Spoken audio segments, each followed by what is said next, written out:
Welcome everybody to the final day here at the Trials of Avalon.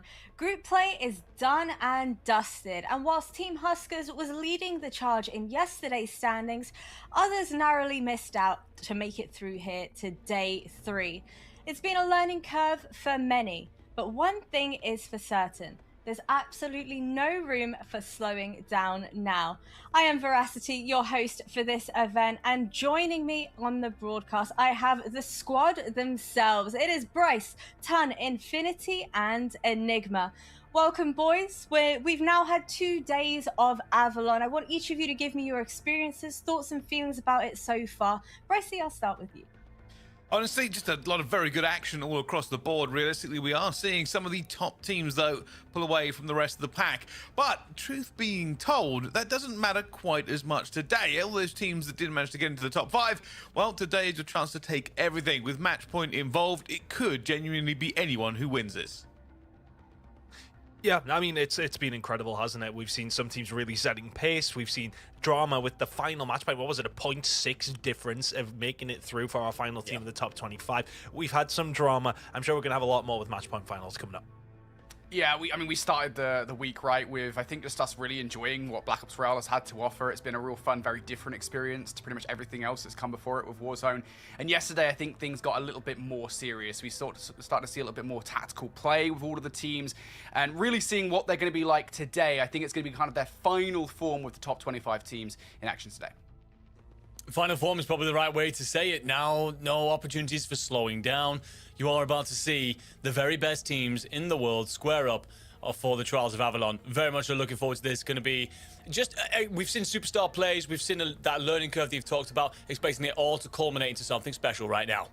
I'm so excited to dive into today, and you might be wondering how exactly we got here. So let me go ahead and talk you through our format, because we started this journey with 48 squads and we are now down to only 25. Our creators have been proning from the dangers lurking in Avalon and droning their opposition along the way, all to make it through to today, where they compete for a share of $50,000. But it gets even better, because we're kicking off the day with a bunch of creators dropping into Verdansk for an epic $5,000 solo YOLO. One game, one champion, the winner takes it all. How do we think solo YOLO is going to play out, Brycey? Do we think it's going to be a little bit difficult for these players going from scrimming and 2 days of group play to now solo, playing against the very people they were teaming with? I don't know if difficult is the right word. I think it's just a very big change here. Nobody really practices for solo YOLO because, I'll be honest with you, you can't. It's a very unique game mode, right? Realistically, you only have to really win one gunfight to win the entire thing, and that's the last one. Every other point of it is basically just staying alive. You don't need to go hunting for kills. You don't need to worry about any of that. Make sure you've got the resources, make sure you can move, and make sure you can win that one gunfight when it really counts. Well, Brycey, your solo YOLO prediction was Enkyo. Talk me through your reasoning behind that. I saw him win a gunfight yesterday. That's about it. That's all I need to know. He won a gunfight against another top player. Like I said, it's one gunfight. It's the last gunfight. That's all you really need. All right, fair play. Ton, you opted to go for spam. What was your reasoning for that? I really enjoyed how FIFA Kills team in general were playing yesterday. Spam has been at the forefront of that aggression, to be honest with you. And let's see if we can keep it up, to be honest. Look, it's really hard to predict solo YOLO winner. We've had some crazy ones down the... I remember Scump winning one. That was crazy. Look, it's really difficult to predict. But yeah, Spam's been electric all day over the past 2 days. Let's see if we can do it here in the solo YOLO. And Infinity, you opted for Dongy. Talk me through that. Yeah, I kind of betrayed my European brethren with this pick for the solo YOLO. I mean, Yes, honestly, yeah, well, why not? Honestly, I mean, listen, the thing is with solo YOLO, as we've kind of already said, it's kind of a randomizer in many ways, right? I mean, it's just, who knows what's going to happen? So I've kind of gone with the player I think can get themselves out of any given sticky situation, and that is Dongy. This guy is like movement hell for anybody on the other side of the gunfight. So I feel like if anybody is going to be able to survive to the end game, it's probably going to be him, given what we've seen from him the last couple of years. And Enigma, you opted for Echo. What's your reasoning? I think with the solo YOLO, it comes. We've seen a mix of styles win this out. So sometimes it's just shooting your way to victory. Other times it's been about clever positioning. I think that nowadays we have this generation of talent that have a bit of a mix of those things. And Echo's certainly one of those. He has a fantastic mind, one of the brightest players in the game. Will understand exactly how to win this and can shoot really bloody good. So I'm putting him up there. But anyone in that category, maybe someone like him, Ahsoka, and Noobs, going to be right up there towards the end. What do you reckon, Enigma? Showstopper? Do you reckon he could be another contender? You think he's going to be kind of hungry for it? I'd love to hear that story. A back-to-back is incredibly difficult. We've seen only a few people manage to take away multiple solo YOLOs over the years of their existence. To do it here, I don't know. You've got to have better fortunes than we saw yesterday. Their team struggled and wobbled just a little bit. And the way he won it last year, Prince Rasso basically threw himself off a building for no reason. So he got a bit of fortune. And if he is going to get that today, then sure, I'm all for it. But no, I'm sticking with my prediction. I'm going with Echo. All right, fair play, fair play. Now, Infinity, Team Anaya was the team that just about made it through to the top 25 by 0.6 of a point. Could this solo YOLO have a bit of an implication for them as a team? You know, they're going to be on ropes a little bit. The team that you've just made it through to the main tournament with, you now have to compete against. Yeah, it's always a bit of an interesting one, isn't it? And I think this goes for all the teams, not just Team Anaya, but every single team competing. You're going to go up against your teammates here in solo YOLO, and there's going to be no holds barred for any of these guys whatsoever. If you're seeing a teammate, maybe there'll be a little bit of love there, or maybe they don't immediately fly. I think we've seen that in the past with solo YOLOs, but for the most part, they are going to just destroy each other. They do not care that they are teammates here. There is a massive jackpot on the line, and it doesn't matter if you're teammates in the final trial, you are going to be shooting each other here in Verdansk for the solo YOLO. So yeah, teammates in the other tournament here in solo YOLO, that don't matter. Everybody's an enemy over here in solo YOLO. And speaking of enemies, Tan, I feel like Falaxi, the team that missed out on making it through to top 25, surely they're coming into this with a vengeance. Look, it's another opportunity to get some cash underneath your belts, right? It's really, really difficult, though, when it does come down to solo YOLO. It's a completely different playstyle for a lot of these players. Of course, is it a case of maybe trying to round it out? Or as Andy said, we've seen players really try to find their kills all the way through that and just sort of see what happens. It'll likely be somebody unexpected. So if it is a player from one of those teams in particular, that wouldn't necessarily surprise me. It's not always cut and dry who is the best player to win the solo YOLO. It's not always just about that. We all know playing solos ourselves, it's about a little bit of luck as well. Let's see who gets the most of it. I gotta say, Bracey, I've been coming across loads of clips on social media from our players' streams and what have you as well. There's an awful lot of trash talking that goes on amongst the COD community, especially Soka. I'm not sure if anybody that's joining us in the chat managed to catch any of that, but is this a common occurrence for these boys, you know, kind of dogging on each other when it comes to group play, and now they're going into solo YOLO? Is that what we should continue to expect seeing from them?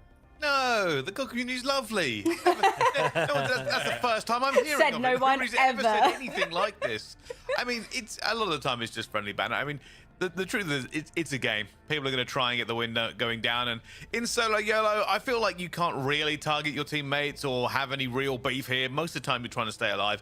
The issue with solo YOLO will always be is that not only is it not like a normal solos game, but it's got the best players in the world, and those players will pounce on any weakness. If you get into a gunfight for too long, somebody will see you and somebody will take you out. So truth is, discretion is the better part of valor in this environment, realistically. Even things like changing your guns, right? Maybe this time you go for the covert into the recon, just for the suppressor. It's actually just a very viable tactic to change up here. It's not optimal in a lot of these runs, but you want to stay off that minimap. You want to stay off, you want to get into the zone quickly, and I think even things like sensor darts will be switched out for smoke. So it is a very, very different game here, and I don't put too much kind of look into if players are having beef on the solo YOLO, because you've got to find 1 out of 150. So it is what it is.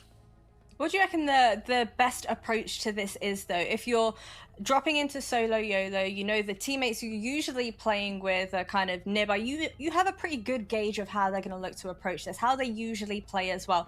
Is your best bet to kind of eliminate them early on in the game, or give us that epic final fight that we're waiting for? What do we think? I think that you've got to. I mean, this Solos has been out in Black Ops Royale for about a week now, and I think you'll have practiced a little bit of the pacing and how this is going to play out.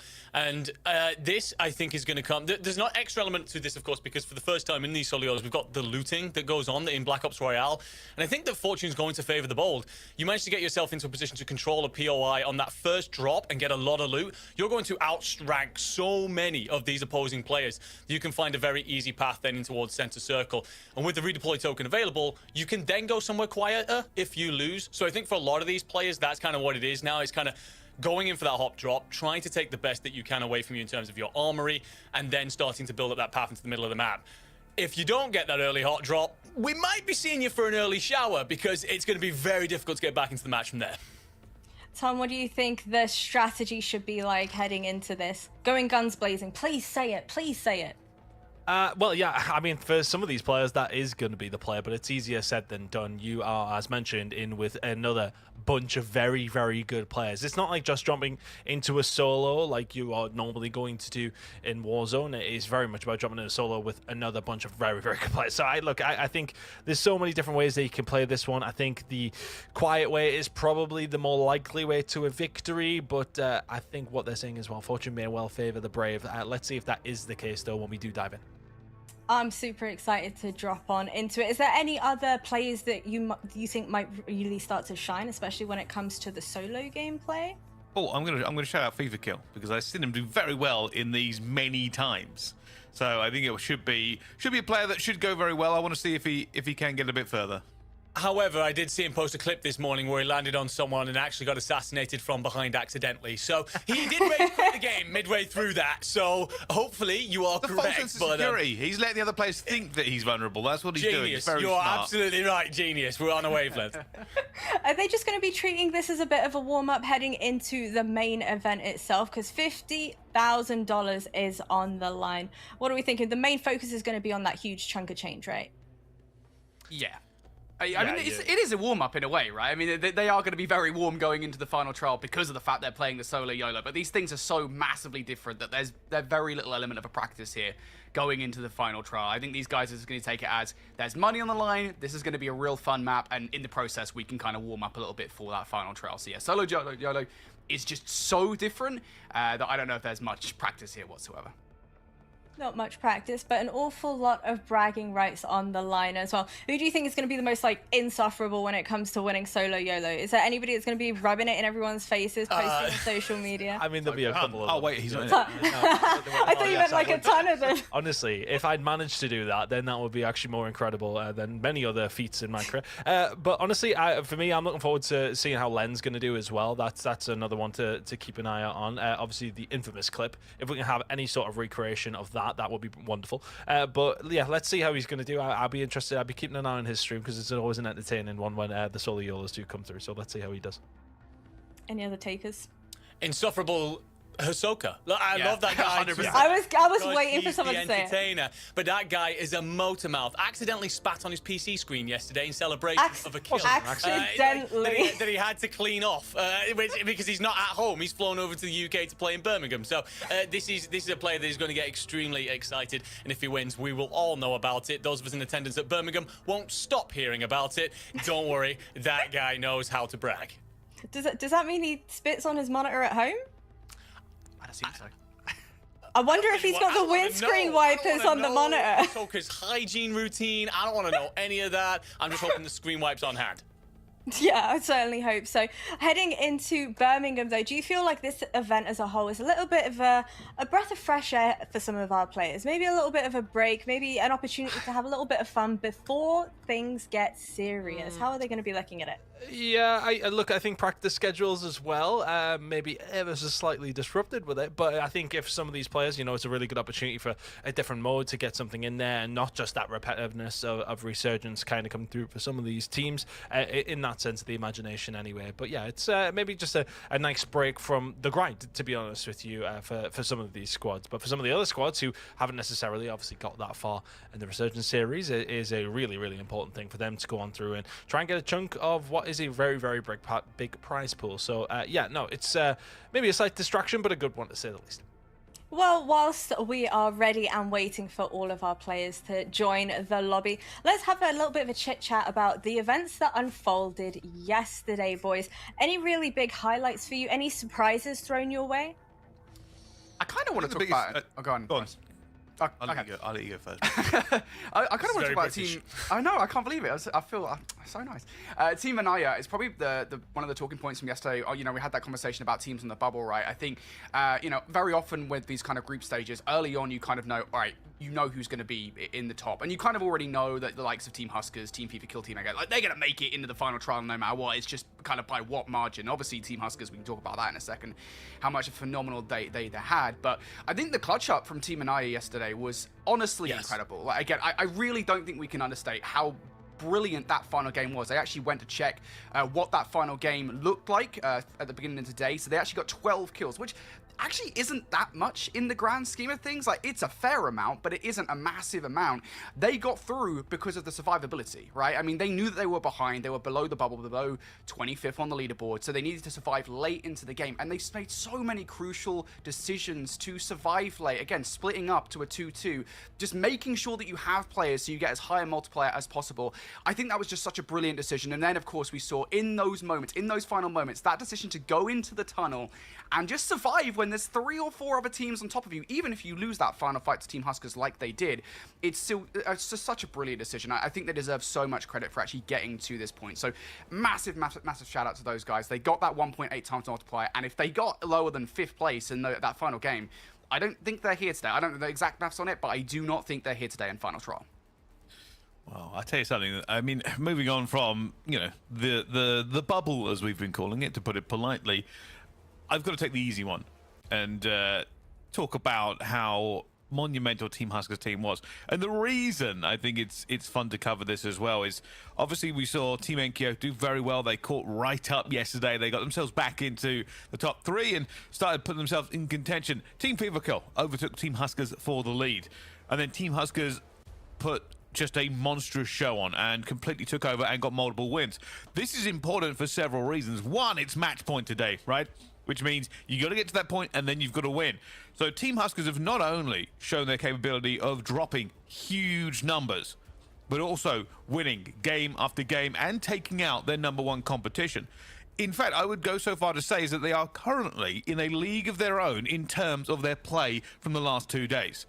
It'll be an interesting one to see how that plays out towards the end of it here. But the rest of them, there were some wins left and right. You say there are a couple across the board here, but the top 3, all above 400, but Team Huskers is on 631 points, and 4th is on 378. Like, they're so far in the lead in terms of the way they were playing the game over the last 2 days. They are not just a shoe-in favourite, but more of a fact that I will be so surprised if they don't win this now. Yeah, and I think another thing to kind of add to that as well, when we are talking about match point finals, is first 150 points for these teams. They accumulated that pretty quickly yesterday, to be honest, Bryce. Imagine, like, at one stage, obviously, Team FIFA Kill were ahead of them, and then they ended 140 in the lead, pretty much. So, look, I think when it does come down to these squads, it is going to be one of those scenarios where who can get there very, very quickly. It is going to be Team Huskers. And how many games did they win yesterday? It was 2 in a row. They've won multiple across all of the days that we've had in this competition. They're absolutely the favorites. But when it gets to match point, that's when things sometimes can change, because teams then start to kind of have to look for you, right? I mean, we've seen it at AWC, we've seen it in major tournaments across the board. Players start hunting you down and stopping you from getting that match point as quickly as they can. So that's where it can maybe elongate a little bit further, because, I mean, could Team Huskers probably close this one out within 6 maps? Potentially. It would be difficult. But at the same time, this is why it always does go that little bit further, because it is not an easy thing to close out. It should be really interesting to see how it goes down. But yeah, teams are going to have to slow them down pretty quickly, or they're going to be on match point within 3 or 4 maps. I think it's a good point to raise that we are on a match point format now. So it's great and all what you did over the last 2 days, but you knew you had time, you could build things in, you could experiment. Today, we have no idea what the pace of play is going to be like. Are we going to see... I mean, yesterday, Team Huskers put up a 92-point map. We could be cross-match point in 2 maps. We could be done in 4 or 5. We could go 15. We have no idea. Some of these teams that get off to slower starts, you will not be afforded that grace to do so. So you've got to come out the gates hot. And I wonder if you end up in a situation with, if you are Team Huskers, there's a little bit of that heavy is the head kind of situation where you know you've got that target on your back. If a FIFA Kill, an Enkyo, a Natasha, a Deki, if they get a knock onto one of your boys, they are going to fly in your direction, knowing that their best bet of winning this entire tournament is stopping you getting to match point before they can. Honestly, I think it's going to be mayhem once we start to enter our final trial. But it is also worth noting, coming back a little bit to our solo YOLO, the top 37 teams from group play, from these very standings, will be entering, along with team captains who placed 38th and 39th joining the mix as well. Do you feel like this is maybe a second shot at redemption for them Enigma heading into this solo YOLO? Yeah, I'd say so, yes. This is an opportunity to kind of brighten up your performance a little bit, and it's also a great way to potentially line yourself with $5,000 in your pocket. I mean, we talked earlier on a little bit about if you look for your would you look for your teammates out there on the map? Now, of course, our teams can't collude. You can't sit there and say to your mate, hey, why don't we all just land here and smoke everything in front of us? That would be very naughty. There are rules against that. It may be one of those situations where, look, if it's not me, I'm hoping it's you that goes on to win this, because if you've had a tough day at the office thus far through this week, it's going to be, all right, well, one of us at least walks away $5,000 rich, and we feel great about this whole process. So, yeah, definitely a redemption up for some of these squads. I'm super excited to play out. Any bold predictions for the later stages of the tournament itself? Do you think it's going to end up being a neck-and-neck situation once we come down to match point? It always usually is, right? I mean, we will see a couple of teams on match point, I would imagine. You know, it's very, very difficult to do it in those quickest of scenarios, like get there within the minimum time and win it in the next. It's irregular to a certain degree. So I think we'll see a few teams on match point. I'm going to have a stab in the dark and say about... I'll go with 4. I was about to say 6 and then just actually... I thought you were going to say 7. I was like... No, come on, lock in. No, I'm saying something along the lines of 4 teams will get there before we have a winner. All right, Enigma, you looked keen to jump in on that. What were you thinking? Oh no, the point kind of left, but I think I will join Ton here and thinking there's going to be a relatively low number of teams that actually make it to match point, because I think Huskers squad are going to hit that so quickly that all these other squads are going to really struggle to catch up. There is something as well in Warzone called an ace, which is when on your first ability to a first map that you can close out a tournament, you go and do so. Who's the best in the world? Who's the best historically at ever achieving that? Hisoka. So it's very much so stacking the odds in their favor, and all these other teams are going to be aware of that. Teams, again, like your NKOs and Dekis, they've got to come flying out the gates extremely hot and make sure that they're right in the race. I feel like the pressure is certainly going to be piling on. It's going to get a little bit hectic, especially once a team reaches match point, because then the teams on the bottom of the standings, they start getting wiped out and eliminated one by one as well. Do you think as soon as a team hits match point, that's when all chaos erupts, where all hell breaks loose? What do you reckon, Brycey? I would say no. I think most of the time these teams don't really go for that. Like I've said before, right? Realistically, the risk versus reward of essentially dropping onto a team that's in that position, yes, you might be able to take them down and keep the game going for another one, but you also put yourself at risk. And even if you do damage that team going for the win, you've probably damaged yourself, and that means everybody else in the lobby now has an opportunity to catch up and get to match point. So, and I don't think anyone's that kind of selfless as we go through. So we'll kind of see here. My biggest question is always going to be whether or not Huskers can get to match point in 3 maps. I think it's a difficult challenge to average 50 a game, but we'll see. I mean, they got 3 back-to-back wins yesterday. Anything can happen. I'm super excited for our solo YOLO, though, which will be starting just after this.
Welcome back, everybody, here for the Trials of Avalon. We're going to take a pause on Avalon here for just a moment because to start the day, we are going into a $5,000 solo YOLO, and we're going to Verdansk to do it. I'm Infinity, joined by Enigma here for the cast.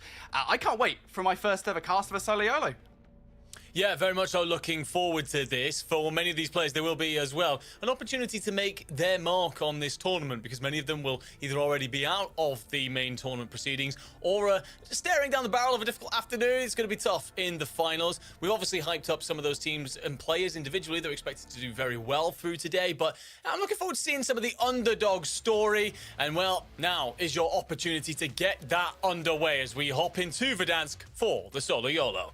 A reminder, $5,000 on the line here for just the winner of Solo YOLO.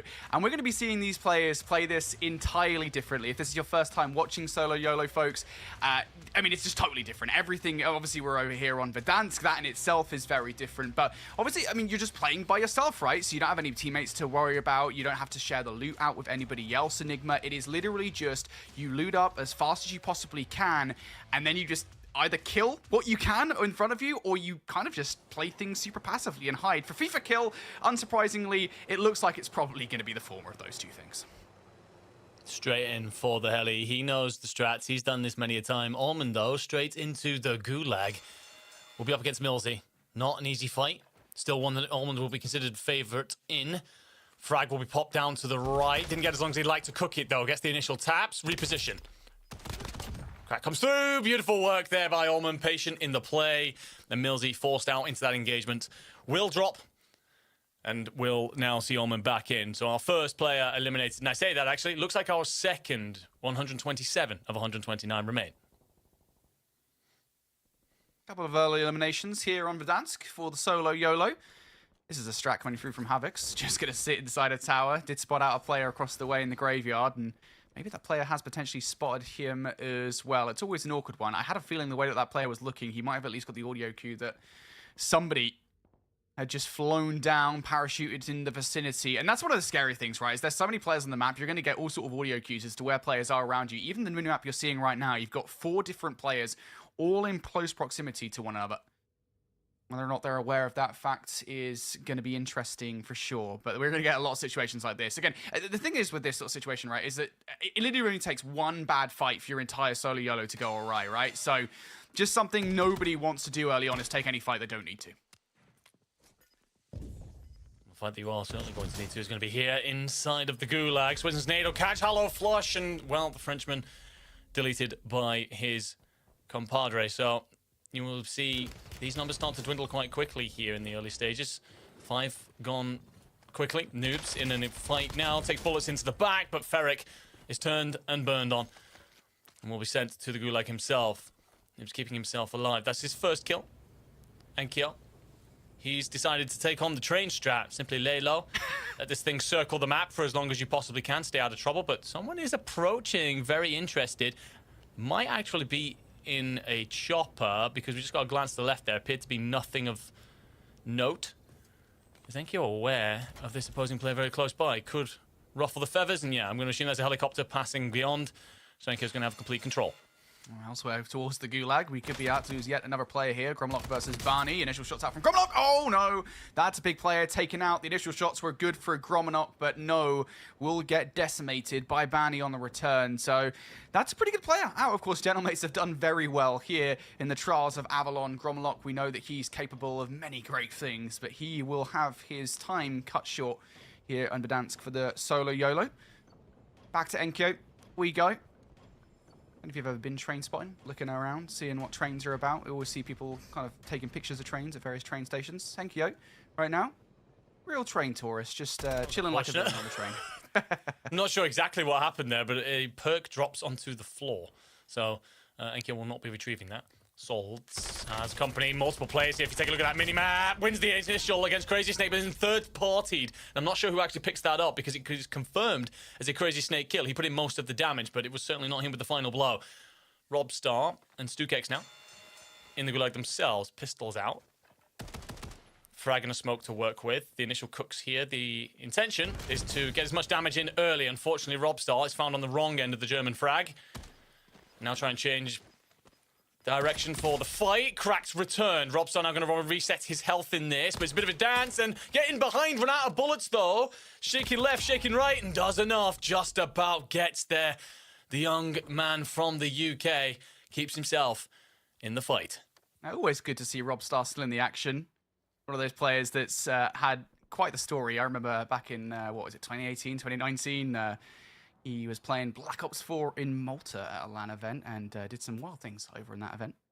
Always fun to see him where he's at nowadays, and absolutely always fun to see him play in Warzone as well. Looking over towards Promenade West right now, a few players sitting on top of one another. Zakar just going to be chilling inside the gas station. And one of the interesting things, of course, about this is that the loot is going to be pretty sparse, right? I mean, you're going to be dealing with some real low-level ground loot with not a lot of attachments to work with unless you kind of are going to start to get things going as a team. Chalk's already got himself a fair bit of utility to work with, 11k in the bank. And a lot of attachments on his weapon as he looks for a player in the opposing building. I imagine he probably has some kind of awareness that the player is there. Jumping over here. Here comes the challenge through. It's the player towards the chopper, and I think that player might be able to get away. Has to hit the reload, so will not be able to stop that chopper from getting away, and that is a frag that you probably would have wanted, but at the end of the day, it's all about survival. It's not necessarily about getting all of these kills. Certainly isn't. By the way, kill feed letting us know that Melvin has picked up a Soka. Harvix will also be sent to the Gulag, potentially. It just tells us squad wiped here in Codcaster. Enkyo didn't do very well with his train strat. He's up against Few, the Romanian. And the Frenchman will exchange Molotovs. Nothing connects. Enkyo will get the crack. Has about half a bullet's extra health on his opponent. However, it's returned, so you basically square up for this one. A bit of a dance here, but who finishes off the rodeo? And it will be Enkyo coming out. A very strong technical player. We all know how good he is. At moments like that, just holds his nerve, keeps his composure, locks in to see himself back in. Aaron the Loco has found himself a bush on the very edge of the map, and someone else has actually found the location, even more so, on the edge of the boundary. I think the funny thing about situations like these, right, Loco towards the end of this game, he's probably going to see somebody below him and realize, hey, hang on, all right, there's a fight here ready to go. He's going to reactivate and then immediately get surprised by a player up top. Well, the way he's looking, he might have an idea that this other player is in the vicinity. But it's not the worst strat in the world. If you want the 5k, just hide as much as possible. For control, another player coming over from multiplayer to Warzone over the last few years. That's the strategy for him as well. Get right on the edge before that return to combat area pops up and just hide. There is absolutely no reason to do anything else because it basically guarantees as long as somebody else isn't doing it in the same area, you are going to get later on in the game. I can confirm, taking a look at the map view, that this circle will continue to drag heavily off towards the west. You'd probably want to be slightly further north than where control deck is to be considered center of that circle, though. But there are at least 5 or 6 players all hanging on the very edge of the map, on the boundary. They know the strat. Nielsen's gone back to familiar territory. Boneyard is where he and his team took on Virtus Pro and came out largely on top in Vegas last summer. This is his backyard for sure. Was dominant, incredibly impressive at the time. Has already found 3 kills. But Robstar would be a big scalp, and he gets it. Wins in the stairwell, and we've already seen Robstar in the Gulag, so that's him dealt with very early on. I was literally about to say that. I was like, Robstar, you're taking that fight, buddy. You've got real no choice, but you also have no safety net with the Ghoulie already out for him. So we're down to 86 players now, just 9 minutes into Verdansk. Into the solo YOLO. 60 seconds before that circle closes in once again, and we start to see these players being brought together. We're already starting to see these players also starting to loot up just a little bit more. Hisoko, we did see him go down in the feed, so he is going to recover from his Gulag, sitting in Superstore. Player around him, and the way that these players are playing, I mean, look, we know how ratty these players can be here in Solo YOLO. They are just going to sit in corners. We already saw the likes of Control and Aaron the Loco do it earlier on. It is just equally as likely that players will be sitting in corners in any building on the map. And that's exactly what the case here for player number 65. And that's what Hisoka is worried about here. Anybody can be sat around Superstore with him and he would not have a clue. Extra is just staring down this door. If Hisoka comes barreling through that thing, he is ready. Yeah, Razor 9mm in pocket as well. Couldn't find much of a better SMG right now if you are Extra, Jay. I'll just slow things down. Baraska, he's actually got a Voyak. Won't matter a bit. Kirikou cleans him out of dealership. Tibbs was a witness to that engagement. It's a corpse at his doorway, but who was the initial aggressor there? Doesn't spot Kirikou dropping off the other side of that rooftop. And Brandon Scholes, he's found himself into Boneyard. Now again, this is where Nearson was and already has 4 kills. So expect him to be happy to be active. But 3 in the name of Brandon. Got to assume one of them is going to be a Gulag kill because there's not a down there. It's just a straight up kill. But there's plenty of players in this direction. This is relatively center circle. And I can tell you, any gunfight right now, if it's not suppressed, you're attracting the attention of maybe 10 different players. Every single shot you take has to be one that is worth taking.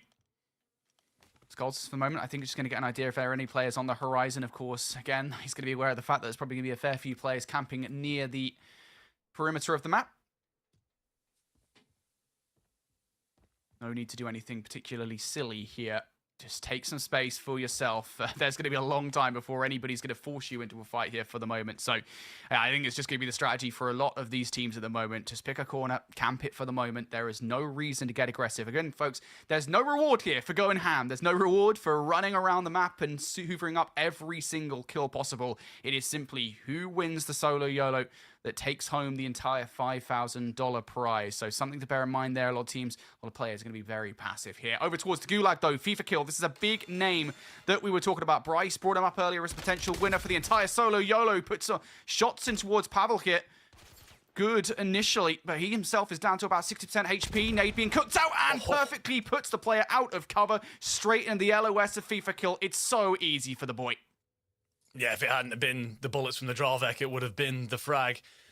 Great work from the Thief there. Plays all the angles correctly.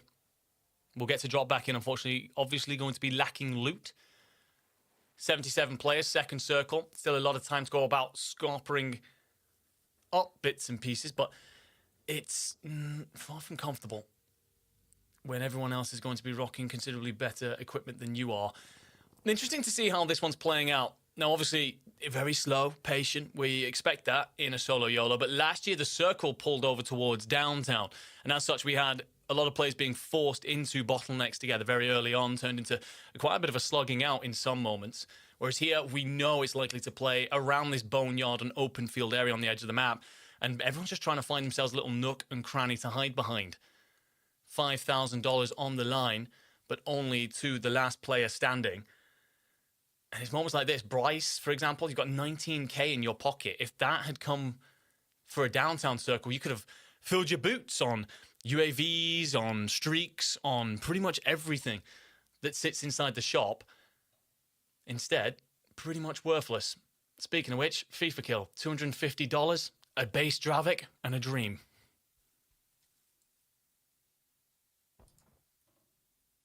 We are approaching the end of the second zone here, folks. So the circle will now close, and that will start to bring some of these players who are currently hiding on the eastern side of the map in towards the central. It's worth saying that quite a lot of Verdansk is being covered here by the zone, so not many of those players will be too stressed just yet, but it might at least lessen the bandwidth enough that we start to get some more engagements. Speaking of engagements, there's a high chance here that Disrupt is about to have one.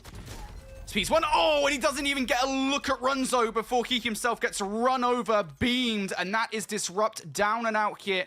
Not entirely sure if he has a Gulag, but either way, that is a big, big holding of some territory there for Runzo. FIFA kill might get shot in the back here as well. Player 76 is going to come rolling on by. Doesn't spot him. My ex-winner of Solo YOLO. Won it on Caldera, actually in North America at the time because he'd flown over to play in the main event with Joe and Breadman. So he knows what it takes to be coming out victorious in this. It's going to require from him for now to kill a player that has their loadout and essentially scooping everything from their corpse. FLS has his eyes on one.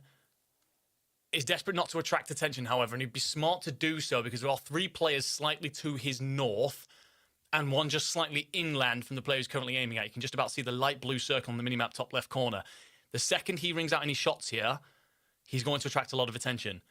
So it's whether you can get past this player in a more stealthy manner and just avoid the conflict altogether. just no need to take the shots. That player in his sights has actually taken the shots against one. That's Hivok down for the count. So that will give him a little bit more room to breathe as that zone starts to encroach in here. Oh, control deck just got run over in the feed. That's a very unfortunate way Louis for your solo YOLO to end. Given where he was as well, Louis CM must be roaming the map with that truck, with that Jeep. Just having a ton of fun. Either way, look, back up towards the Boneyard. We already saw Brandon Skulls earlier here with the sniper rifle. Now he's surrounded by 6 or 7 different players. So sooner rather than later, it is no longer to be a choice about whether or not you want to take the fight. You're going to have to. FLS is getting crept up from behind. He didn't want to take the fight. He's just got the audio cue on towards the player. Now he has to take the fight. There's Ghost Under down for the count. And now that's the player in front of him will now know that he'd been watched from behind. All of a sudden, I mean, surely he heard that. If he's running the... No, he's running the monolithic. So he might get away with the suppressed gunfire. And as such, might be able to wrap around the back of player 88 here, whoever it was you've had in your sights for so long. Would be wise to check down to his left, because there's another player just lying underneath that ridgeline. But several players are doing something here where they're basically marching in with the circle. FLS is going to be the furthest north player on this boundary. So essentially anything to his right and anything behind him, theoretically, in his mind, is going to be covered. He doesn't have to worry about it. He can just continue to focus forward. It's whether or not he doesn't miss anything as he slowly encroaches towards the circle. Passing things like ships in the night so often in a solo YOLO. And Havix, he's going to slowly check every corner of every building as he roams through the Boneyard.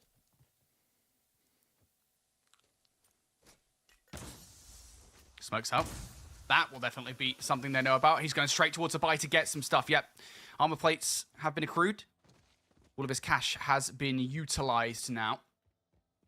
And that's some good utilization of the smoke grenade. Echo unit down on the stairwell. That might at least throw one player off on the entry in towards the stairs as he claims himself a building here on the Boneyard. And all of a sudden, I say all of a sudden, it's kind of crept up on us, hasn't it? How many players have stacked up on top of one another inside the Boneyard? That's now, what, by my count, 9 players basically in close proximity to one another.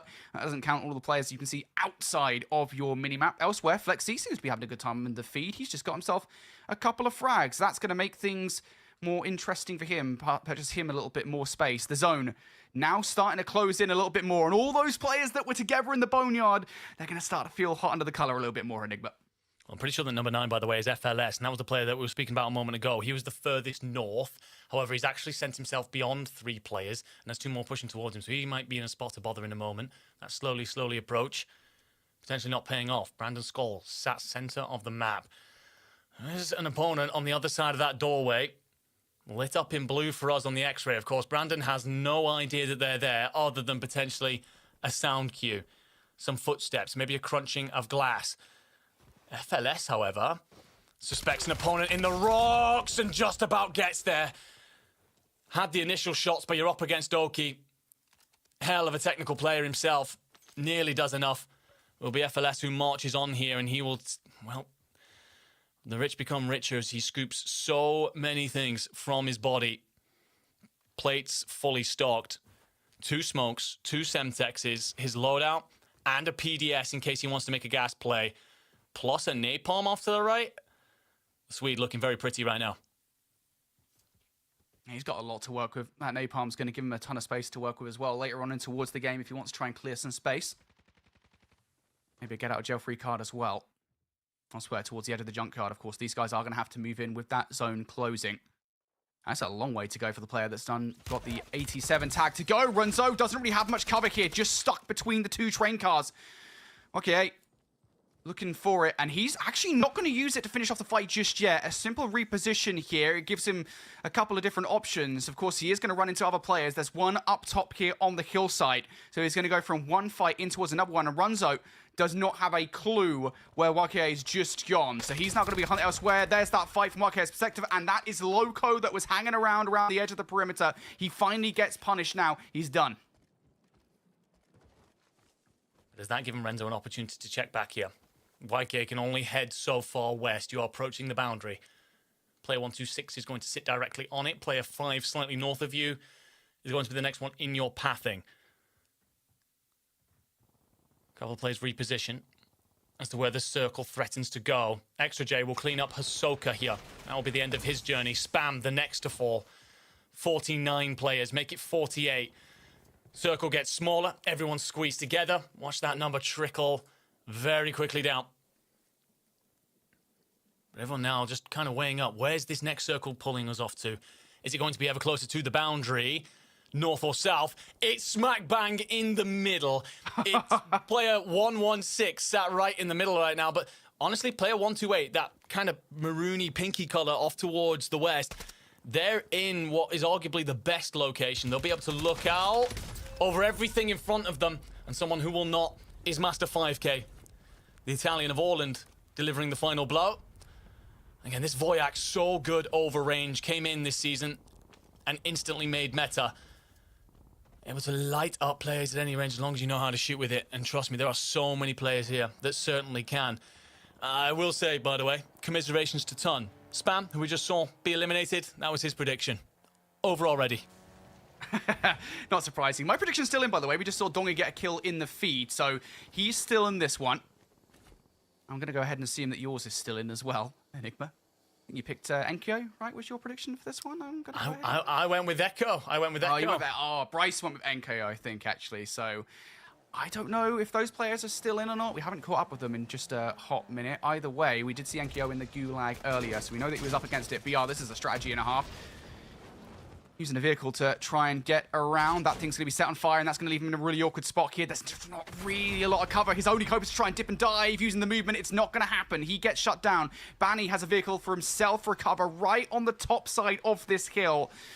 And all the verges in front of him here, all the topography, that's going to make it awkward for other players to take him down. Elsewhere, that's a big name out. Hisoka, we will not see him screaming at the camera post-victory here in the solo YOLO. Certainly will not.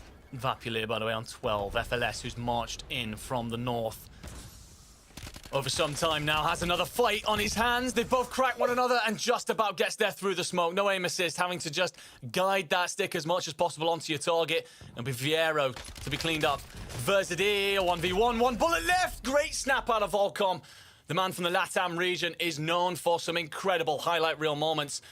And needed to bring out every bit of technical prowess to stay alive there. FLS will continue this slow roll down with the gas at his back. At least 2 choppers in the sky. Yuar is going to be one of them. But who is sat inside the other? Production, no doubt, scouring through right now, trying to figure out exactly that. We're down to 18 teams. The circle gets ever smaller. Everyone's going to be forced to fight one another. Vapulir is playing up here. He knows there's an opponent up in the hilltops. Have you just lost him? There's a ridge. There's a crest. Going to take the initial damage, needs to get the plates in, but will his opponent give him the moment to do so? He does. And there's going to be a trophy atop the car, so if you did have a Semtex, it's going to get blocked anyway. It's FLS. Actually, the trophy's not going to work. Vapulir's trophy on the bonnet doesn't actually take out the Semtex, and Vap is deleted as such. FLS finds his 7th on the board. I think FLS actually just shot the trophy just before he threw that nade. So the trophy was gone. He spotted it, got rid of it, and then yeeted that nade so that he could take out Vapulir. And I was going to say, FLS is actually in such a good position right now. There's not that much contesting him with the high ground that he's got. Obviously, he is going to have to move sooner rather than later. But the path he takes, there is that big water tower right in front of him. Of course, another player sitting on the other side of it that he might have to be concerned about. Down to our final 14, Savvy Ultras, sniper rifle in hand, and everybody is taking every little nook and cranny that they can of coverage, given all the different angles that they're going to be fought by. Guess who's still here, though? Number 4 is FIFA Kill. The guy who's basically been running a base Dravik since the start of the game will be tucked inside center zone. Extra J will find Chronica. Savvy Ultras just trying to snipe the chopper out of the sky. Honestly, don't know if it's worth your time investment. Player 73 also hovering above. Look at those players fighting on the ridgeline. Number 101 is going to reduce 128 to Ash. Almost inside our top 10. Everyone jostling for position here, trying to calculate their angles.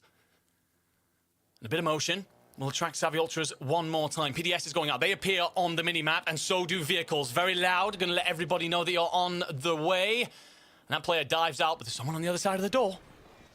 The bunker positioning would be nice to get, or at least from either player. Oh, never mind. Wakia tries it, but Chalk will take him down. But Chalk, far from safe. Player on the hillside waiting to take him out. That's going to be Woodsy. So, sequence of events now. A couple more players down to our final 9. Woodsy is going to have to slowly crawl his way up through here using what coverage the trees might provide. Doesn't he actually have that much to worry about? just yet in this situation. One player on towards the hillside, player number 101. If he could take him out, that would be huge. FIFA kill down, though. That's a big player, and it's King AJ that gets it. Woodsy decides, yep, it's time to pop off now. Big 1v1 against that 101. Now just with a reposition here. Tries to get away with the smoke. It's not happening. And that is yet another player down to our final 6. It's Shifty. 101 is Shifty. Won the trials last year. Came over and spoiled the European party. Can you do it again? This year's the claim for him of becoming the greatest of all time. What a way to kickstart your week this would be. Spots one up in the hills. That's pure flesh. Circle's actually going to pull in his direction so he can watch everything unfold in front of him. They've got to move in his way. They've got to cross in front of the open arms and the end of a barrel of one of the best players to ever touch Warzone. I think Savvy Ultra is down right below him as well, but he gets tagged up from the left now. We'll be able to hit the plate here. Really the ideal situation for the other 3 players is that they kind of attack him all at the same time. I don't know if that's going to happen. To concert like that would be a difficult ask for anybody. There is still a player, by the way. It's Prince Razzle up top. Shifty takes down Extra Day. And now that just leaves the 3, the 1 in a helicopter, and really Savvy Ultra is in such an awkward spot. There he goes. No way. And now all of a sudden it becomes a helicopter versus ground fight. Razzo, no choice but to come down, and Shifty beams him for the solo YOLO dub. $5,000 for Shifty. Does he really need it? Doesn't matter. He is beaming his way through the solo YOLO. Not only does that mean that Shifty has yet again come over to this continent and spoiled the whole damn party, but Prince Rasso, for 2 years in a row, will place in second. Last year, it was a bolder strategy that went against him. This time, a bit more passive, tries to join the final fight out the chopper, but who's waiting at the bottom? One of the best shooters we've ever seen. Shifty will gun it all for $5,000. A glorious champion, of course, but a worthy victor as well. Was very happy to mop up everything at the end. It just turns out the strategy of hanging around in a helicopter it doesn't actually work out in the end. It's good to survive until the end, but to actually get the dub, nah, just Shifty's doing it the old classic way. Let's bring in Veracity back to talk about what the hell just happened. Shifty is our solo YOLO champion. I'll tell you exactly what just happened. Shifty walked away with $5,000. But boys, I have never seen so many players just proning the entire time. Every time we kept swapping over to FIFA kill, what on earth was he doing down there on the floor? By mid-game, he still only had 1 kill to his name. I don't know what on earth the solo mentality is, but if that was me, I definitely would have died within the first five seconds or so. Let's just put it that way. Infinity, how are you feeling about Shifty's positioning in particular? He absolutely owned it at the later stages of game. Yeah, I mean, it's some kind of, I guess, just like the choice you make, right, in that final positioning. Obviously, you kind of default to having the high ground, and that's more or less what Shifty did, but you never know where that final zone is going to pull to. It is worth saying, he got very fortunate that the final pull was in his direction. I have no doubt in my mind that Shifty is kind of the player that would overcome the adversity. If the zone was to pull away from him, he might well have still pulled out the dub there. I probably would have known that Savvy Ultras was positioned below him, but still, he was extremely fortunate in that positioning that he did manage to have the zone pull towards him. All 3 players had to walk uphill to try and take him down, and that's just so difficult to do in any given situation, especially when you're going up against one of the best players in the world.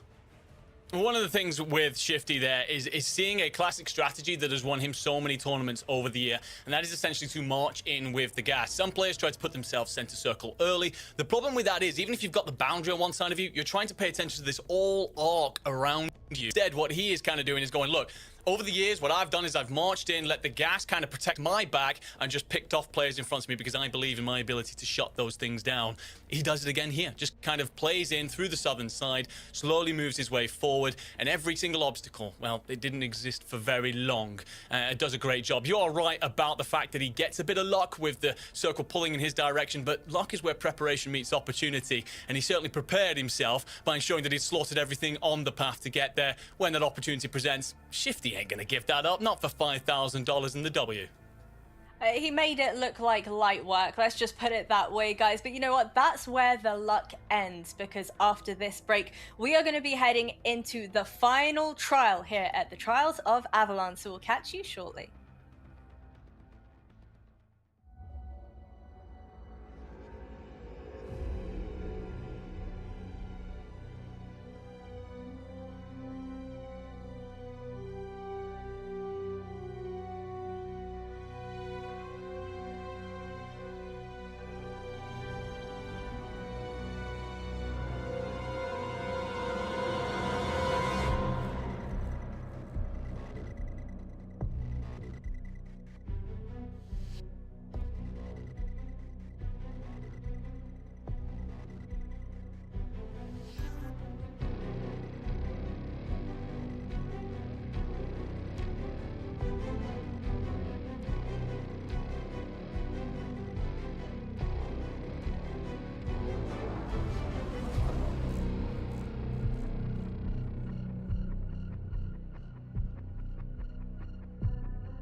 We're back, baby, with the Trials of Avalon, and we're finally about ready to dive into our final trial. Boys, we've just witnessed the solo YOLO event that took place on Verdansk. It's certainly going to be a little bit of a pivot for our players, for some of our teams heading back on into Avalon. Brycey, how do you feel that they're going to do today? You think everybody's ready and raring to get the show on the road?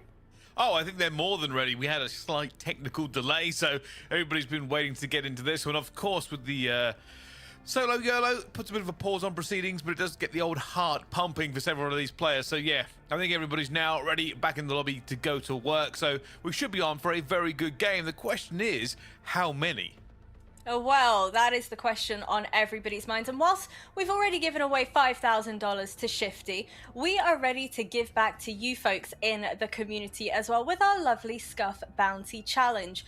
The rules are incredibly simple. If you are joining us through Twitch or YouTube, you have the opportunity to vote on one of these two goals that our teams should be aiming for.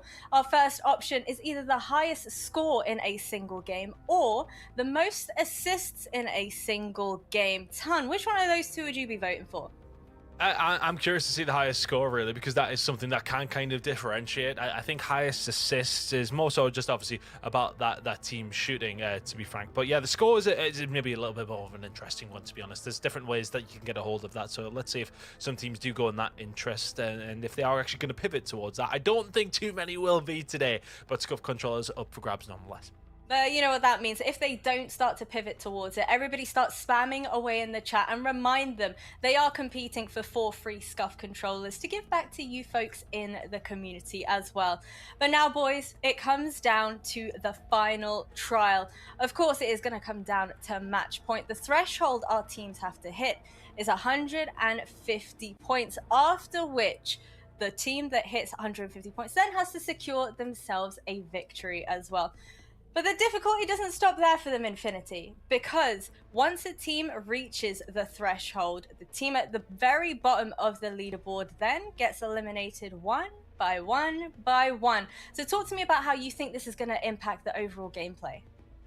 Yeah, I mean, I'll be honest in saying I don't think it's going to impact it that greatly. I think, like Bryce was saying earlier, I think if you're one of those teams that are sitting right at the kind of lower end of the leaderboard, kind of doing anything silly in any way, like throwing a Hail Mary, is really dangerous. Like, the risk versus reward of doing something out of the norm for your normal game plan is not going to be worth it, in my opinion. I think if you're down there and you're at risk of getting knocked out by the survival phase, I think the best thing you can do is just try and have a good game. Like, don't do anything silly. Don't go and land in another spot, because it's just not going to work out for you unless you've done the preparation for it. I think the only thing I can say is try as much as possible to avoid those big teams, because you might think, oh, we could get brave and we could take down Team Huskers and stop them from winning here on match point, but I don't think anybody in their right mind is actually going to do that. I think the best thing you can do is, if you're one of those teams that is at risk of getting knocked out here in survival phase, just play your game like normal, try and get as many kills as possible, and just try to survive in a normal way. I don't think throwing a curveball is not going to help you. Well, of course, it is only the top 25 teams that have made it through to the final trial today to compete for that prize pool of $50,000. Enigma, I want to come to you, because yesterday during our interview with Huskers, he said that he was playing more of a supportive role in the team amongst the Falcons boys, and he was actually urging people to drop in on them today and see what happens. What do you reckon? You think there's going to be some early contention against Team Huskers, or everybody's going to be wanting to stay well clear? If you're out of your mind, drop on them. Feel free. And we know this because Soka himself was part of that Dynasty team for a very long time. They won 95% of tournaments over an entire calendar year. And that is a ridiculous stat. Even more so supported by the fact that they, at one point themselves, begged people to land on them. They had so much free space, they asked people to come and try and fight them over at Pop-Off Power on Urzikstan. People did, and were very quickly shown why they shouldn't. So they will have no problem mopping people up here. If they do land on them, they'll have a spot, they'll call it home territory, and they'll protect it like it is their castle. Anyone who maybe considers it when it comes to match point, I understand that approach a little bit, but early on, I think it's just for all of these teams trying to get as close to that match point as quickly as possible. Well, for Team Huskers during the group play stage, they got themselves a total of 7 wins, 3 of which were yesterday, by the way, and they had a total of 118 kills yesterday alone. This team has only been getting better and better. So, Tan, my question for you is, how quickly do you think Team Huskers have the capability to hit that 150 points? I mean, they could realistically do it in 3 or 4, but today is going to be harder. Look, I think a lot of us have to consider the fact that we have lost, 23 other teams, some of them who were really struggling and were pretty much just fodder to the points of what Huskers and Co were kind of making. So, look, those players and teams are now gone. The lowest ranked team, as you can see on your screens, the number 25 team in Aja, but the ones that really did give Huskers and Co an actual run for their money at that very last circle, albeit they caught them off guard. This is not going to be as easy to get up those points. There are very much going to be shooters very much looking back at you. It's not going to be a case of just being able to run through some of these weaker teams. They don't exist anymore. I think, honestly, we may well see it within 4, but I'm going to say more likely within 5, if they can keep up that pace. But that's another question if they can actually do that. Well, Infinity, I want to come to you now because Team FIFA Kill has been one that we've certainly been looking at an awful lot. They had 2 wins and they were over 130 points behind Huskers. We did see Huskers eliminate them twice yesterday, a little bit of competitiveness going on between those 2 squads there. But if you are Team FIFA Kill, heading into this, seeing how dominant Team Huskers have been throughout group play, how do you kind of combat that now heading into this lobby? Just kill them. innit? Yeah, just get towards the end game and and just kill Huskers? them. Just kill them. Yeah, well, I don't think it's Easy. so much targeting Huskers, but just get into the late game. I think winning those fights is going to be so integral, right? Because I think that's the interesting thing about for Team FIFA Kill. Actually, you mentioned it there. Team FIFA Kill only had 2 match wins throughout the entirety of the group stage. Comparatively, I think it was the 7 of Huskers. I think the Team Natasha had 5, something like that. Like they had a pretty low amount of actual map wins, and the vast majority of that was because they kept on getting wiped out by some of the higher level teams. I think it was back-to-back games where they lost to Team Huskers, and so I think it's undoubtable that Team Huskers is probably going to be one of the biggest issues that they're going to face in this entire lobby, because the amount of times that they would go up against Team Huskers on their path towards the final zone and actually lose that fight, it happened a fair amount. I think it was like a 3-for-1 record or something in favor of Team Huskers at the end of the day. So it's something they need to get over for sure. And it's worth saying, if they do manage to get over that hurdle, if they do manage to win that fight versus Team Huskers, Team FIFA Kill might well be favorites to win the entire thing, because if they can consistently overcome that barrier, that hurdle, which is not easy by any stretch of the imagination, they will be sitting pretty for a really good spot in the final zone. So honestly, I think that's something that we need to kind of bear in mind throughout the day, is that Team Huskers versus Team FIFA Kill fight, every single time that it happens, might well determine how the entire map goes. I'm keen to see whether or not they can do it. I've been loving the little bit of rivalry that's going on between the two of them. But from your perspective, Bryce, how do you think Team Enkyo is going to do? Because they're kind of sitting in at 3rd place based on yesterday's standings. You think they've got it in them to win out? Oh, 100%. I think realistically, this is a race between some of the top teams. It's the most consistent points across the breadth of today. And yeah, we're all sitting here talking about whether or not they can do it in 2, do it in 3. I mean, the highest score yesterday was, 96 in a single round. I doubt we'll be seeing that today. I expect maybe high 60s if we're lucky, simply because it's a bit more difficult for it as well. But Enkyo's team definitely were capable of winning several lobbies as well. And when it comes down to match point, it's the only one that matters. Well, I think on that note, we should go ahead and find out our Scuff Bounty Challenge, one that has successfully won. Drum roll, please. It is the team with the highest amount of score in a single game. Once again, the team that does manage to achieve this accomplishment will get themselves 4 free Scuff controllers to gift out to community. How great is that, Tan? I know you've been mentioning about your Scuff controller. Tell everybody at home how amazing it is. Oh no, they're really, really good. I think they're an absolute advantage to everybody that you can, if you can get a hold of one, or just any other giveaways for any of the teams who do get a hold of it. I'm sure that your Blackout Royale performances will improve. Mine improved just a little bit, but there's, as I said, not much helping me these days. I'm getting old. I think I might be a lost cause. I'm gonna keep it real with you guys. What do you reckon, Enigma? Have you still got it in you? Still got some fight in you? Doing my best this year, trying, but yeah, I mean, you think you're getting better at the game, and you think you're learning a thing or two from casting over the professionals all the time, and then you run up against one of those professionals. Let me tell you, I've been playing a lot of Resurgence this year. Got to be Iridescent in Ranked. I've actually taken a picture of that and put it on my fridge. But I've had a couple of moments where I thought, I've got the drop on these guys, and you get minced. And all of a sudden, you look at the bottom left corner, it's like, oh, I've just been dropped by Hollow. Yeah, there's no wonder I didn't win that fight, and you suddenly understand there is true levels to this. So, yeah, the professional players are on a different level entirely, but yeah, certainly enjoying the scuff that I have in my possession has certainly helped me on that run this year.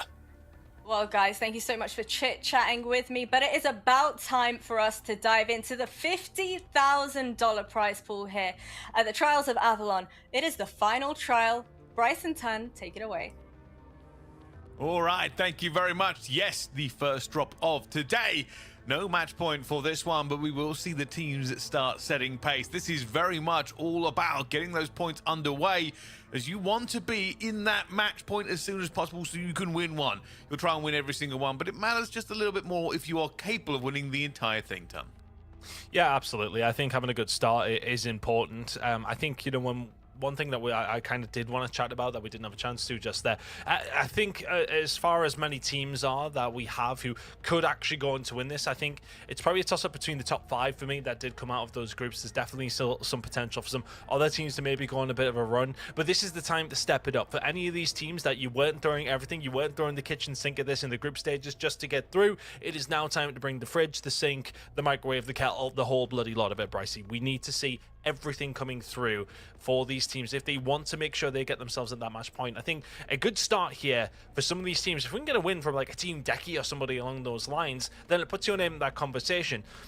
For everybody else, it's about just trying to play keep up. That's all you have to do. Get yourself in that position, put yourself in the spot where you can get on that match point as quickly as you possibly can. 150 points can be found relatively quickly. I think 3 games is as soon as we'll potentially see it, but we, you know, if we've seen it within 4 or 5, that's not going to surprise me. You need to get yourself there by 4 or 5 at the minimum, I would say, if you want a chance of winning this. Yeah, 100%. And I was kind of looking to see some of yesterday's boards of how teams did actually get there. It does seem like mostly it was like 4 or 5 for people to actually get to that match point. So we could be seeing Game 6 potentially be our match point game. It just really depends on how the big boys go to work in this one, essentially, because it's all about the pace, you said, and we might see a team just have a bad run, and that really sets it all back for them. Can quickly set it back. Let's see how it is going to go down, those teams. Gonna have to pull over towards the west side of Avalon here as we come back to our brand new map. Nice to be back on it, of course, in the Trials of Avalon. Let's see how it's going to go down in our very first game. And who better to concentrate on as the last team to make it in, and by the skin of their teeth, by the way. Team Menage just about got it done, and I think if they didn't get that kill on Hisoka and Co towards the back end of things, well, I know for a certain that they wouldn't have got it. They needed 1 kill. They got that kill and solidified themselves in this top 25. They're now looking for the first kill of this drop in drop number 1, Braska and Co. Let's see who they're going up against. That's a good start to it. They're going to drop him away. Got a couple of guns underneath your belts as well as everybody else. Starting to get into the swing of things a bit here, Brycey, on board with Gentleblitz. That's the key. I mean, you pretty much just want to follow what you did yesterday if you're one of the better teams.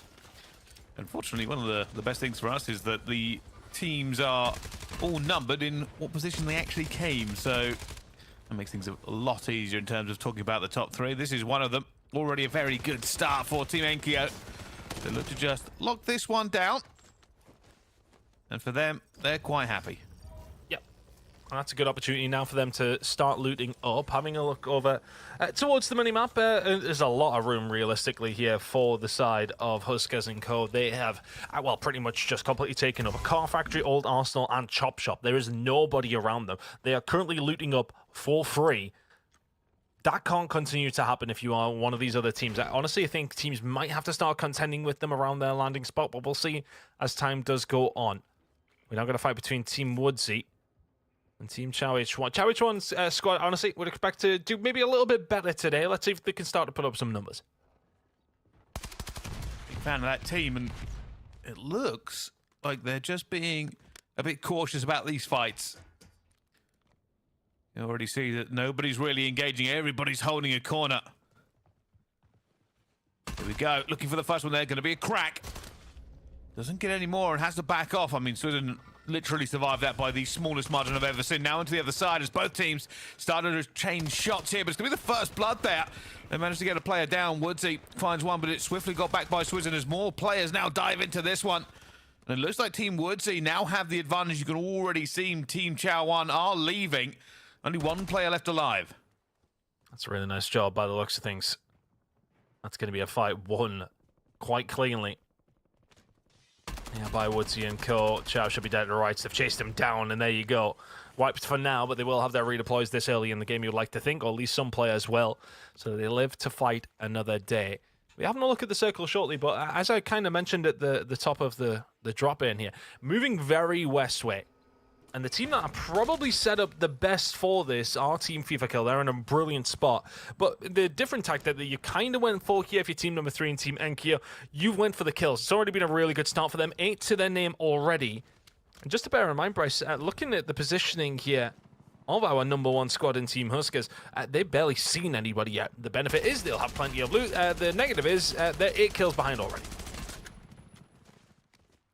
Well, that's the key here. I mean, we spoke about this at length during the pre-game, right? You kind of want to see some of these teams really put what they've been preaching over the last couple of days into action, and with 8 kills running so far so good, it's a good start. It is very much a good start. I don't think we're going to see, you know, the 90-point game we saw of yesterday. Although it would be interesting to see if a team could do it, to be honest with you, but it's much more difficult.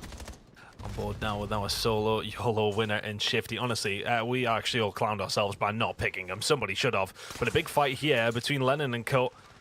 And Shifty, Natasha, Almond, and Z Smith. This is unfortunate for Almond and Co. It seems as if they're being caught out. King AJ will get taken down. Zyro, the team captain, the only one alive and kicking. He has, well, turned heel and he's made his move away. Shifty and Co, though, quite easily battering their way through and getting a little bit of control over towards service station. Zyro just about surviving. And will need to help his team get back up and running. I'd imagine that they haven't been dropped. Looking where they were on the map, it is coming in over towards the edge of the circle, and they are under a little bit of pressure here from Justice and Co. Big fight going to come through. Yeah, you're in trouble if you're Zyro. He's going to be wiped. I don't believe that's them out. No, the redeploy is now starting to come on through. We have already lost a team, though. And with another big west side kind of pull, taking the teams who are all the way over towards excavation, over towards wine, you've got to run into fire of teams who are going to be established. There's a big fight already going down. And this is another team here for Team Woodsy. We already saw them send Team Chow packing, and now it looks like they're going to get another one onto the board here, which is really good for their numbers in the long run of things. Let's have a little look where Team Woodsy are getting to, but that's 8 for them. I think it's 8 as well for Enkyo. A little bit of a slow start from Team Huskers. They seem to have dropped into area with basically nobody, but they've relied heavily on mobility with things like choppers so far.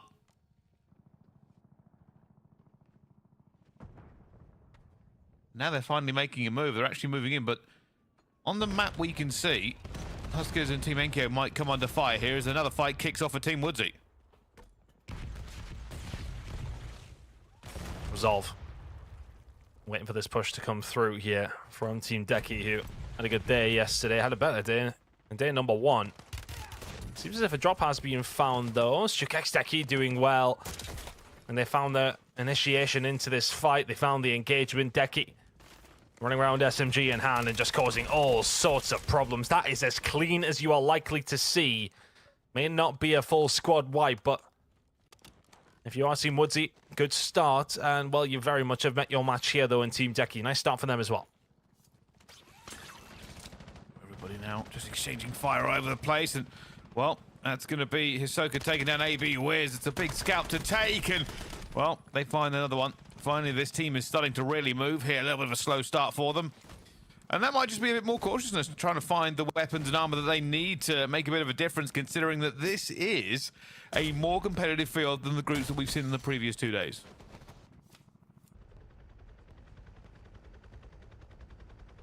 Eventually getting themselves up and running. Currently sitting at around 4 kills, which is not too bad. I'm going to look around, actually. Team Shucks sitting on 6. That's a nice start by them. And it was actually 8 for Woodsy & Co. That's a brilliant, brilliant start for the squad. They can get themselves re-established. They did just get wiped, which is, well, less than ideal. But if they can get themselves re-established here on an ever-closing circle, they've got an opportunity to put up some decent points. Team Shuck's now in a bit of a fight here over towards this side. Going up against Mizzet. They seem to be in a little bit of a sticky situation now as the fight will continue. It's actually Punkil going up against Mizzet & Co. And Mizzet & Co. very much coming out on top of that one. Oki and Bubble doing phenomenally, but here comes the third party. Deki & Co. starting to get involved in this fight, and which could be a good one for a pretty solid placement. They've moved themselves out of the zone, though, so they've got to make sure they win this and get moving quickly. They're in a little bit of trouble now, though, as will be laced to get dropped initially. That circle's starting to close in. Lipton, what can you do from here? He can find another as well, and the third party is going to work out beautifully for team number 5 and Team Deki. They nearly entirely wipe Team Mizzet.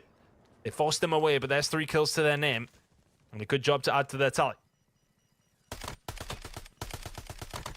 little bit of it here. Mizzet just... Oh! Run! Yep. Run! Do not stay in the zone. Going to be trying to look for some way to get the teammates back in, and hopefully it's unoccupied, but still a little bit of looting going on here. Here's another big fight going down. This is going to be Team Huskers against Team FIFA Kill. Wow. Now, Team Huskers have won this the last 2 times we've seen them fight. Yeah, They're Disruptor's already already backing been off, dropped. having lost a player ton, then the second player down. They are worrying. Oh, a little bit of a tap. Every single one of them is in a bit of a problem. FIFA Kill doesn't have any plates in, neither does Spam. Disruptor's going to go down. Echo has his plates ripped away as well. Huskers team, they know that they're weak. Oh, they're my already word. running at them again. This is time told once more. But Spam managed to get one back. They're fighting back this time. It's just gone down to an absolute bloodbath from both teams. But it will be Team FIFA Kill that has to get out of it. They come away a little bit worse for wear. But FIFA Kill's still alive. Just about alive. Got scary for a second. Dog actually coming in as well, which can disrupt, if anything, the squad of Team Hisoka. But other than that, yeah, okay, they lose noobs, so not as clean as they possibly would have liked. We've lost a couple of squads, actually, as that exchange was ongoing. Oh, and FIFA Kill's actually been going to be dropped. Is that them out? I'm going to keep an eye. It may well be. Our number 2 seed heading in the first game could be out entirely. And that will be a disastrous game for them if that is the case. They once again get ran upon by Huskers & Co. And that is a massive bounty for them to take away out of this game. I'm keeping an eye on the map, actually, in FIFA Kill. Yeah, no, he's back in. Yeah, he is back in. Keep an eye, though. Huskers and Enkyo are right next to each other. That's 1 and 3. Huskers have finally got their teammates back in, but they are going to face Enkyo. This is dangerous. We need to get to that fight. That is already kicking off. Our top 2 seeds, or top 3 seeds, are all fighting very, very soon. The rest of FIFA Kill are coming back in. Trying to find out. There it is. Teammates both sides. It does look like teammates are getting the worst for wear of it. It'll be another case of Team Huskers losing 1 player, but to wipe out another team that will be fighting them all the way through. That's huge. That's scary, is what it is, Brycey. Because they'd be going up against teams who've been well looted, who've been able to find kills onto teams, and now that loot gets transferred into the hands of the teams who've just killed you. That is incredible work by Huskers & Co. And this is the big worry for teams now. I mean, in game number 1, in drop number 1, we're getting a good example of what could be a massive, massive problem. So team number 1 in Huskers have ran into FIFA Kill and Enkyo, ranked 2 and 3 in this lobby, and dealt with both of those squads. Speaking of dealing with squads, that's going to be Deki & Co. finding a wipe on the team Becky Ju. And I believe that is a full wipe, and I believe that team will be out. So an opportunity now for them to get themselves looted up again. They're just on the edge of the circle, but over towards the north side of Golf Club. Seems as if we are trending over towards the stadium for a bit of a showdown to finish things off. A lot of these teams starting to position themselves well. FIFA Kill & Co. have managed to find a way back into this game. They are over towards stadium, but will be struggling to loot up, I would imagine. Some of the rest of the teams, though, it is just about trying to get yourself in a bit of a better spot, and this might be why they were able to get themselves back up and running. Cryo over towards stadium, where the game is likely to finish. This could be well fought over. Well, there's so many teams in the vicinity. We've seen, obviously, Team FIFA Kill regaining here, but there are players flying above. That's going to be Shucks Norris. We've also got Team Punkill entering the arena, the stadium for this fight. And on the other side of it, another team, Team MZ, also here. Team FIFA Kill is actually really spread out, as I'm guessing they've done so to try and regain. They've been looking for weapons and armor as it goes through. We've also got a cradle bomb in the area as well, so this is why so many teams are attracted here. That just makes it more dangerous. Tasha getting involved as well. Shifty and Co trying to get themselves in amongst this mix. And it's an awkward one, Stadium, because, I mean, you've got the roof, of course, with the grapples. Very easy to get onto, but there's a few different levels. So if we do end here, expect, well, utter chaos for a start. Just keeping an eye on the minimap in our bottom left corner. We can see it very much so, Bryce. If FIFA Kill and Co have went for that regain, not necessarily the best amount of attachments on some of their guns by the looks of things, but not in a terrible spot any longer.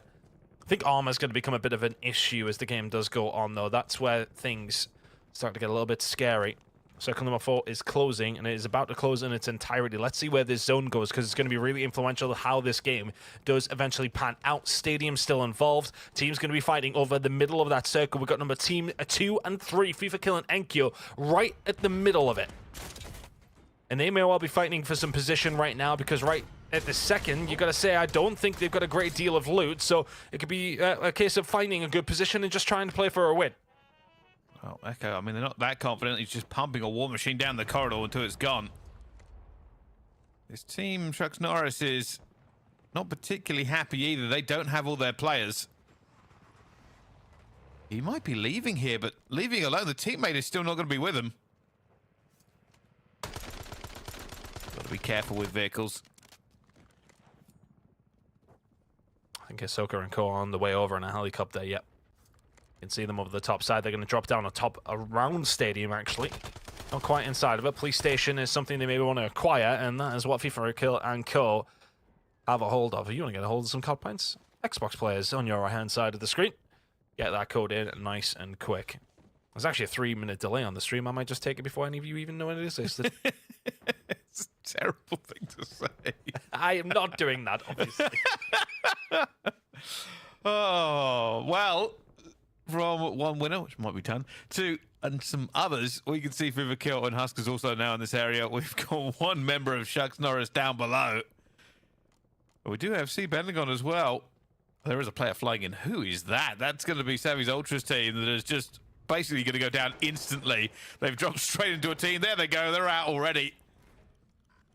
But this is... You can tell that this feels a little bit of a different flavor for some of these teams. I mean, realistically, that's probably the most immobile we've seen Team Huskers throughout the last 2 days. Thing is, though, they've done their dirty work to a certain degree. They've prevented some kills going over towards some of the other teams. They're currently sitting at 11. They're actually not at the highest amount here, but they want to be playing for this win. Get that multiplier in. Makes all the difference.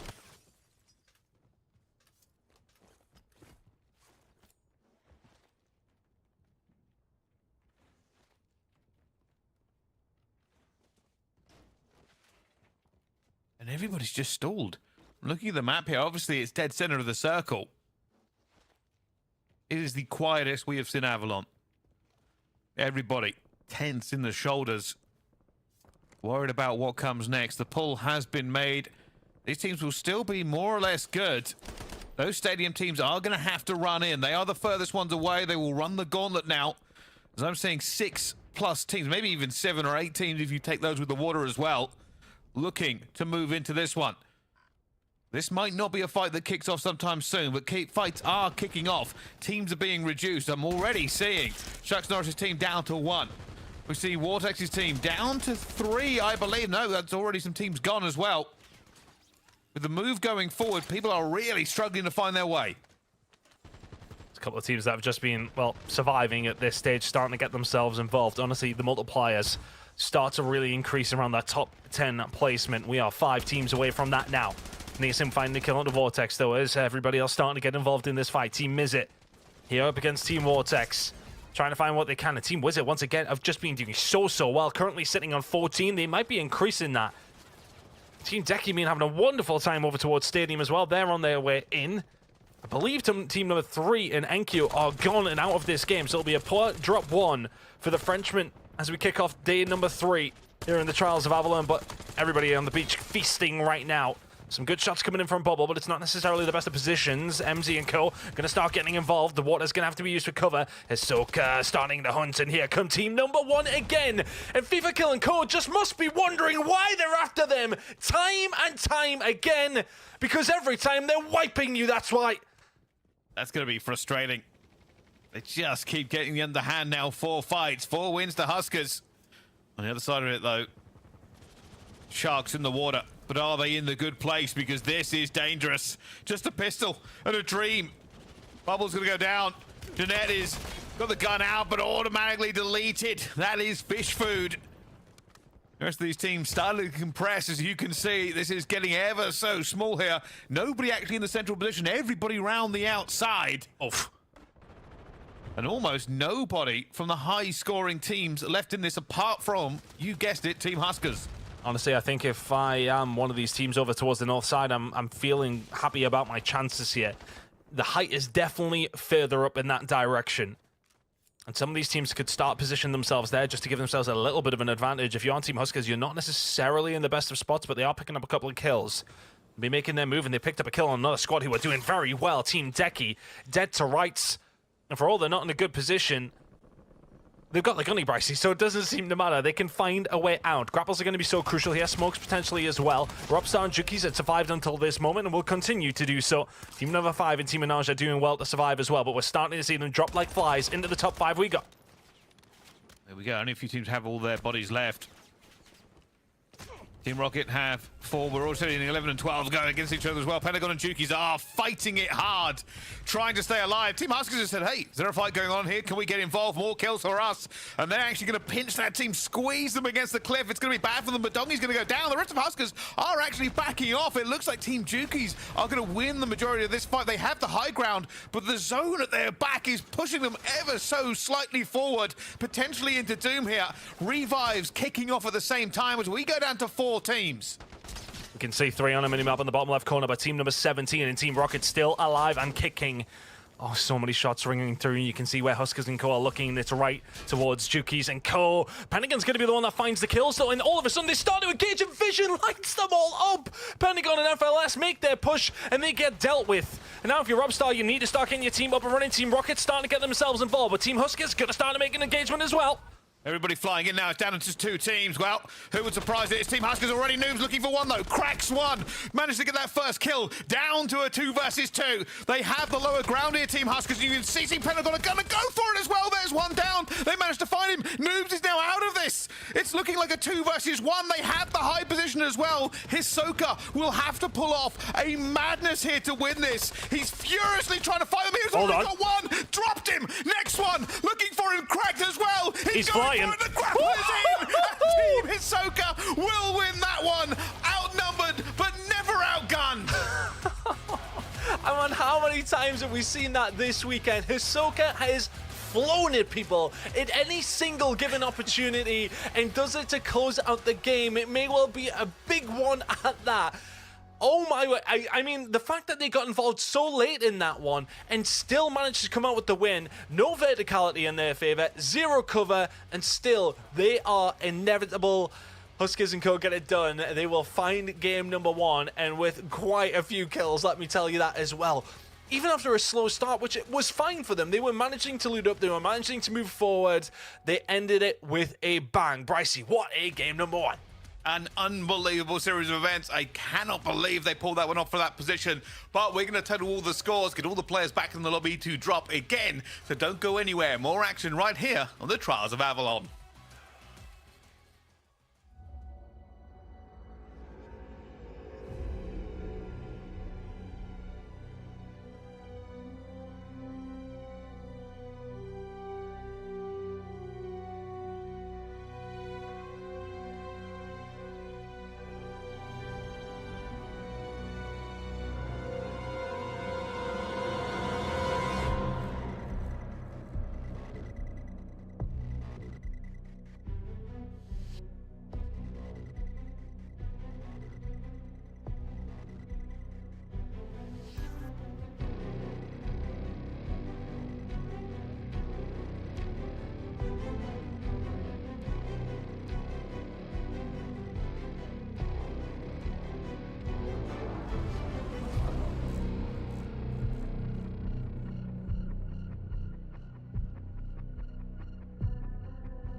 The final trial is underway as we've just seen Team Huskers win the very first drop of the day. Bryce, you were giving it some energy, you were giving it some welly, and rightly so, because honestly, those were some epic final moments. Hisoka clutching up a 1v2, giving himself a total of 8 kills alone. What did you make of the team's performance throughout that game? Well, truthfully, a bit of a weird one if we talk about Team Huskers. So, started off really slow. They were kind of isolated on the island. They didn't go into many fights very much early on. And then they ended up fighting number 2 and number 3. That's Team Fever Kill and Enkyo. So they had some really difficult battles. Ended up fighting Fever Kill another time to get them out of this game. But yeah, towards the end, that's when they started to smell a little bit of blood in the water. They even had to back away from that final 4 for a second because they also lost a player, but then managed to get the win. The clutch towards the end was unbelievable. It was so good. And as we recap everything that just took place with our AMD moments of the match, Tan, I have to ask you, if you are Team FIFA Kill, you've lost against them like 4 times now. How on earth do you combat the power of Huskers? Oh, maybe one of Europe's biggest hopes. Just getting ran through over and over again. Oh, look, I think the combat is just going again. Look, all they need to do is get one up on them. It always feels, if it's Huskers and Co running on them, I wonder if FIFA Kill and Co just need to get an eye on maybe where they are and maybe get to be the ones that are being proactive. I think that does seem to be the problem. They're always reacting to a team coming over towards them and being the aggressors, and it's quite often Hisoka and Co. So I think maybe just try to fight fire with fire. If they can get aggressive on them and maybe, I'm not saying land on them by any stretch of the imagination, but if they get a good idea as to where they are, could they have a go at maybe trying to bring that fight to them rather than fighting on Hisoka and Co.'s terms? Potentially, but look, I mean, they were just running through all the top teams. They got rid of Gentlemate, who I think finished in like 18th or something along those lines, in Team Enkyo. They've just deleted absolutely everybody, and the 1 versus 2 from Hisoka towards the end. I mean, Noobs does well just to get a couple of plates off here, so it does come down to a 2 versus 2. But Hisoka in that position, honestly, I think it was a bit of an overchild from Rocket. I don't know if he would have had... No, he didn't have plates. I think it might have been Rocket on this left-hand side. He gets him a little bit weak. It just drops him so easily. Rocky was already weak, and we'd already seen an exchange there, and after that, you're leaving your teammate up against Hisoka. Well, you know the answer to the question of who's going to win it. Look, really, really impressive game, and we're going to get a chance to have a look at the leaderboard in a second, but that is the kind of game that will strike fear into absolutely everybody else that they need to keep up, and they will need to keep up quickly because they will close that gap to that match point very, very fast. I'm so keen to see his reaction to that. How much yelling was taking place behind the scenes. Ever the showman, of course. But Team Deki as well was certainly one that impressed throughout that game too. What did you think of their performance, Bryce? Very good. I mean, you could say that about a lot of these teams, realistically. One of the biggest surprises for me is a more general overview is how immobile everybody got towards those circles. They clearly knew that there was going to be limited cover when they got to it. So we saw all the top seeds sort of bunker down for a while, which is not what we've seen really in some of the other ones. We've seen teams really just kind of continuously fly around the map here. So that tells you that everybody is feeling the pressure of the final trial. They do not want to go out early. They know you have to be consistent over and over again to get those points to get to match point. Of course, that final fight as well was not just the Huskers show. We also had Team Jukies that was amongst the mayhem. Taking a look at our standings. Anything standing out to you? Go for it, bro. I'd like to go for it. They've got double the points more than everybody else. That's a scary aspect for everybody to look at there now. But what I will say is there's a couple of teams that we maybe didn't expect to be quite as high. Team Juki's doing a really good job. I mean, I'm not saying I didn't expect it. Team Anaja, the team that came in at 25th, are by, as mentioned, the skin of their teeth. Sitting in 5th, 22 points, not too bad, but you're going to average that 150 point mark, well, by what I think, I'll do the quick math, so it'll be like game 7 or 8. This might be done by then, so you need to pick up the pace already.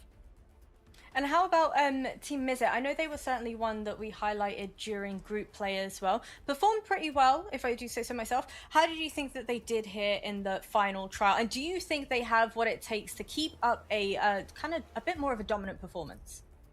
I think it's an interesting kind of case to make here for this team. Yes, they have been getting the points overall, and they do look pretty good with doing it, but are they a team that I expect to contest all the way through? Their consistency hasn't showed me that I kind of put them above everybody else quite yet. They are doing well. Maybe today's a different day and they will continue to do so.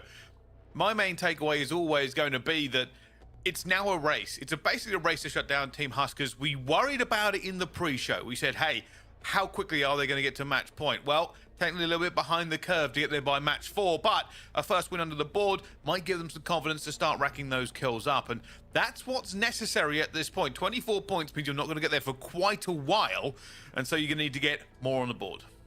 I don't know about you guys, but I was really hoping to see a little bit more coming out from Team Enkyo. Tom, what did you think about them?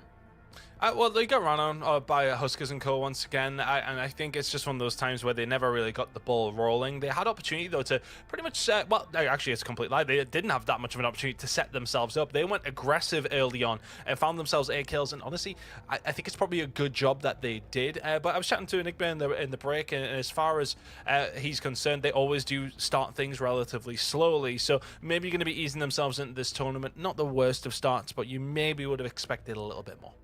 Well, given that this is a little bit more of a competitive lobby, as it were, as well, are there any differences in the way that teams and players are now approaching the game that you guys have picked up on? Well, yeah, I mean, we spoke about it just a minute ago, right? The stall has happened twice now. The beginning of the game, when they didn't run around looking for teams straight off the bat because they wanted better guns, and the stall in one of those final circles. Right? Everybody bunkered down very heavily, and nobody was willing to be that first team to put their toe over the line. You don't want to be third-partied, but you do want to third-party. So it's difficult, realistically, for these teams to get into an engagement or be high-farming engagements when you're worried about the team at your back. Well, it's about time for us to head on into Drop 2. Let's see if Team Huskers can do it one more time. All right, thank you very much. Well, it is the team we are looking at. It is the team of the moment. But anything can happen in the Trials of Avalon, and we're expecting it to be so. One of the main things for me will be adjustments from some of these teams. Slow starts and low scores could be a bit of a different game, including Ton, and this is probably the biggest surprise here, is that some of the big names that we've seen so far put up the kills maybe didn't get as many and then struggled to get the multiplier as high as they would like. Well, we said that could potentially happen realistically. You're going into a lobby from, well, going in with some teams who were quite weak in the grand scheme of things. They're all gone now. There's nobody in this game that didn't reach, well, at least I think it was 160 points over their games. So players who were typically averaging, what, like 15, 20 points per game are in this game, and that is like the lowest end of things. Team Menage, who were the last ones to make it over the line, finished like 5th in that game. So look, it's never going to be as easy when it gets down to this point, but that is the point. For Team Huskers and Co, though, that's not a bad start, right? I think that's the kind of game. I'm not sure if it will be an outlier, well, bearing in mind that they're obviously still in it, but like for some of these other teams, that's going to be really difficult to try and do. All I will say as well is maybe a caveat for that result that they were able to pull off there. The zone could not have pulled further away from where they were setting themselves up. Typically, if you are going to your preferred landing zones and it is as far away as possible from where the zone is, that does technically make your life a little bit more difficult because you're going to be running into teams who are established in that area. You're not necessarily going to be running through loot. A lot of water you got to cross, of course, in Avalon as well. Doesn't make their job very easy. The fact that they went in to win that game from the position they were in, it's a scary, scary thought for everybody else in this lobby as we head into drop number 2. Can they go back-to-back and really stamp their authority on this lobby? We'll find out. On board with the big bad of Avalon right now, this is Team Huskers, and this team has been setting records and breaking dreams for the past 2 days. They'll be looking to put that final one down today, but so far in the lead by double the points of anybody else. They'll be looking to extend that lead and get to match point ASAP. I'm going to look over towards some of the drops that are being coming through. FIFA Kill and Co going for their standard drop over towards Stadium. And for Team Huskers, they went over towards Old Arsenal, Cal Factory, and etc. once again. I think for the gentlemen, there might be a little bit of a switch up here. I'm struggling to actually see them on my map. Maybe there's 25 teams. I only have so many eyes, and I can only look in so many places at the same time. But they must be mixy with somebody, because I can't see them in the lobby right now in the position that you would expect them to be in. We'll see how that one plays out, Ton. The other side of it, 3 players have just backed off from 1. I don't think they knew that he was here alone, or is he getting that first kill has caused the other players to back off. For a couple of upgrades here, Oki. Still, this is not a safe area. Team's definitely starting to spread out a little bit more, but typical draw spot for everybody kind of coming through. Kills already on the board, though, for team number 3, so I can see where they are. They're over towards the port. So they're not too far away from Huskers and Co. Maybe a slight switch up from them, but not too heavy. But a fight going on here, though. Team number 6 in Mizit. Not the worst of game number 1's by any stretch of the imagination. Coming through with a 24-pointer, so sitting in a good position. Raska and Co, though, down a man already, and that is not necessarily ideal by any stretch. They're only one in this lobby without 4 players to their name. Sometimes these things happen, though, and their fight ongoing here at the beginning of the game.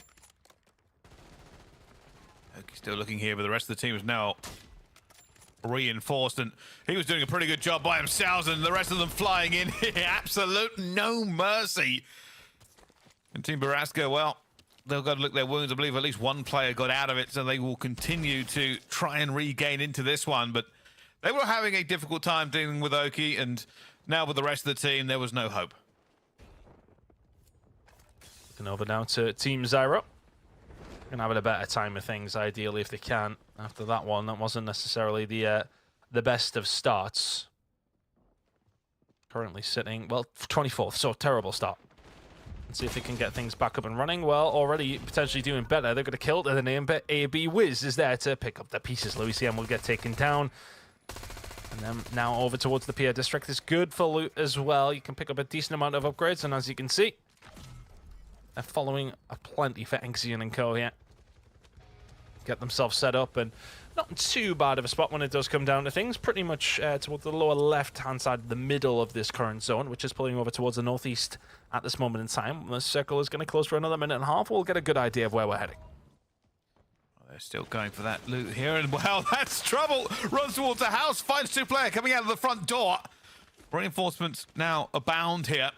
Team Flex will be calling this out as players descend from all angles. It will be a bit of a better position, though. Mizit's team could potentially find the first blood here, and they really need to. It looks like they're outnumbered here in this initial fight. Changing over towards another one, though. FIFA Kill and Co. Getting amongst it, trying to get some kills. Oki can find one at the Javix before Nala takes down Nascent. This one has been a relatively equal fight. Not quite equal anymore.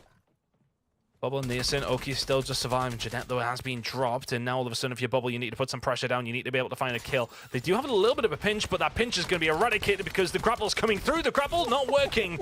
Bubble will find one into Nala. Javix can find one as well, but Oki then starts to get involved. Now left in a 1 versus 2, chooses to get the hell out of dodge. No grapples. No grapples at all, and he may well be able to get out of this. Not in the best of spots, but helicopter there available to maybe try and help him get away. The escape plan, was it perfect? It looks that way.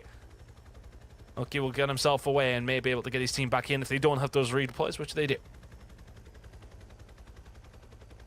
Never been more thankful for a helicopter to be there. They're going back into the lion's den. This is a little crazy, Oki. They're right there. They haven't left. Oh no, helicopter destroyed. Oh, he's taking so much damage. That's just 5, though. That was a misplay. Yeah, it's one of those moments that you look back on, you're probably like, yeah, probably shouldn't have done that. Okay, now just trying to put the shots down over towards Winery still here. That circle. Starting to head a little bit more northeastwards. Huskers and Co starting to find some of their first kills after establishing themselves. Already 5, though, from the side of Chow H1. They're doing well. 5 for Mizit and Co. 5 for Vortex and Co. So some good starts here by some rosters that need to have them. A bit of regain, and it looks like a bit of a fight going down inside the cradle bomb. 2 big teams as well, Natasha and FIFA Kill. Those zombies can make it very difficult, though, to spot the enemy team. I'm sure if you've played this at all, you'll know exactly what I'm talking about here. However, Shifty, not worried. Finding Disrupt into the water, chasing, grapples, guns, done. And that's just going to be such a massive frustration for FIFA Kill and Co. So many times they're making a play to try and get something done and maybe try and loot themselves up, and they are just constantly running into all of the demons in this lobby. FIFA Kill's still alive and kicking, but it's if you're not running into Huskers, Hisoka, Noobs, and Dongy, you're running into Shifty, Almond, Smith, and Natasha. I mean, not ideal by any stretch of the imagination. FIFA can keep things up and running. As far as I'm aware, they hadn't dropped in any stage, so they should be back into this game relatively quickly. Let's see what they can do with it, but again, not a good start from FIFA Kill and Co. And is that going to come to bite them in the behind when things do get a little more intense, if they can make it to the late game? At the moment, we're on Team Becky, and this is dangerous. Good Shots shots. to find one at the end as well, because there are more players right above you. Going to go down for it as well. A little bit of a trade in the end. Not bad there from Team Justice. Everybody's slowly trying to get this one down. If anything, I feel like this is a little bit more mixy in terms of nobody's getting away clean. Yeah, looking over towards the left-hand side of the map, that's an area I'm really looking to see if we can have a look at over towards Hightown, Lowtown. A lot of teams setting up in this kind of area. And it's going to be about the high-end point of the map, around the Lowtown Mountains, if you like. That main island in the middle is potentially a spot we could be ending in. Fights now on going over towards Lowtown. You can see the transition now coming through here for Team Jukies. Not a bad finish for them in map number 1. If you are squad 1, though, our current leaders, only sitting on the 3 kills at this moment in time, haven't really ran into anybody. You can see them on the south side of that circle. That is now closing further towards, as mentioned, the north side of this middle island. It's got excavation, coliseum, everything else involved. A lot of water to play with as well, so teams going to have to make a decision on which way they want to go. Which body of water do they want to, well, get over or avoid? Team number 12 here, though. And Jukies and Co. It's just about positioning. Back over towards the winery, where another fight is about to ensue between teams number 5 and 6. Deki and Mize about to take each other on. Where they look. Who walks into the trap first? That's the careful thing about it. Stacking here. They know that there's players across from them, but they're a little bit compressed. 3 players now sitting on the roof. Oh, they're going to see the cross. They're going to see the cross. Oh, they didn't know. They weren't able to get into a better position for it as well. As bullets hammer around them. Team now split up. Deki trying to get into a better position off onto the flank here so they don't get flanked themselves. On Overwatch up top as everybody runs through the fields. Bit of a back off. Nobody able to get that decisive down. Speaking about somewhere else on the map, Team FIFA Kill, I believe, have been wiped. Had a bit of a bad fight up against Shifty and Co. And then after that, I think it was Fifi who was alive and kicking, and he ain't alive any longer. I can't see them on the map. They are done. Deki and Co. are, though, trying to get something going here. This is a big opportunity for some of the other teams in the chasing pack to put a bit of a gap between themselves and another potential competitor for that number 1 spot. Kadoki, Bubble, Niasin, Jeanette be one of those teams. Backing on down, big fight over towards Winery. Plenty of cover. And the sniper, honestly, don't hate that idea. It's not something we've seen too much in Black Ops Royale. It's obviously relatively solid for mid-game. A little bit less armor to play with, but they are running out of plates and, well, getting hunted down. Deki has found Niasin, looking to try and find a second here as well. He can. Really good shots, and he's going to clean those up. And there's his first 2 kills of the game. There's about to be a couple more added for the squad. The grapples, the movement, the gunny. Just going to be far too much here for Team Mize. So over towards Winery. Well, going to want to forget about that one. That is a nice wipe coming in for Team Deki. That squad has been wiped completely. We start to move into this one. You can see ever so slightly these zones compressed and more fights going down, including this one. Nailed him. Good timing with that one, but he's going to be outnumbered. You can already see down the hill Team Flex looking for Cooker up here, but this is a good shot if he can get it. Not able to drop that player. Plenty of room to move. Team number 10 and Vortex and Co. already putting up 13 kills. Just having a look at where they are towards the map. They're over towards Coliseum. They're in a really nice spot here, so they've had a very, very good start. Our Team leading with only 5 kills, and Team Huskers hasn't necessarily worked for them so far. They're about to run into a fight, though. They're over towards water treatment, which is not quite in this new circle, which we'll be heading towards in 35 seconds time. And that's going to get rid of a lot of teams, to be honest with you. I think we're probably going to see a couple of teams drop here. One of the teams that are outside of the circle and need to make a bit of a run are Team Enkyo. You can see them over towards the bottom left side. They're potentially about to run into Team Zyro, who are trying to have a much better game than their previous 24th placement. This is where it all gets a little bit tense. I mean, once you get to these kind of final areas, you're sitting there going, right, obviously we're trying to win here, but we don't have a lot of kills, you know? It's always going to be a difficult one to balance getting those points so you can get the multiplier before playing for the multiplier. Well, 2 times not very much is still not very much, right? Yeah, that's the issue. You know, you could have a game, win the game.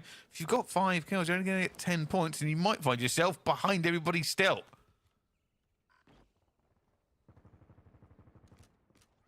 Right, over towards Clifftown here, which could be influential looking at where the zone is starting to pull. A couple of teams here, though. One of those teams, Teams MZ and Team Pentagon, looking to try and jostle for a little bit of position, and it's a heavily fortified town. And, well, a couple of different senses, a lot of buildings, a lot of cover, and it's a big cliff town on the top of a hill. Or a cliff, specifically. There we go. Team Pentagon. You're right, this cliff down on top of a hill. It's funny that, isn't it? Yeah, I do like kind of talk for a living and stuff, but here we are. Either way, fight starting to ensue. 3 versus 3 in this area now. A couple of players have been dropped, including Melvin, who will actually be caught out from the other side. Nice flank came through from Team MZ. If you are Team Shucks, you're going to start getting involved in this as well. Just looking for a little bit of positioning. Team Huskers still on their way slowly but surely. Haven't managed to pick up too many kills, but now sitting on 7. But some of these teams on 14, 13. Some big numbers being put up already. And one of the teams doing that is the Gentlemates, Enkyo and Co. About to run into Huskers and Co as well, though. So that could be a massive fight. And who goes up to potentially win this game? We'll be keeping an eye on that. And teams 1 and 3 about to fight each other on the edge of the zone. There are some difficulties for some of these teams here. You can see fights are erupting, and you are right about Team Enkyo. They are moving fast into the web that Team Huskers have almost weaved, as they have many players spread out. There's nobody else here. We can move elsewhere. Yeah, they are on their own. This is very, very true. This is looting simulator. Well, we'll see how these next fights kick off. You can already see a little bit of a fights going down for some of these teams. Squad 23, that's Stylers. We'll have a couple of teams nearby. They might third-party this as Woodsy and MZ go to work, but Team Woodsy coming in worse off of that one. They already lost players. Oh, no. Flying into it. They did catch him. Resolve will go down, but Team MZ will now know they're here. What can they do about it? This is a big fight, though. Oh, look at the positioning that Hisoka and Co have got. And just looking to try and get rid of the gentlemen, and that is why armor is very, very important. Noob, Hisoka, Dongi, and Huskers looking to try and finish off the Frenchman and Kyonko just below them on the bridge, and they're looking to get aggressive here as well, and rightfully so. Plenty of plates were smashed, but armor not quite broken. Strick now being called in. Not too sure which way that was actually going to go from either one of these two teams, but you can see the gentleman starting to back on down. Nobody has dropped just yet. The fight still continues to go on. Grommelak will be the first to fall. Noobs can find it, and that's now a 4 versus 3 for our current leaders. Cord will fall, Hisoka will find it, Hello can find one back. This fight is still going, Bryce. 2 versus 2. No blow unanswered. Dongi's looking for it as well. His long-range gunfights, this armor. Good God. Orange armor for the team is really coming in clutch for that bullet reduction. Well, a little bit of a quick loot from my teammate's corpse, but they're going to have to fly. And you know what? Both teams choosing to disengage here. They know it's a big fight for both sides, but they can live to fight another day. More points, more kills. All this is bad, actually, for Team Huskers. I don't know if they got spotted there. Team Justice is on the roof, and they are looking, but the velocity letting them down just a little bit. Yeah, it's still a hard fight to take, but the thing is that Team Huskers actually chose to try and fight up against Team Enkyo on the edge of the circle, but it's not a team you can easily wipe, right? Must have had some redeploys. There was only 2 of them. Yep, they had 2 to redeploys, and they'll be back up and running, so hopefully can get some loot back in. They are now inside of the circle. We're able to converge on that pretty quickly. Now need to try and find themselves probably closer towards the center, try and find a team they can wipe and get a hold of their loot. But this is not a great place for them to be right now. If they can go on to win the game from here, that would be something quite special. Grapples are definitely going to help, though. As will the sensor darts. Starting to make their move over towards the top of the hill. Hisoka not enjoying that gunfight whatsoever, but they are somehow, somewhere, it always seems to be the case, they find the middle of the zone, but they are still not in a good position. Now, they are a little bit underlooted as well. If they could find Team MZ, they would have a chance, but Team MZ are holding all the cards. Full team, well, not a full team, 3 team, but a full kit. Now, we're a little bit worried about this other team that they've spotted off in the distance here. That's Chow. And Chao's team are certainly not a team to be ignored. They've not had the results so far in the Trials of Avalon, but certainly have the gunning to back it up if it does come to it. Obviously, you need to reposition very, very quickly if you're Hisoka and Co, and here it comes. Hisoka finding a way through. On Team MZ might be in a lot of trouble here. There's the first drop. They've already got a couple of them weak and a couple of them down, starting to converge onto a spot which potentially could win them the game. There's another team wipe, combining so well, but other teams looking to try and get themselves involved. Just about surviving does every single player. Huskers is down, but they may well be able to get them back up, but the core trio is still surviving. Yeah, that was a big fight for Team Huskers, not just for the fight and positioning, but also to get the loot in the hands of the team members that had to fight back. You can see already the rest of the teams are now starting to move in this area. Theoretically, Team Huskers has one of the better positions. Problem is that you're now in the middle of the circle, so everybody is going to see you. Not a lot of cover either, is there? They're good verticality-wise. There is, of course, players over towards that top cliff that they're having a look towards, and well, just shooting all of their bullets. FLS dropped in the blink of an eye. If we were doing assists, I think a couple of the players would have notched up a couple there for the Scuff bounty, but score is going to be ever so important. Almond will find Stukex. That's a big fight for these two teams, Natasha and Co. Finding plenty here, and they're not in a bad position in this map either. Not too far away from former teammates, foes, and friends. Probably going to engage on each other. And again, look, this is what you kind of have to get the grasp with. Any cover is good cover right now. Sweet little campfire. That'd be quite nice in the evening. However, right now they're feeling stressed. They know that this is compressing here as well. Team Tamaki are already going to have a fight at the other side. They're really getting into it with Team Wardex, who are just below the cliff. So everybody being pushed down. It does actually make Team Huskers' position just a little bit better as well. You can see this is really being stretched, but the pull is what is now going to matter. Oh. Where does it go? Oh, it's just outside the fingertips of Team Huskers.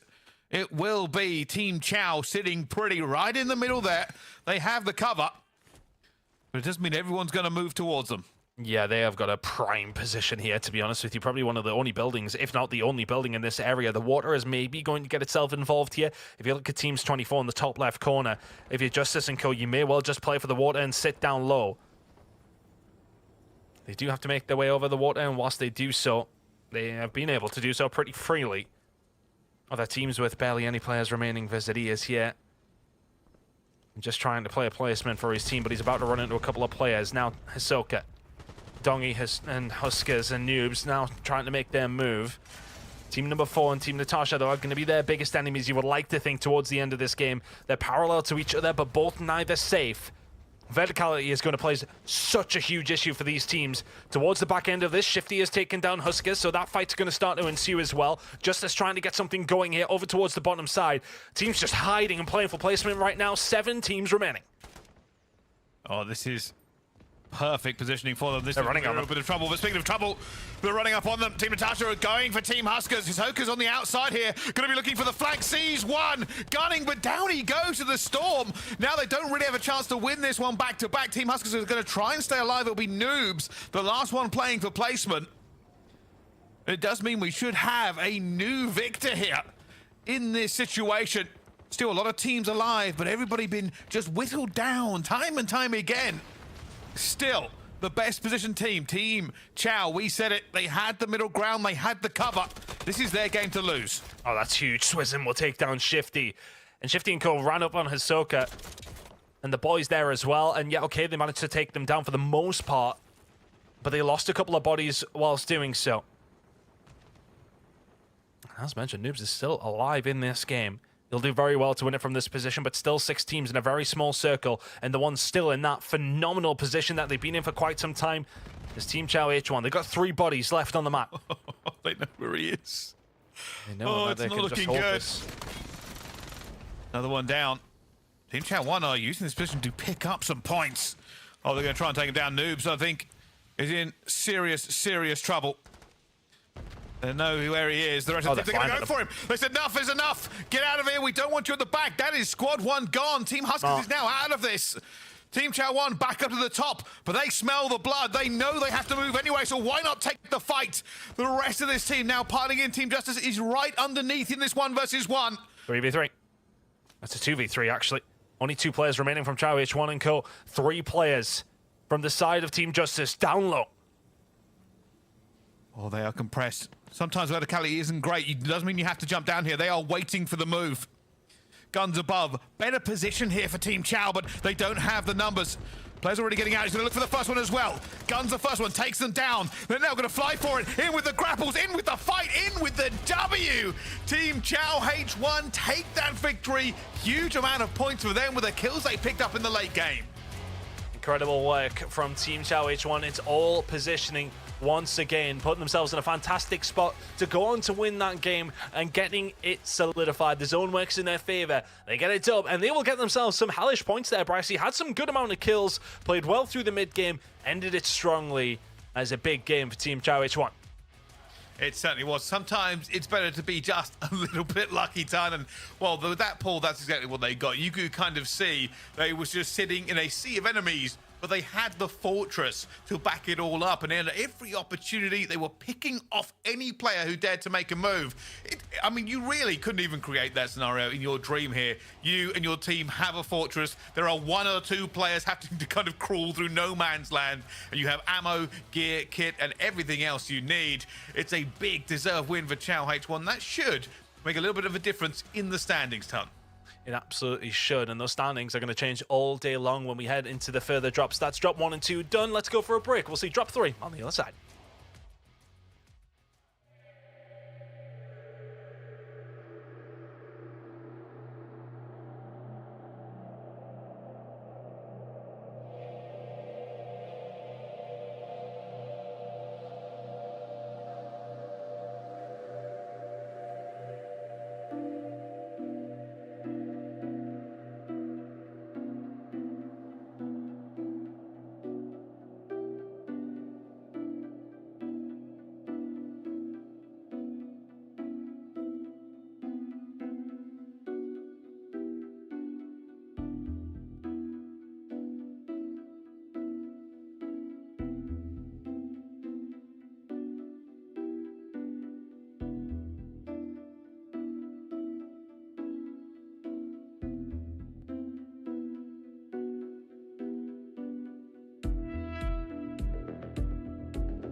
This is, of course, the Trials of Avalon, where we have just seen Team Chow walk away victorious with a big 22 kills to their name. Infinity, talk me through those final moments of the drop that we've just seen there. The positioning of Team Chow was absolutely exceptional. Yeah, I think it goes to show just how important this positioning is, ultimately, right? We've talked about it so much with the way that this map kind of works here. There is a lot more open space than you would otherwise see on most other Warzone maps. And so whatever positioning you can possibly get is paramount. And I think there, if you've got a giant kind of area of the map, like a kind of giant tower to work from with so much coverage, that's going to benefit you just incredibly well in a final zone like that, where nobody really has that same kind of level of coverage. And that's exactly what Chow did, right? I mean, they got that battlement early on and then just kind of wiped teams from up high. Nobody could really touch them. I think the only team that probably could have touched them in that situation, if anybody was going to, was probably Team Huskers, the way that they've been fine at people, but obviously by that point they'd already been reduced down to just noobs. So again, it is so important to get kind of coverage like that in the late game, and they showed us exactly why. Yeah, and the way they execute on the final fight as well, very heads up. They're a 2-man against the 3. They recognize that, yes, you have the height, but all it takes is for that opposing team to correctly swing, knock one of you down, and suddenly that fight is very difficult to control. So what they do instead is they send a player in either direction. That forces that opposing team to kind of pivot a little bit, and they decide to shoot out the opponent's sensor dart, which then removes all the information they would have had, pop down their own, and then start to engage. And as such, they just control all the informational game then, as well as that positioning from above. So some heads-up plays coming in from some incredible competitors allows them to take the victory and get themselves going in the final Trials of Avalon. Well, as Infinity mentioned, the only team that could have potentially taken them down a peg or two would have been Huskers. This team just seems to be completely uncontested, especially when it comes to their drop spot. This is the second drop in a row now we're seeing this be the case. Infinity, is this typical of what we would see when Team Huskers are landing? It's kind of weird, right? Because yesterday, obviously, group stages, teams have very different drop spots. But, they were being challenged by a number of lower level teams. And so they were able to get some early level kills. At the very least, they were being challenged for some of that loot. The problem is at the moment is that there's not just one, but like 2 or 3 POIs that Team Huskers have almost entirely to themselves, where nobody is challenging them for the first zone of the game. And so they're accruing so much loot. You got to remember, they are basically getting their weapons up to like level 5. They're finding several weapon kits because nobody else is taking them from them early on. They're facing so much less adversity, and I think the scariest part about it is ultimately with the loot that they're going into their first fight with, and when they inevitably get there, they can just kind of snowball throughout the rest of the game. Like, they're not suffering for the fact they're not taking a fight for the first zone. It really is kind of scary, and I'll be honest, I would be very surprised if I saw anybody change their drop to go anywhere near Team Huskers early on. I feel like this has very much been it's well and truly anybody's game at this point. We saw Team Vortex Enigma. They had a pop-off performance. They were at the bottom of the standings before we even headed into it. What did you think? What did you make of them? I mean, it's a very strong squad for starters. This is Blade, Zanks, and Freddy alongside him. And this is a set of players, a set of battalions that have been around for a very long time, understand the play very much so, have competed in Esports World Cup, World Series, and so on. So they know what it is required to win. And having come off the back of a very slow map 1, they had to come out swinging in map 2. They have the firepower. Sometimes we question their consistency, and that's what we're going to be looking for here. You've got to remove your floor games. You can't have 1 point in a match and expect to hit match point, let alone win the tournament. So hopefully they can step out and do a bit more, but a team that doesn't need to do much more right now is going to be Huskers, because of course they are leading the bounty challenge. Won it in day 1, won it in day 2, and my god, running away with it in day 3. Give someone else a chance, boys, okay? Right now, you got yourself 8 Scuff controllers. You do not need to add any more to that tally. But you know what? Fair play to them. They've certainly been showing up today. Another team I wanted to chat with you about, Infinity, was Team Decky. Their team play seems to be working incredibly well for them.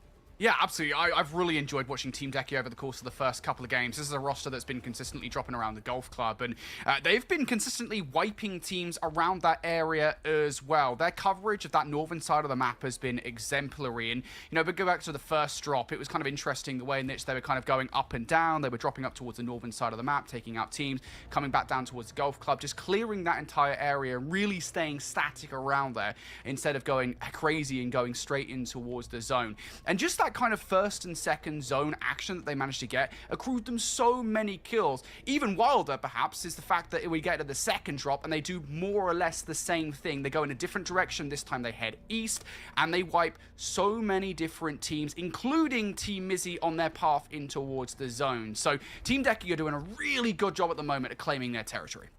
They certainly are, but you know what? One team that I was really hoping to see a little bit more coming out of was Team FIFA Kill. Enigma, these guys just can't seem to catch a break. If it's not Team Huskers on their tail, it's going to be Team Natasha on their tail. And it always seems like they're a little bit on the back foot. They're always being picked off one by one. Yeah, that feeling of being on the back foot, it certainly strikes a chord, because the moment that they seem to engage in these fights, they're always losing that first blood, puts you instantly on that back foot, and so you end up with these teams then hunting them down, and we haven't really seen that moment where they kind of stand, turn, and try and return fire. It's always, we need to reposition, we need to play in a different way. That's not a position that this FIFA Kill and T1 lineup will be used to. T1 are usually the people on the hunt, mopping up the rest of the lobby, and FIFA Kill has won many a championship by being the aggressor. So right now, in uncomfortable territory, they are in 17th. That feels a long way away, but in terms of getting themselves up towards that top 3 conversation, it needs just one big map. So as long as they can find that sooner rather than later, that suddenly makes it a much better day at the office for them. But they've got to find that from somewhere.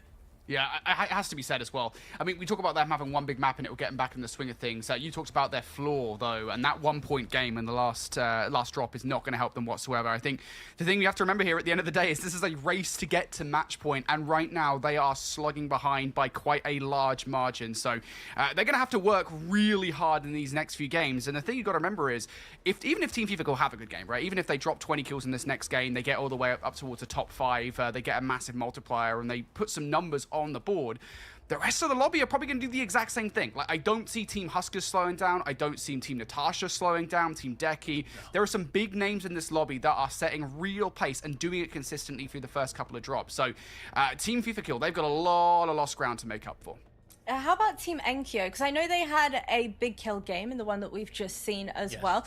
But from them, what can they change up? What do you need to see more out of them? I think right now, honestly, considering their history, I'm actually pretty impressed. They tend to start very slow, and we saw that in map 1, but it usually tends to, it's a couple of maps. It seems to be like, you know, halfway through the tournament, they finally kickstart and get going. Came second at the Esports World Cup last year via a very similar method. It was a case of, all right, they're kind of out the picture, and suddenly, barn burner kind of maps over and over again, started to string it together and ended up putting themselves right up there. That's what I'm expecting them to do right now, and the fact that they've finally gotten it going in map 2 bodes better than those previous examples. So can they finally end that Silver Surfer curse? Who knows? Maybe they can do it for drop 3. Boys, go ahead and take us from here. Thank you so much. All right, drop number 3 is just a moment away, folks. Obviously, we've still got a really long way to go, Enigma, right? Match point, we're very far off these teams reaching 150 points. If you guys are at home aren't familiar with the way this format works, effectively, we have a team, once they reach 150 points, they just need to win a match after that, and the championship, Trials of Avalon, will be theirs. But it isn't easy whatsoever, not with how competitive these lobbies are. Team Huskers, they feel like favorites at the moment, Enigma, but you know, we've been going into these final circles. I've been really impressed with the way Team Huskers have kind of identified POIs to try and get control of, like these kind of little bits of coverage on the map. We saw them do it actually back in map number 1 versus Team FIFA Kill, where they got control of the police station. Obviously, unfortunately, the zone didn't pull towards the police station, but just the mindset of Team Huskers, it really does look like it's making them favorites to win the entire thing at the moment. Definitely. It's a situation for them of always thinking a step ahead, but also in some ways it's never chalked. It's that moment of, you see it in map 2 there, they kind of recognize, all right, we're in a very difficult position here. We've been fighting against the NKO roster on this bridge. We've lacking in loot, and we kind of need to kind of get ourselves into a better position for endgame. So what do? They isolate one team inside one of those Roman ruins and decide we're going to run over this as a 4, take all the loot and put ourselves in the best position possible. And it's just playing on strategies like that. There's a classic from Hisoka back in the day, where he would just smoke his way into the center of the circle very directly, very aggressively, because he knows without that win condition, without that incredible position, all other plans are worthless. So they go big or they go home. So far through this entire week, it has been the former. And can we see more of that here in drop 3? We'll get a quick look here at the circle. Heavy towards the northwest. Spells ourselves a circle somewhere around between stadium and casino. But we've got a long ways to find that out just yet. And taking a look at the drops, well, going to return off to Old Arsenal if you are that Huskers lineup, and you will have so much space that one of your players actually goes to Chop Shop because they know it is free. Yeah, that's something they've actually been doing over the last couple of days. I've noticed it at the start of these games, right? They'll send a couple of players towards the Old Arsenal, and then the rest of the players, the other half of the squad, will kind of go out and kind of explore some of the other buildings a little bit in and around. They're pretty confident that they can win those opening gunfights if they do have to challenge anybody. That's just how good that Team Huskers roster is. For the moment, though, dripping on board with this Chow roster, of course, the winners of game number 2. Very good at identifying where they need to be towards the end of the game. And they've gone for a relatively similar strategy here. Unfortunately, probably not by their own choice. They're going to lose the vast majority of their players to another squad. Chow, though, being separated away from the team means that all will be well. And there's still a fair amount of loot in this area for them to grab, so they'll be perfectly happy. Looking over towards the minimap, I was looking over towards what FIFA Kill are doing at the moment. I was wondering whether they were going to change their drop at all, Enigma. It doesn't look like that's the case. They are sticking towards that stadium drop that's benefited them so far through this tournament. They just have to get better fortune on the pathing towards the zone. Well, this circle itself will help them considerably. They're able to defend that waterfront. Teams are going to have to push up past them, try and fight them for that stadium territory. The one thing they're going to have to be wary of is any teams coming in from Golf Club. That's going to give them the height advantage against that squad. But otherwise, should be able to pick up quite a few players. They will have all of that stadium for themselves. That's a lot of loot to set themselves up with early.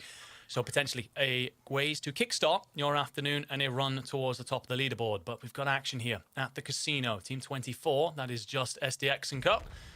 Alongside Team 8, Zyro, Lucien, AJ, and Lennon. I'll just take a moment, assess the fight, weigh it up, move the pieces around, and try and weigh up a hit here. This will be a big fight early on, of course. Just SDX did manage to get second in the last game, so for them to have a good go of things here early would be huge. Of course, Team Zyro equally isn't an easy roster whatsoever. Max SDX, the namesake for the roster, in a bit of bother. And takes some fights, also has help from the teammate towards it. Swings out towards the left of the gunfight and gets down by Millsy. And Zyro comes for the finish. King AJ and Zyro in the feed, picking up a dub. And now there's a couple more players left to contend with. One more down. And that last remaining player, I highly doubt that they're going to want any more of that smoke. They're going to get the hell out of dodge here for Team Just XCX. I don't know if they're going to be able to get away, though. They are going to, at least initially, grapple away. That audio cue is going to go in favor of Team Zyro. Going straight for the crack is going to be Zyro now. And even if Zyro goes down in this situation, the trade should be good. And that's an immediate wipe early on for Team Just SDX. From second place into the last game, we go in towards this one. And fortune will favor against them. They will have the redeployment tokens, Enigma, but still, you don't want to lose them that early on. No, certainly not. But for Team Zyro, you'll be sitting pretty. Now this Woodsy roster going to be re-engaged by Chow and Co. Authentic's going to bang away with the LMG. However, for Chow's roster, you're going to be lacking high-quality loot. I'm seeing just grey and green weapons, common and commons. And you're going to want more than that. But can you pilfer it from these bodies? Chow's trying to set up a hit from the front, but look at those green hours. Just trying to set up a bit of a pinch situation here. Can we swarm around this, send in all our lethals and tacticals, and then flood it with our guns? That's the question. They are down low right now. This is going to be difficult to try and fly up on them. There we go. They're going to give it a go. Flying up right above them. Chow's going to put some puck shot in, but not enough to actually do any real damage. Stun now going to connect on towards at least one, but you're running up the stairwell, and there's a couple of lines of sight that are watching you. So that's Chow down for the count. Repositioning now are the other players, trying to find their way through using all of the utility. Another player trying to cut the lift. That's Sariel down for the count. Repositioning from behind. That's not going to work for Authentics either. And it all just comes down to the one player here from Chow. This has not gone well for them whatsoever. At the very least, Swizzen hasn't engaged with the fight, so he has the option to press the eject button, and that's exactly what he's going to do. But yeah, that was just all rough and tumble for Team Chow, wasn't it? The option to actually get in that position, not great. Now, however, we're looking over towards Stylers. They want a bit of the action.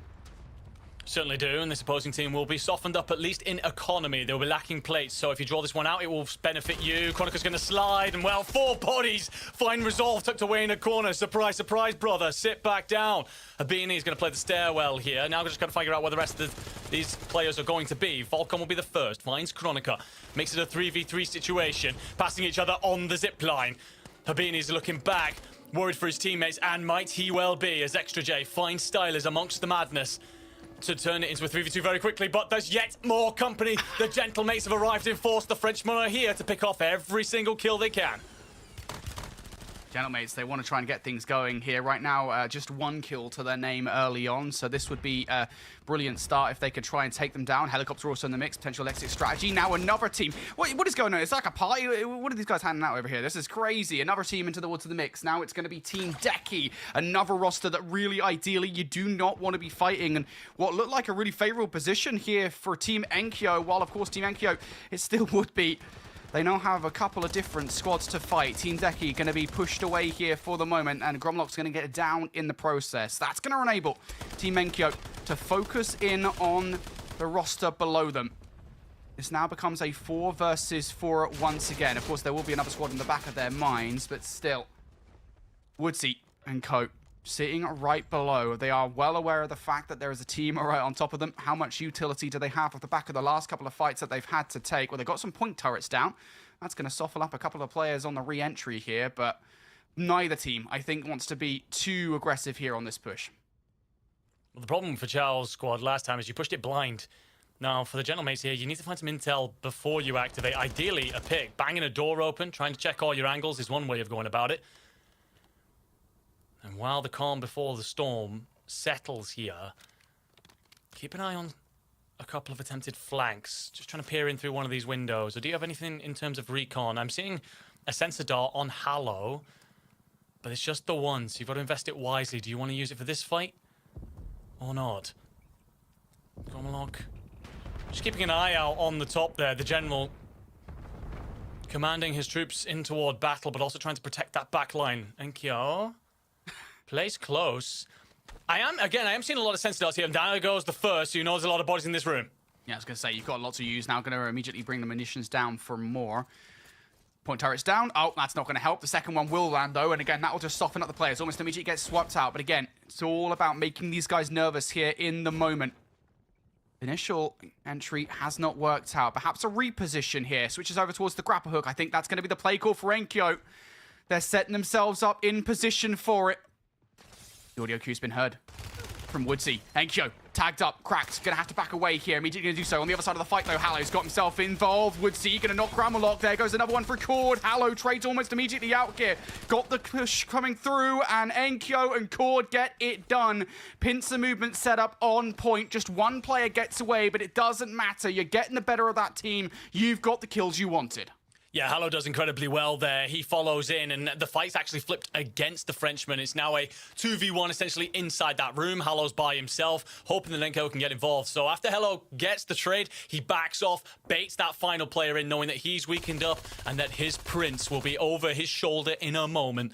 Makes it nice and easy. I say that, it's at a cost of a hell of a lot of blood, and here come Team 2. That's FIFA Kill looking to kickstart their afternoon, rolling up on a golf club.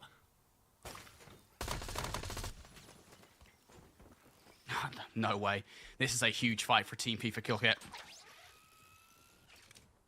This is what's been their biggest issue, is fighting rather important squads early on in the game and getting cut down for it. If they could finally win one, the tides would change. We talked about Team FIFA Kill really needing a big game here to keep up with the remainder of the squads on our match point system.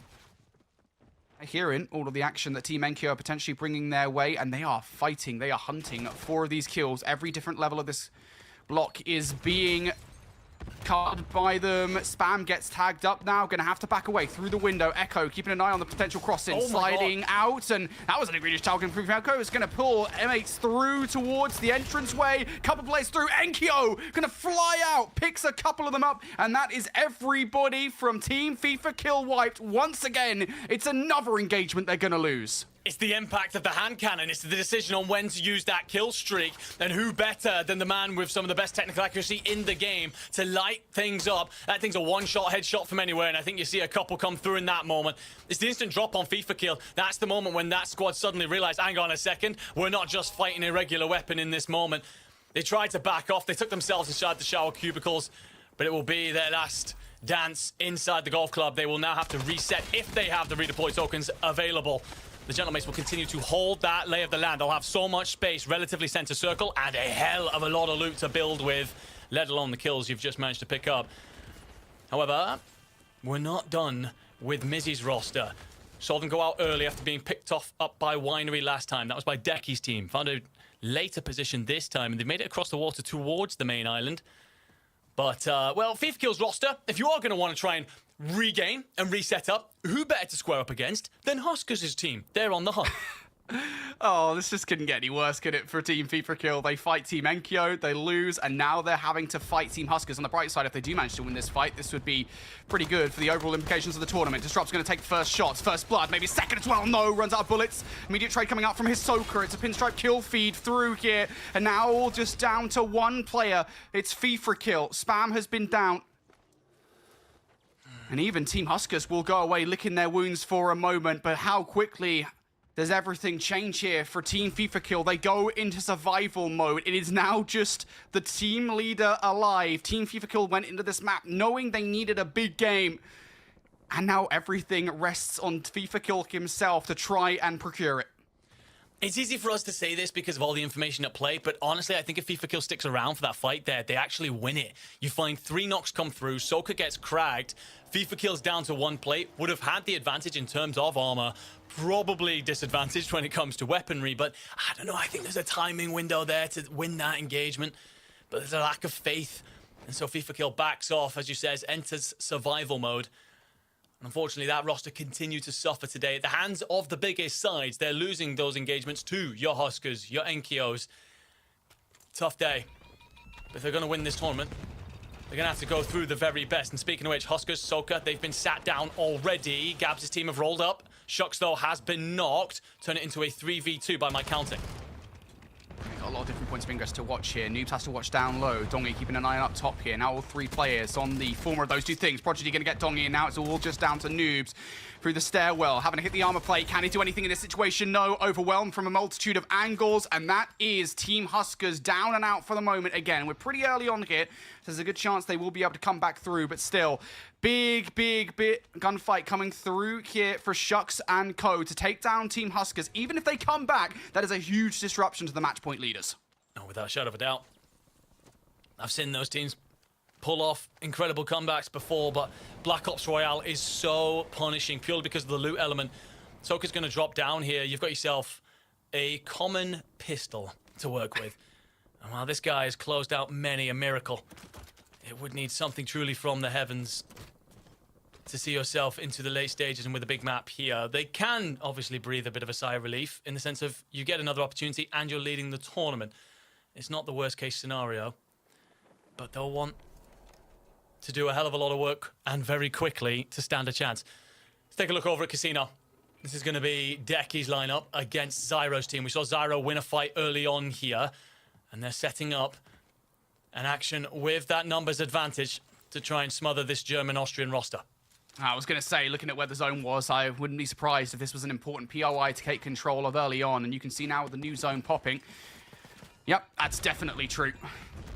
Would be good for either of these teams to win it, and they are bracing themselves for Team Zyro, who come from behind here. Lays, and the initial foot shots, not that great. Oh, it's all going wrong. Decky, Lipton, Lays, all down and out, and that's the full wipe coming through. A huge gunfight there for Team Zyro. They'd already won 1 here earlier on in the game, and they do it again for the second. Immediately switching our attention back over towards Team FIFA Kill. It feels like FIFA has managed to bring his roster back in, but how much loot do they realistically have here? I can't imagine that much in the grand scheme of things, considering we are quite late in towards this drop. Still, feels like it's enough at the very least to hold Team 16 at bay. That's YKA and Co. There was a Deadeye drone in the mix there, and that's going to remove FIFA Kill from the play. So, recovery mode for Team FIFA Kill. It's going okay. They've got themselves towards the top 16, but the thing I mentioned there, Enigma, the fact of the matter is there's a bit of an issue with loot. There's not a lot of it. No, certainly not. And another Deadeye drone will be brought in by Shucks Norris's roster, and it will now finally wipe the tournament leaders off the board. Team Huskers, bye-bye. We'll see you in Lobby 4. And what a win that is for Shucks Norris's team. Coming into this map, they were sitting in 19th place with just 18 points, and how they look to better that after some big scalps along the way. They'll also hold the western side of the circle here, potentially pressure coming in from Decky's team, who will still hold Golf Club, but other than that, should have a lot of land to start to rotate towards the center of the circle if they wish. However, what I will say about this end circle, realistically, it's out in the middle of nowhere, and you're getting a look at the exact kind of fights we're going to see all the way to endgame. Here we go. Not great. Just a little bit of coverage here for Freddy to work with. Teammates relatively separated out in this situation. He's going to get overwhelmed as well. Yep, you can hear the grapple hooks coming your way, and you know a nightmare is about to rain down upon you. And that's going to be Oki and Co. This is Team Mizzy, who have had a pretty good tournament thus far, pretty good match point finals, especially back in game number 1. They might want to finish ninth, but they got a wealth of points off the back of that play. Oki trying to take some pot shots with the sniper rifle here. He's whiffing a lot of them. Yeah, not a single shot is going to connect. So they might have to do this the old-fashioned way. Fly at them. Not a lot of coverage to work with here. Oki still trying to take some kind of snipes off. He'll hit one eventually. Oki, please, for the love of God, you're on stream. I think there's about 15 misses in a row for Oki. Might want to slip this one in the back pocket for now and engage a very different fight. However, they do grapple their way towards Team 15. That's Woodsy. I don't think that they're a 4-man away. That might just be a straggler playing for multiplier. Top 10 for your 1.6.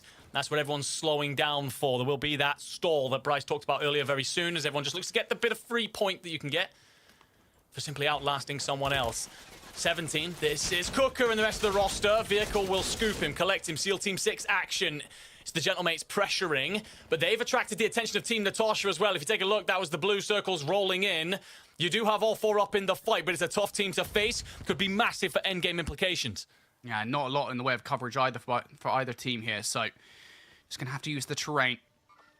Try and work things out a little bit. One player separated from the mix in this situation. Deadeye drone now going to be in the air. Enkyo going to get the knock on towards Shifty. I believe that Deadeye drone has just been shot out of the air as well. So going to focus on the player on the left. That's going to be Armored. And now you can just focus on the players in the front. Gromlock going to use that push forward here.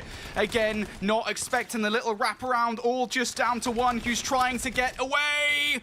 I think he might just have done, but he is far from over. Smith, with just a smidgen of health, is going to run right into another team. At this point, this is where you slow. If you are Smitty, you let everyone else fight each other, hope you manage the third party, and beg to the gods that you get some extra multiplier.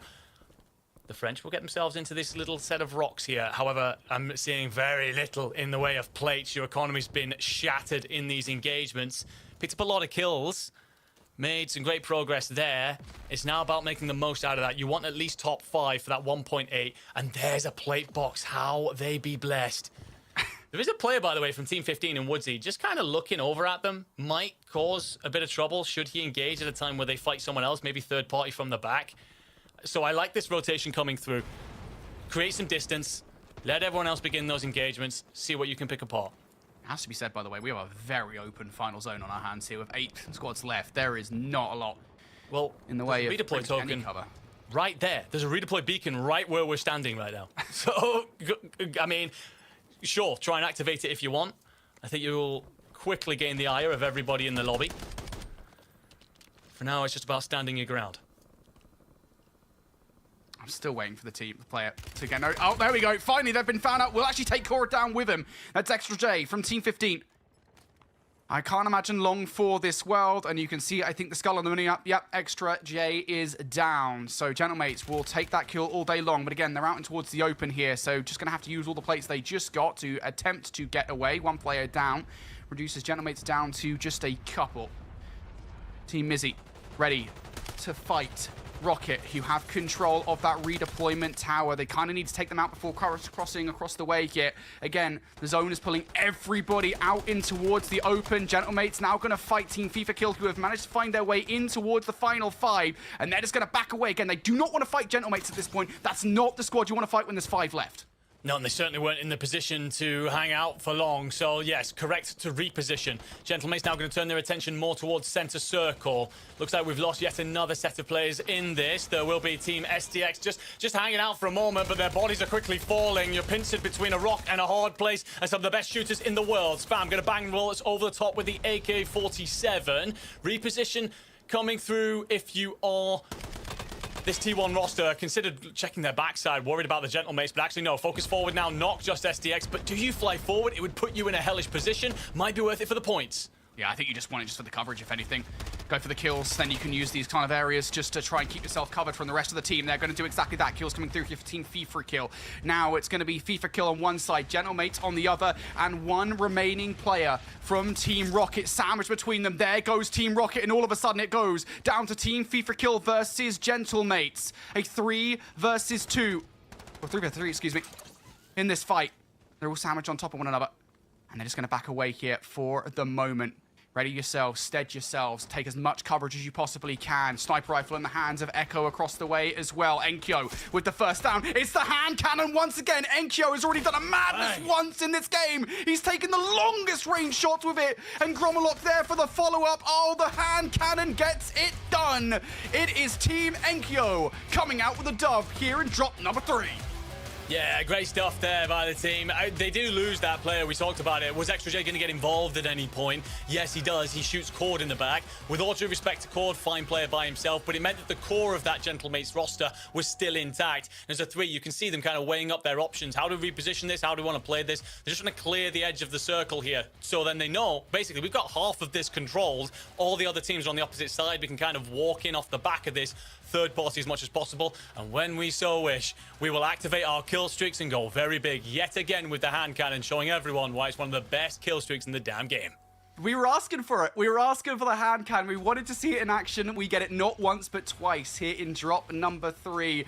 FIFA Kill might have made it to the final 2, but the dub will go to Team Enkyo. Huge implications for drop 3 as Team Huskers might be getting caught up to here in our match point finals. We're going to go to a break. On the other side, we got another match here from the Trials of Avalon. We'll see you in a mo.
Team Enkyo come out on top with 27 kills to their name here at the Trials of Avalon for drop number 3.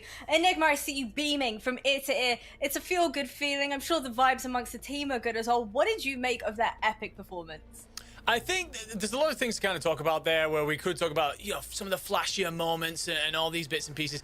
I'm going to go back to the defense of the golf club. They initially go in, there's 2 teams there, they're third party in that situation. They get themselves a couple of kills, and then they get hit pretty hard by FIFA Kills roster. While they're just a 2-man at one point, they get the boys back in, loot up a couple of guns, turn it into that 4v4, and it's their way in which they kind of, Hallow again, he goes in while his 2 teammates have fallen in front of him. He gets an instant trade, backs off, knowing that Enkyo's arriving in a heartbeat to save his ass, and just that internal chemistry that they have going on that just puts them a level above, lets them stay in the fight for so long. From there, they build their way into the rest of the game. It's good seeing them come online this early. Again, typically slow starters who adapt through the day. If they've got extra layers to this, then they're going to level up all the way through this afternoon and look a real threat for the tournament. You certainly weren't kidding when you said they would start to find their groove and put up some really, really great numbers throughout. And speaking a little bit more about that FIFA Kill fight, I feel like FIFA Kill as a team throughout this entire game, Infinity, they're almost like the cat with 9 lives. They bump into Enkyo, take a fight there, then they come up against Huskers again, straight after having to loot again. So I think for Team FIFA Kill, they did incredibly well to make it through to the final 5 at least. Yeah, I think the thing you can't understate, right, is just how difficult it is to actually make a recovery late game in Black Ops Royale. Obviously, these guys are, you know, the creme de la creme of Warzone players, so if anybody's going to do it, it's going to be them. But so, I mean, you saw how much util they had after that fight versus Huskers, right? The fact that FIFA Kill managed to get the entire roster back in, assumedly using the redeployment towers, is a miracle unto itself. For them to make some kind of comeback the way that they did with the level of loot that they are likely going to have, they either must have found some kind of level of loot that nobody for some reason had touched, or they managed to wipe a roster with low-level loot and take theirs. Either way, it's incredibly impressive for TV Field to actually get second in the way that they did. So shout out to those guys. They managed to hold on towards the end of the game. I'll be honest, when they fell once and then they fell again to Team Huskers, I honestly thought it was going to be back-to-back horrific games for Team FIFA Kill. So shout out to those guys for bringing it back. If that was me, I had the exact same feeling, bro. I was like, there's no way in hell FIFA Kill manages to bring back his teammates. But you know what? I'm just going to eat my words. Who knows? Maybe this could be the turning point for the entire team. I was also pretty impressed, though, with Team Shucks. They had an incredibly high kill game there as well, and went on to eliminate Huskers, too. Enigma, what did you think of their performance? Well, that Shucks Norris roster has themselves greatness in their capabilities. They're a very strong team when it comes to just being able to slay out. And you will see that that performance has lifted them up to 8th on the leaderboard. So great stuff for sure. And beating off Team Huskers there, managing to take over that giant team, it's going to instill confidence in the squad. We can fight the very best in this lobby. But let's be very clear here. The real conversation is about Team Enkyo taking the lead. Absolutely. I mean, honestly, I didn't think we were going to see a team jump over anybody else in one game, right? I mean, the lead that Team Huskers have built up, it felt kind of unencroachable after that first game, and then almost immediately for Team Enkyo to do it. I think it's worth saying as well, we can talk about the actual scoreline that they got. So they get 27 kills in that game. They get 54 points in total, obviously with the 2 times multiplier in effect. That leapfrogs them over Team Huskers, who I should be saying on the other end of the stick, right, didn't have that great of a game in the grand scheme of things. They finished 16th place. They got 8 kills and overall finished with 9.6 points. It's that kind of push and pull that we were talking about, right? With one roster having an incredible game and the other one having a relatively slow one. This is exactly what we wanted to see, because after that game number 1 at the start of the day, I felt like Team Huskers might be running away with it. I know that's what Bryce was saying, was just like, you know, how many games is it going to take really for Team Huskers to do their thing? Well, Team Enkyo, they've come to play, and we've got a competitive match point on our hands.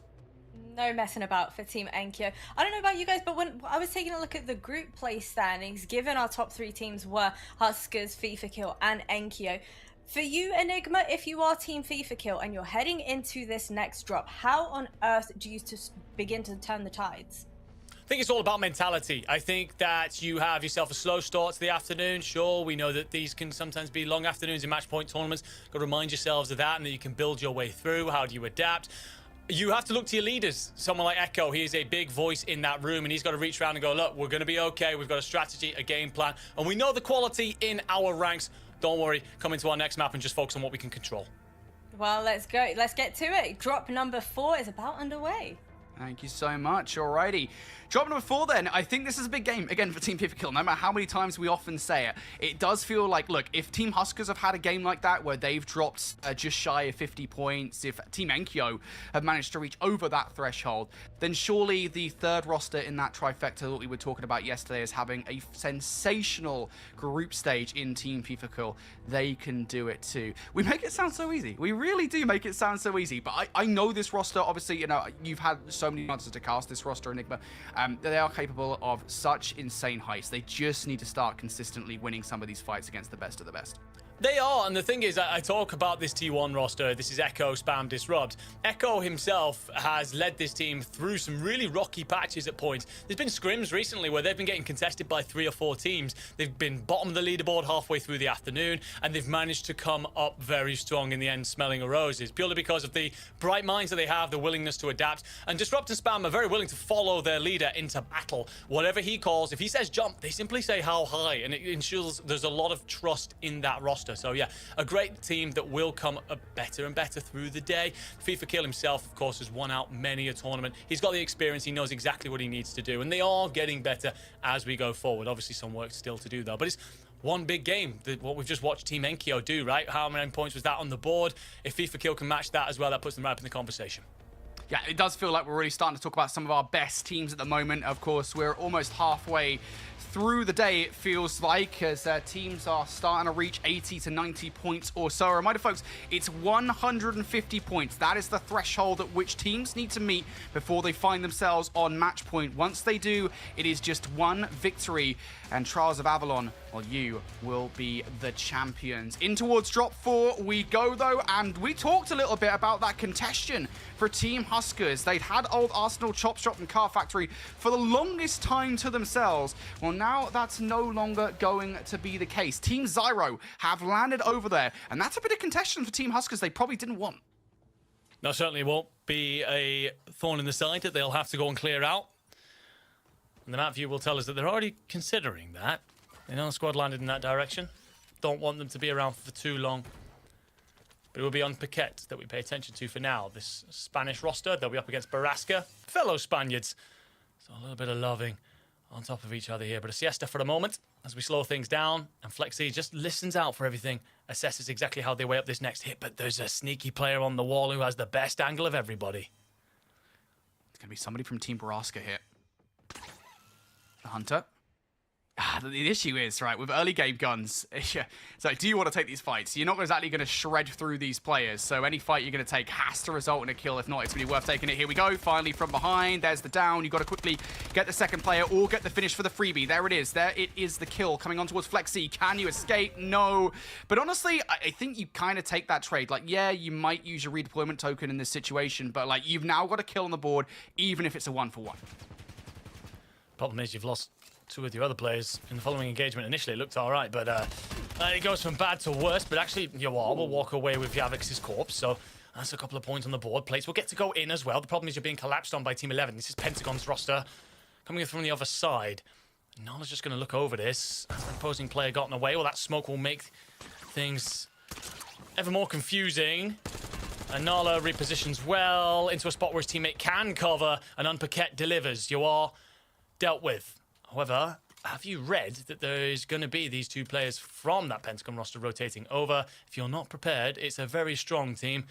They'll cut you apart in seconds, FLS being one of them. Yeah, I think the big thing for all of these teams at the moment is that they're kind of used to what teams they're facing on these rotations, right? They probably know about the fact that Team Pentagon have been here a fair few times already. And so they'll be well aware of the fact that that's a direction they could possibly be coming from. Shots have already been taken, so now they most certainly do know. There's still one player involved in the engagement. FLS might have walked away, but the other in that duo of wandering players from Team Pentagon still trying to cause some kind of problem, and that player has already been tagged up. It is Pentagon himself, the team captain, will get cut down, and there is one redeployment token gone. You can see the orange sensor dart on the wall. Pentagon knew what he had on his hands there and took the fight irrespectively. Now over towards Lowtown. It's time for a look over towards Savvy Ultras, who have actually had a pretty quiet match point finals here. Trying to get away. It's all down to Kibbies here inside Lowtown. Stun out, ends up stunning himself in the process. Nade out as well, and there's just nowhere to hide here from Team Becky. But now Team Becky up in the fight for themselves. Team Just SDX, who didn't have a great last game. One player zips away while the rest of the team watches out for the exit for Team Becky. They get pummeled. And now it's going to be Team Just SDX coming out on top of the fight. Things have not gone well for Team Becky whatsoever today. Yesterday, they had been consistently getting in towards the late game. Today, we've seen very, very little of them. Yeah, maybe moments like that are spelling the afternoon and how it's been going for them. Do the right thing, really, to swarm key bays and clear out the rest of that Italian lineup. But on the opposite side, it's Light Unlimited and Just SDX who are going to be waiting for you. As soon as you arrive, you are already softened up from that initial engagement, and as such, it's just going to spell disaster. Zyro's roster going to hold the roof here at Landscaping. Initial knock is in on Labini. The problem is there's a dog down there. Now, these things don't put a hell of a lot of firepower, but it can be basically an early scout. She'll start shooting at you. You know that your position's been given up, but Zyro up and over, and the rest of the team get the job done elsewhere. As clean as you like. All 4 dead, and plenty of resources to boot. Having themselves a great start to this map ball. It really does have to be said how much that one gunfight gives Team Zyro in terms of just pure resources as Team FIFA Kill takes down Gabs. You know, we look at the side of the map that they've got control of right now, and they've got such free reign. It's what Team Huskers have been working off so well so far here in this game. Team Zyro are now going to benefit somewhat from all those spoils as well. One more player from that roster that we were just talking about here. Team FIFA Kill on the hunt for him.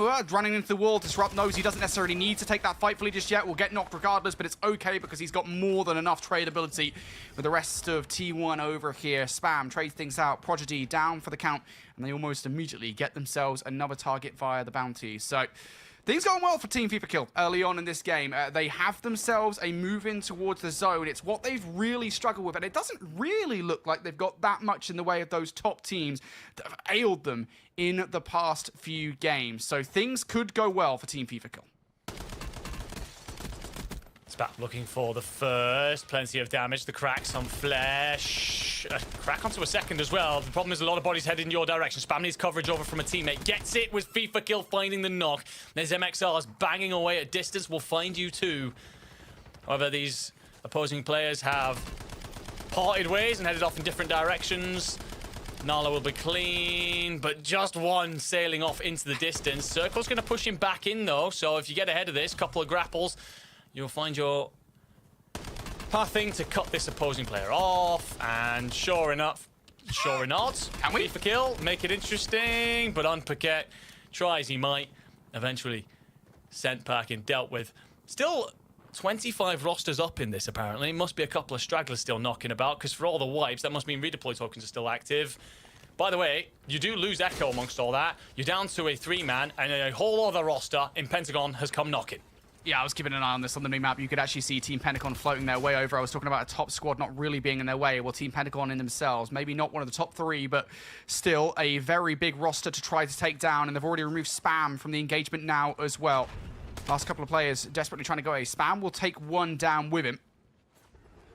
And I think both squads may be thinking the better of this. They do not want that smoke. Just best to live to see another day here. At least a momentary reposition is Disrupt and FIFA Kill try to get away. Not a lot of coverage to work with. Going to be using all of those grapple hooks to try and dip and dive away from the fight. So that's exactly what's going to happen now. Just flying in towards the central of the zone. They're going to run right into Team Angelico, who of course have got Fuzzant in towards this game and towards the match point finals. So that'll be a problem that they're going to have to deal with later down the line. Moving our attention over towards Lowtown, though, as teams start to make their way through. Now we're looking at Team Just SDX. We saw them earlier take out Team Becky Duke. And next up is going to be Savvy Ultras, who are back over here. Initially did struggle to get control. It was one player that we saw trying to escape. And these rooftops, they can be deceptive over here in Lowtown. They do provide you with a good angle on players down low, but it is very easy to flank them. And there's not a lot of coverage up there once you do get flanked. Yeah, certainly feel exposed. It's a lot of different eyes that can cast their way your direction. The circle will pull everybody, though, from Lowtown. We're looking like a heliport finish potentially Pier District, maybe even towards that bridge over near Old Arsenal. And teams assess the rotation that's going to be needed. Havoc and Co are going to be held up here. Just looking to find the opening pick onto the Savvy Ultras team. We saw the Savvy Ultras roster picked apart earlier, so there's no telling what loot they have. Then again, L8 in the exact same boat. Looking at green weapons for Havoc in the SMG and the AR. Just making do with what you have for now. And hoping that these bodies that you find in front of you will have better for you to walk away with into the next fight. I do like the positioning of whoever this other 24 player is. They're on the main church and they're able to just watch over this. Should anyone try and play around the outside, try and make a flank, you've got your teammates covered. That's certainly the idea. That player is already peppering shots in towards Team Savvy Ultras from down low. They have got every single angle of exit covered. Savvy Ultras are really pinned in here. Now here we go, finally. Just XCX is going to pick off one's armor. Crack is good.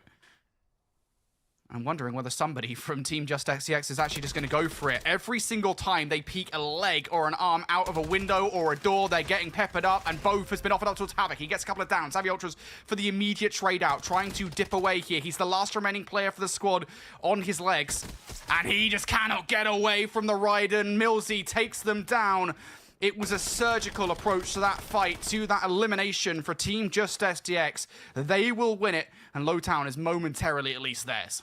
Yeah, the one problem for LA, you lose one of your players, so you're going to have to hope that that redeploy tower that is sometimes spawning around Lowtown is there, and that you can hit it quickly enough before the circle encroaches. Either way, very different set of problems now. Let's take a look at Team Huskers. Have largely led the tournament so far through this finals and through the entire week, but have just stumbled in that last map to fall behind the Frenchman. Soka's going to pop out the sensor darts, can give you all the intel you need. This is against Team Natasha. And the storylines about him and Shifty, they rage on and on. Soka's actually going to be isolated here. Should Almond be able to get this pick, would change the trajectory of this fight entirely. The initial crack comes through and you send in Z-Smith, who finds the blood, so makes it a 3v4. Now is Z-Smith trapped? The answer is no, because the coverage is in. Huskers team having to back off. They do get a dog coming in as well if you are Team Natasha, to apply yet more pressure. Team Huskers wasn't the best map 3, now holding on dearly to secure a map 4. Going to retreat towards the fire station. Yep, Noobs is going to pick up Smith. Now down to a couple of players here. Smith is not going to be able to help in this fight. Those nades over the top will finish off Smith. Yeah, beautiful arm coming through from Noobs. Shots now through the windows. Of course, that dog is going to be an ever-present threat as well. One player's pushed up towards the adjacent roof here on the fire station. Make no mistake, Team Huskers are still trapped here. Going to try to escape down low. All of this audio will be heard. They've got a truck to work with, and they know somebody's up there. Noobs goes for the immediate gear, and the follow-up is brilliant. Beautiful team play coming through from Team Huskers. One player puts the initial through, backs away, and the other one goes for the finish. The last remaining player from Team Natasha here, now trying to dip away. Feels like a misplay. Not sure if there's a comm issue or just a different style of execution on it, but Shifty's isolated in that moment. Sensor Dart's going to reveal that, and so you fly if you are the Falcons.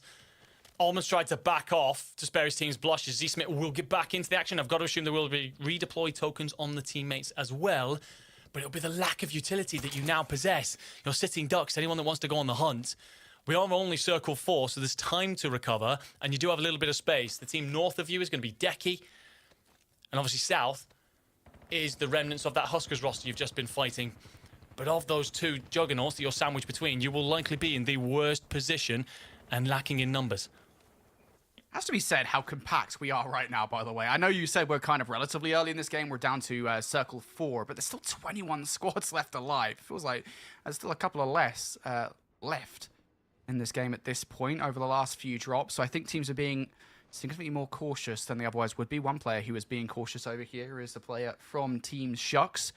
Recognizes that Zyro is right in front of them and is trying to sneakily make their way through. God, it's like I'm watching Modern Warfare 2019 at the moment.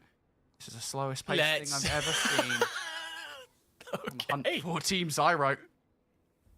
And he, I think at this point he's just trying to crawl his way through. If he can get a knock or a kill, that would be perfectly fine. But just getting through with the gas towards his back towards him, surviving this open space push towards Team Zyro, I think is probably the way. Especially with Team Zyro, they could potentially be distracted here. They've got somebody from Team Huskers right in front of them, so there's potential for a knock potentially to go their way. Certainly is. It'll all be about timing for Prodigy. He's a very trigger-happy player, though, so it's whether he has the patience. Lennon's going to rotate across the front, and you can see he's just kind of assessing this. When do I fire my gun? If I am going to go down, I want to take one of you with me. Snake in the grass. Hold your breath. Hope for the best. One player is actually isolated off to his right here. If he turns and takes a look, and... well, I think, unfortunately, he's about to be spotted. No way. Come on, guys. The hell's going on here? We're in a Kagan skin. We're not even in a bush Wookiee. Gets the knock onto AJ. Instantly traded. Will be picked back up. So we'll live to see another day. But look at Husker Swarm. They heard that gunfire. And actually, I think you lose one of the players in the engagement. Did you manage to get back to your feet? I think you do just about. But look at those red arrows. Well, they decided to turn and face. Actually, the fight doesn't go on as long as they hoped for. So they recognize the timing's probably against them. But for now, you'll call it a draw and see yourselves off in different directions. The remainder of Team Natasha, that'll be Almond. And that roster has been suffering ever since the end of that fight with Huskers. Potentially put out of their misery now. I think there are still some remnants of that team somewhere, but I don't know for how much longer. As you said it yourself, we've still got 18 teams. People are finding ways of surviving far longer than they have throughout the rest of this week. Yeah, I think at this point, you just don't want to give your life away for free. You don't want to give any freebies away. That feels like maybe the KCF team would see. They get ganged up on by Team Enkyo elsewhere. Team Huskers starting to really find some frags in this game. It felt like a really low kill game so far. Now no longer the case. Team Huskers are very close to getting themselves into double digits at the back of this game. We talked about Team Enkyo. They're also up there with 7. Elsewhere, here's that fight we were talking about. Team Deki versus Team Zyro. Lays trying to dip away with the grapple hook and the glider. We'll manage to dip in towards the water. We've talked in the past how the water's not the best coverage, and this last remaining player doesn't really have much of a choice. Oh, dips away. No, gets ganged up on, and Louis CM's going to be getting the knock on towards that. As we said, though, Lays did manage to get away here. The issue for Lays, of course, is that there's not really anywhere safe to go. He's not only going to get chased by Team Zyro, he's got a player from Team Becky Jew to the right of him, and Team Zyro, I mean, that's the biggest issue here. They smell blood in the water, and it is going to be Lays. Yeah, the only problem with this body of water is a lot of it's quite shallow. So if they've read the timings here, they'll understand where Laser's gotten to. Because if he'd gone directly ahead, he'd have had to basically walk across that shallow water. Lays, though, spots one in front of him. Do you read this? Has the Peacekeeper in hand. Also a Raiden available. Going to just hesitate for a moment. Ensure that he's going to get the kill. The initial taps come through with the pistol. Doesn't get enough, really. Not for my liking. Potential to be traded out by the teammate. Husker squad going to rotate. Likely looking to use the very edge of this circle to just protect their back, but they've got to find a way through this body of water. Maybe using the bridge as something to swing through. As we see Lennon's squad finish off Becky Jew and put an end to what has been a torrid time for them. That number 18 that I talked about moments ago, the amount of teams left in, we're down to 11 in a heartbeat. Rapidly seeing these teams compress together now, and as such, quickly eliminating many more. Lays, by the way, still alive. He's actually going to be around the backside here, and I was just wondering if he kind of followed that route in. Yeah, I think he's going to be seen. Yeah, I think there's a sensor dart that's picking this up. Yeah, I was about to say, if he goes in a little bit further, that sensor dart's going to find him, and now he's in trouble. He should still be able to get away here, just to be clear. I don't think Team Zyro are going to invest so heavily that they put themselves in a bad spot themselves just to get the one frag. But still, Lays is in trouble. We'll try and keep Team Deki alive here as we approach our final 9. Across the way now, it's going to be Team FIFA Kill going head-to-head with Team Jukies. Vision and Snappy already down. Disrupt now trying to get away. Should be able to do so. Getting shot from below. There's one more player over in that vicinity, and that's going to be all she wrote here for Robstar. Jukies, efforts to try and dip away. Not a lot of coverage to speak of here, and the gas towards the left of him. There's not really much of a choice. He's just have to try and fly. Long-range shots from Disrupt. Oh, a little bit of coverage, I think, in terms of the ground is going to keep them invested. Elsewhere, we talked about Team Zyro. They're about to go head-to-head with Team Enkyo. Certainly are. Halo's going to pop the sensor dart, give the intel out towards the teammates. Up top with the Raiden. Also has the M15 to boot, so both very effective in close quarter engagement. Zyro's going to have to take shelter for a second. No plates to fill in. Louis CM is knocked. Lennon is knocked. The Frenchman will fly, collapse this. It's just doing it cleanly. There goes Zyro. AJ, what do you have? Once one of the hottest commodities in the European space, and he's wiped without problem. The Frenchmen continue as well. There goes Ahsoka. That's a knock, and that's a call that'll be coming through. Do we send it in that direction? And however, it will be A streak going out over the top. Can the grenades cover that distance? The one thing about them, the fall off is quick. They arc down into the ground incredibly early, far quicker than you'd have expected. And so you're just not making up that distance, but you're trapped between a rock and a hard place if you are Huskers. And worth saying, by the way, we talked about Team Enkyo. They had 7 kills to their name. They're now up to 14 here, down to our final 6. So they are having yet another hell of a game. Team Huskers, though, when they're still in, I don't doubt that it's going to be an interesting final zone. On the other side of this fight will be Team Mizzy. Just trying to survive the onslaught of Util, going over the top, backing away momentarily. Nielsen's there for the coverage here with the MK78 on the cross. I have to imagine this is probably a heavy metal one, so it's a pretty good weapon to have in this situation. Team Huskers, I think they could do it with pretty much anything across the way. Hisoko is going to get the initial one on towards the play. Not a lot of util. That's the big issue here in the play. And Nielsen down for the count. Hisoko going to go for the finish. The last remaining players stuck on the dock. And they don't really have a way out of it. They're going to get pegged from afar with gunfire. They will actually get away here momentarily, and I think Team Huskers are just being very, very careful here with how much time they invest into this fight. Well, Team Huskers actually get blessed a little bit. The Gentlemates start to roll out. They actually get pressured not only by FIFA Kills roster, but also that straggler from Team 19 of Thamaki. So all of a sudden, the Gentlemates are held against the gas, and it's going to give Huskers the time to turn. Catch Hallow rolling in.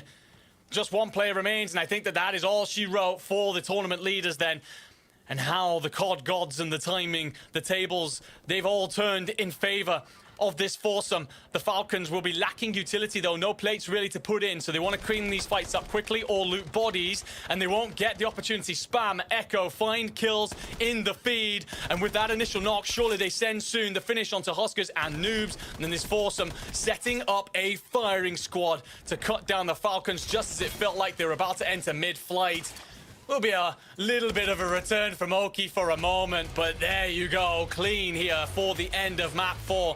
FIFA Kills roster, we spoke about it earlier. They'd had a torrid time through the opening couple of maps. Map 3 felt like they started to be a little bit better, only being undone in 2 different occasions by the hand cannon of the Gentlemates, otherwise finishing second there. But it goes better yet again here in map 4. All our Juggernaut teams are coming online here, my friends, setting us up for a beautiful afternoon. It really did feel like it was only a matter of time before Team FIFA Kill got their dub, didn't it? They'd improved drastically off the back of that, 1-point game back in drop number 2.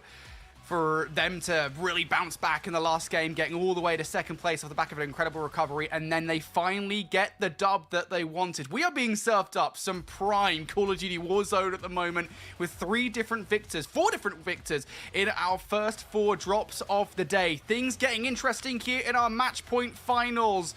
No team feels like they're guaranteed to take home the dub today just yet. We're going to go to a break. On the other side, we've got more action here from the Trials of Avalon. We'll see you there.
This is the Trials of Avalon, and finally, Team FIFA Kill are back and swinging with a wonderful 25 kill victory under their belt. Finally being able to find their momentum, finally finding their groove, as it were, as well for today. Brycey, how would you say that they've kind of developed and kind of changed things up compared to the start of today?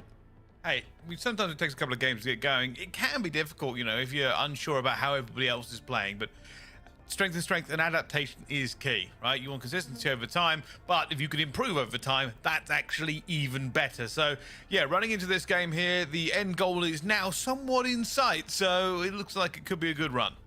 Well, having a peek once more at our AMD moments of the match. Tana, I want to get your thoughts and feelings, because Team Enkyo were leading the charge, as it were, as us in our standings as of so far. They've had high kill games, but what do you think the conditions are for them to continue building up on that momentum? It looks pretty good, to be honest with you. If they had a game like they do in their previous matchup, they're going to be on match point. So I think that's all they need to do. It doesn't have to be a ridiculous game. That was, and I'm sure we're going to bring up the scoreboard in a second as how the standings are kind of sitting, but that was an 18 kill game with a 4th place. That would be enough to get them over the line and onto that match point. So if they can continue with that kind of level, they're going to be absolutely fine, and they're going to be the first ones there probably. But their problem is they've got to stop Huskers and Co from doing the same. They've got to stop FIFA Kill and Co from doing the same. They're not going to be too far away either. But Team Enkyo, definitely the ones in prime position right now. But for them, I think it's just a case of keep doing your own thing. And just to touch on what happened for FIFA Kill and Co, they just didn't get ran on by Huskers and Co, right? I mean, it feels as if they didn't get bullied in positions they haven't really been able to do much about. This time around, they didn't get caught in that corner, and they walked away with the dub towards the end. So for them, it's just about avoiding these big teams in the mid-game and continuing kill and spree through that. Do you think, Tana, at this point, Team Huskers are concerned whatsoever? You know, Team Enkyo kind of overtook them. Now Team FIFA Kill is playing a little bit of catch-up as well. Do you reckon it's a case of them taking their foot off the gas a little bit? I don't think they've necessarily taken their foot off the gas. I think they just had a brilliant start. Let's not forget that, I mean, Hisoka had to pull off the 1v2 to drop that 46-point game, didn't he, for the extra multiplier. Outside of that, though, they, I think, based on their first game and then their next 3 games, in the last 3 games, they've only actually scored 10 more points than they did in the very first game. So, I mean, look, yes, okay, they have dropped off, but they're very much still in it, and we know they can pop off at any time. Let's go ahead and take a peek once more at our Scuff Bounty Challenge and how things are shaping up. Team Enkyo is well and truly leading the charge. Team Chow, though, I'm liking the fact that they're within reach. You know, it is plausible for them to do it, Brycey. What do you think? Team Chow has still got some fight left in them? Oh, 100%. It just takes one good game, right? Realistically, the highest amount of score, it can be done at any point. We saw yesterday in the Scuff Bounty that Huskers overtook with their very last game of the day when we were talking about kills. So for me, this is really about just continuing the grind out towards the end. Well, we've said it before, right? Team Huskers have already won themselves 8 Scuff controllers to give away. It is time for somebody else to have a chance. I'm rooting for Team Enkyo. I think they could do it. I think I'm pretty impressed with their performance thus far. But we also have a couple other teams that we've not necessarily spoken the most about. Team Zyro, for example, they were fragging out a lot more in their previous games as well. So if you are some of those teams that are towards the lower end of the leaderboard, how do you look to approach this, well aware of the fact that there are teams that might be nearing the 150 point mark? I think realistically they have to start playing for these kills rather than placement. That's kind of where you need to be. A lot of these teams are finding big kills and finding big placement. You need to get yourself in those top echelons if you want a chance to go on to win this tournament. It's easier said than done, though. At this moment in time, it does look like a 3-horse race. Yeah, absolutely. I think taking a peek at the standings as well, Team Mizzet prior to this game were 4th in the standing, and heading into that game they were focusing an awful lot more on keeping 4 alive and getting those placement points that are absolutely crucial for them. What do you reckon, Bryce? Who do you think is going to be the dark horse heading into the next drop? Truthfully, I don't know so much of a dark horse here. I mean, maybe Team FIFA Kill if they can get a monstrous game under their belt here. The real kind of storyline of this drop, though, is about getting over the line. Get to match point. For Team Enkyo and Team Huskers, that is doable. For Team Enkyo, they should really get to it after this one. For Huskers, they would need a big game like they had in their first one. For FIFA Kill, a monstrous game, which we haven't seen out of anybody so far on this final day. We had it in the previous days where there were teams to farm, but not so much. So, yeah. This is all about getting there. Those top 3 teams want to. Team Enkyo should. Team Huskers might. And Team Fever Kill will need a miracle. And how about, Tan, those teams that are towards the lower end of the leaderboard, having the awareness that, you know what, maybe, just maybe, the teams are going to reach that threshold, is now going to be the moment in which they're trying to farm some more points, trying to secure some more kills, just to have like a little bit of a buffer? Kind of what they should have been doing anyway, to be honest with Yeah. you. Look, I think it's one of those moments where you do need to step your game up if you are towards that lower side. But it's easier said than done, right? It's all these theorizing moments where we're like, okay, well, what about this and what about that? Maybe it's to change up a strategy for some of them. I mean, Team Angelica has really been struggling. Some of the other squads in and amongst it. There's loads of teams on around 50 points. You're kind of playing for placement at this stage if you are some of those squads. So one big game gets you in a good position. Well, let's find out whether or not they can do it. 150 points is the mark to reach, boys. I'm excited for this one. All right. Well, this should be an interesting one. Realistically, some of these teams now stretching themselves to get into that zone. And the key thing about it, of course, is once you are there, your strategy does change a little bit, but it also puts all the pressure on everybody else. So you have more opportunities to win if you can get there, and that's what they're looking for. It's not going to be the easiest for anybody once they get over into that match point line, but at least you have the opportunity. And that's what they're going to be looking for. So it's not so much pressure off, it's more, you know, game ready. So we'll see how these teams develop, and we know that we might have somebody go for it. I mean, we've got to watch Team Enkyo for when they get over that line this game. Yeah, I'll be keeping an eye on how things are going. I'll do the maths for us, don't you worry, Bryce. You know I'm very prevalent in that category. Not quite a Nostradamus, but we'll figure it out with a calculator. Either way, zone very much towards the northeast side. Half of the map is pretty much going to be cut off within the first 10 minutes or so. So a lot of these teams may well alter their drop. For some of them down towards the southwest, that could be a little bit risky. And some ground to traverse, absolutely no doubt. Looking over towards where the drops are actually coming through, Heliport is being popular for the side of Janimates, and that's exactly where they're going to go once more. But if Oscars and Co, once again, it's down towards the southeast side. Not too bad for this drop number 5 for them. But for them, that squad in particular, they absolutely have the potential to reach that goal of 150 points. Team Huskers, just to reiterate here, need 44 points. If you are Team Enkyo, you need 31.5. So what they did last game would be more than enough. Of course, that's easier said than done. But a very, very, well, not quite middle of the road, but a decent game from Team Enkyo should get you over the line. For Team Huskers, a very good game like game number 1 would also get you there. Well, only time will tell us. And it does feel a little bit different this game. The atmosphere. Feel even weirder next game if we do have a team on match point, but for now, these teams know what's at stake here. Teams being in reaching distance does start to put the pressure on. You know you need a big game to at least start contesting. For some of these teams outside the top 5, their average means that they won't even make it in another 6 games.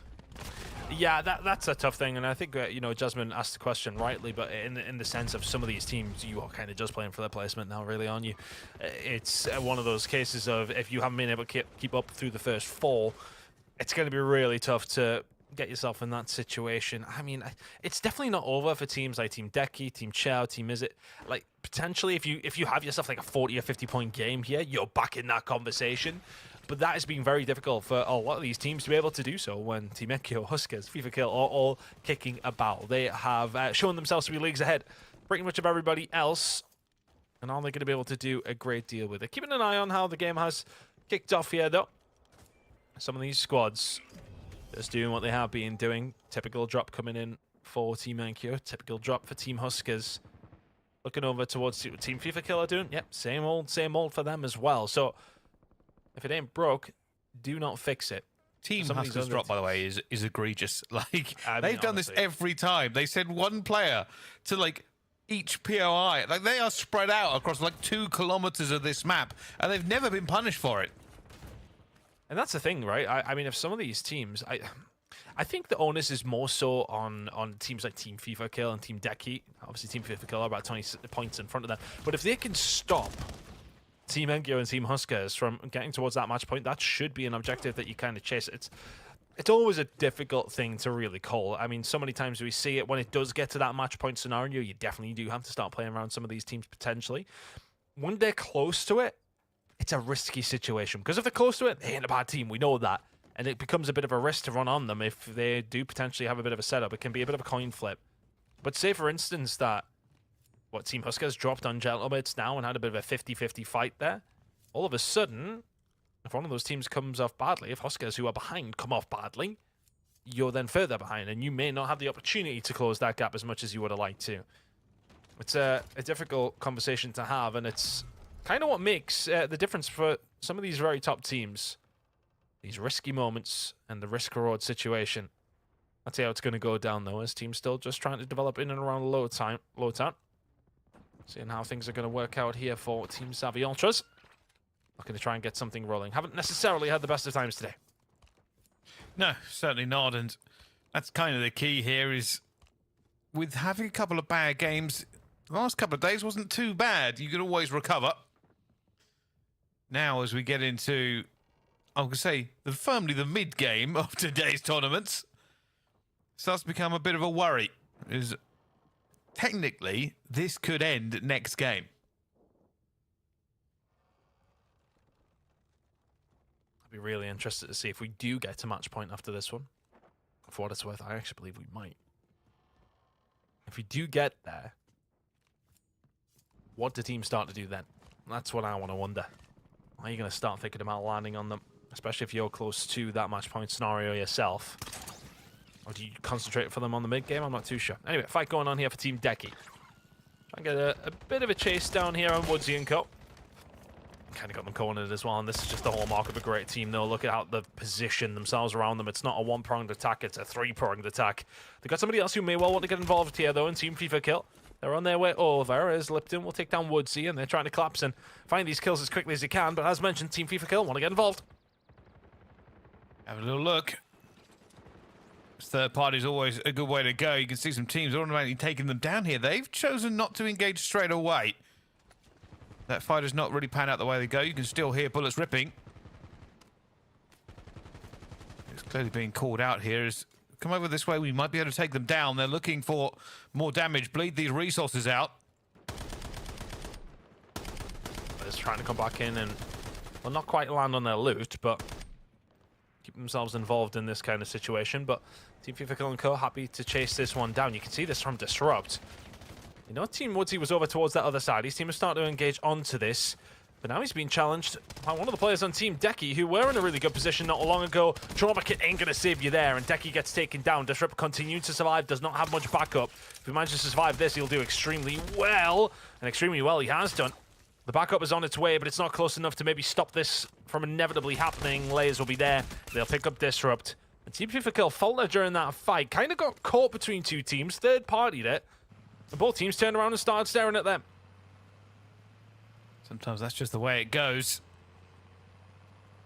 I'm just trying to keep an eye here on who's really starting to put up the numbers already, Tanner, as well. Doesn't seem like our top squads are having the most amount of fun that they could do. Oscar still with 0, but that is a tactic that they've been doing almost continuously. They just don't get into a fight until, I'd say, 5 to 10 minutes into the actual drop. Looking towards where they've actually made their way of Team NQ, our current leaders. They're over towards Clifftown now. With Team Huskers making their way from Factory Old Arsenal and Chop Shop, where they have had free reign and likely will be looted to the teeth, Pricey. A worry for some of the other teams who are towards the south side of that map. I think, unfortunately, for Huskers and Co., when they have been having that free reign to loot and that ability to do it uncontested, the problem is that nobody's there to kill, which isn't necessarily ideal. On board now with Squad 8, Zyro's squad, who, as Jasmine kind of mentioned, haven't necessarily been doing a whole lot. Currently find themselves sitting 11th, so not too bad, but there's a big bunch of teams in and around 40 points. I think the separation from 7th all the way down to 18th is like 15 points, so really not a great deal. We'll see how they get on. As that second circle comes to a close, we'll find out where we get our first big pull of the game. Already we can see Team Huskers' team is finally getting involved. And now Zyro looking for this last little fight here. I don't know if they know that a member of Woodsy is here. Doesn't seem so, otherwise they probably would have gone for it. Team Nebraska in and around Clifftown as well, with their Gentlemate squads who are starting to try and get some kills on the board, as are Hisoka and Co. They managed to potentially find a wipe over towards water treatment. As this fight over towards the casino. Bit of a gamble for a few teams, actually. There's a lot of squads about to get involved. Not this one in particular. Huskers and Co. still looting up. Nobody around them. Huge fight about to go down over towards casino, though. I'd like to keep on that if we can. I think Team Enkyo as well is about to get into a fight with Baraska. They're all over each other on the minimap here.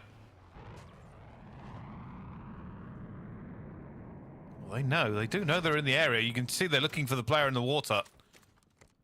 Team Enkyo, I mean, they've only got one to their name at the moment. This will be a second one. Should be easy pickings in the end. They're trying to get this engine running.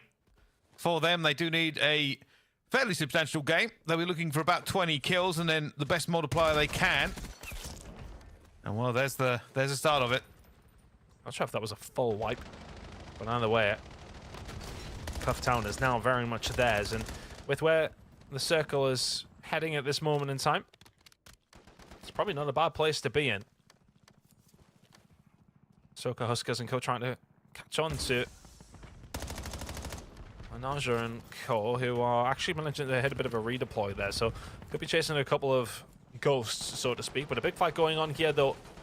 The Team Natasha, Shifty, finding some good shots over towards the top side. Can't continue his life, though. Big gunfight and a huge fight, actually, between themselves and Pentagon. If they can manage to find this one, that would be beneficial. Another really good team. Almond there to pick up the pieces onto Goy, and now it's a 3 versus 2. Waiting for it. Difficult engagement over a ridge. Don't know exactly where they're going to be here as both teams just keep trying to get positioning for it as well. There they go in, looking for it as well. Gets a big drop onto Pentagon. And that does mean the last member of that team will be backing off very quickly. They don't want any more from it. And they'll be like, all right, a little bit of looting, a couple of kills. Could be worse. We need to get Shifty back. Echo. Getting plenty done here up against Fuzzin and Co.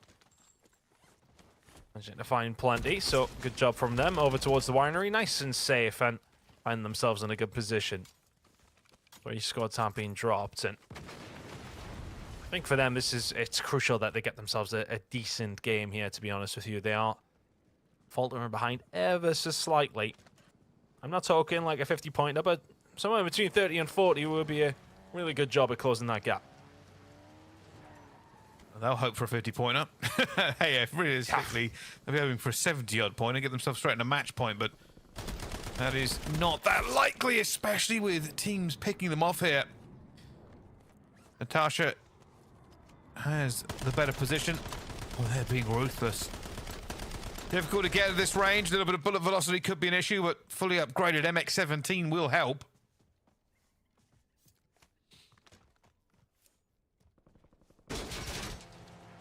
Now starting to get aggressive over towards Zyro, Louis, AJ, and Lennon. Not an easy fight to take, and they don't have the numbers here as well. They've kind of ran into the lion's den somewhat. Spam trying to get himself in a better position here, and the grapple up the ladder will allow him to ascend that a little bit quicker. We'll start to put some pressure down. That trauma kit pretty much gone. Good shots coming in on the player flying on his way through, and Spam as accurate as ever. King AJ just dropped out of the sky, and looking like he's going to try and get that one finished. Lennon says absolutely not.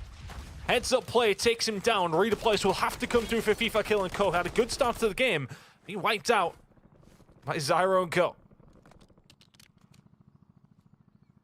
Fight here, realistically, just such a better position for Team Natasha. They do want to get Shifty up if they can. They've managed to back down the other team, but I say back down. Team Tamaki are moving into position as well. Huskers on the other side now having a bit of a chaotic fight. You can see players pretty much spread everywhere, but it's definitely looking like a good, strong position for Team Huskers. High ground, more players up. Oh, that player behind a rock. Got a bubble shield, but that is just preventing the inevitable. In they go. Car is flying. And that player will be taken out. A little bit of a convoy going on for Team Huskers. They're in a good position. They're probably going to have to make a move over water, potentially. They might be trying to get that one done early in this circle. We're about to see it close down. We'll be having a little bit of a peek at that in a few seconds' time because it's going to be influential how this game ends. It's looking like it's going to end a pretty similar spot, I believe, to what was game number 2. So I think if you try which one, Uncle, you're probably getting a hold of those ruins where you were in and around the edge of the river. Because they were very beneficial indeed. Excavation site here, now getting heavily populated. Team Tamaki are here and dug in the trenches. We've set them up for a little bit of success here, but AJ and Co now getting to work on another squad who are trying to fight for the title. Shifty and Co having to back on down to Lennon, Zyro, Louie and AJ. Not a team you really want to mess with. Honestly, they probably haven't hit the heights of what we thought they would this week, but they're still a scary squad. I wouldn't like to challenge any of these in a one-on-one, never mind 4v4, Brycey. Certainly going to be a big prospect. Look at the amount of players piling in here. Circle's not even that small yet, and everybody's trying to get through it. Oh, a little bit of a spot there. The VCM sees it. There is a ton of real estate and cover here for all these teams. When this kicks off, we might just see players fly. The circle is a while away from really tightening down into this zone. Then where the move is, but here we go. Fights. It's going to be close range for now as everybody goes in. There's a respawn tower here as well. Everybody wants it. Kill streaks flying in as well. A red mist descends, and not just in the game. Everybody wants their pound of flesh. And that is going to be important as well, because if you can clear out the excavation site and all of a sudden you have that respawn potentially on offer, not only can you control it to stop other teams getting their drop back in, but if you lose somebody, then maybe it'll help you out. Stylus has been dealt with. Okay. Unfortunately, using one of his grapples right in Stylus's face, but works out in the end. Looks as if Team Mizzet are going to be the ones just about in control. Dome excavation. They forced everybody else away, and nobody seemingly want to get in and amongst this either. Team number 23, Team Stylus, out of this game. 17 teams still remaining, Brycey. This circle is not very big, and in 30 seconds' time, it's going to start getting a lot smaller as well. They're going to wait for this. Everybody wants to be in the best position, but this will be a little bit of a stall here as teams bunker down, waiting for this pull. In 14 seconds, we'll know who's safe and who's not. A couple of fights still erupting here. Looks like Team Huskers is in a good position with a couple of teams or small teams on the outside. Everybody around the excavation zone, well, they know there's players everywhere, but there is so much cover, it feels a little bit safer than it could be. Circle's just about to get a lot smaller as well. And the teams over towards excavation and in this area right here are in a nice spot for this game. A lot of teams going to have to be transferring their way in, including our two top teams. Team Enkyo and Team Huskers still alive on the east side of this circle, so behind where Jeanette is looking right now. And they may well be collapsing in, but they've got Team Natasha to deal with. Fortunately for them, it doesn't seem as if Team FIFA Kill are alive and kicking anymore. And I don't think they necessarily had too big of a game, so for them, this is going to be a bit of a dud. Seems like a two-horse race right now, Bryce. Well, for our two big squads, Huskers and Enkyo, they're now flying in, but there are no good positions for either of them. I'm looking at the mini-map here. They kind of need to rub into each other. Top of the cliff would be the best ton, but that's already swarmed with teams. It's not going to be easy to get up there. Oh, this is cheeky. Easy to get up there when you got a bubble shield on top of a truck, right? Huskers making his way up. The convoy is very much here, but you got to worry about Bubble and Co, who are directly above you. This is a real power play if they can pull away with it somehow. Huskers and Co got to be in a lot of trouble here. That Bubble's not in a great spot, and the driving ain't that great either. I've seen a couple of people complaining about the... He jumped in the back seat. That's why he abandoned it off the cliff. And already just a better position. I said it was dangerous right now. Yeah. This is a horrible position. Team Huskers has tried to get in a better position here. Team Enkyo are also want the same thing. The streaks are coming out as well. Grapples are going up and down the cliff as everybody trades. That's not what you want at this stage of the game. You can see even more streaks now flying through. The Hunter Killer drones are out. Center Dart doing overtime work here for Team Huskers, but what's that coming over the hill? It's Team Enkyo. They're right on the cusp of this fight, and Huskers is down to 2. Huskers going to be in a lot of trouble, and to a team he just does not want to feed points over to. They are going to manage to find a way up, and I tell you what, if they can catch them off guard here, 2 versus 4 from this scenario. If they look down, it could be up against one of the teams that you really need to start finding some kills on. Gentlemates just do not know how much trouble they potentially could be in. You can see on the minimap they're starting to converge on it. Huskers and Colt starting to rain fire. You're not in a great spot if you're the Frenchman whatsoever. Big scout for them to take. They just don't have the bodies for it as well. And there's another team that has appeared. They're looking for this one. It's going to be a bit of a nightmare. Always pinned in. This was always going to be a dirty fight. Team Zyro making it so much trouble for them. Team Huskers turns from the predator to the prey. And they're just hoping that they don't get pushed by anyone else.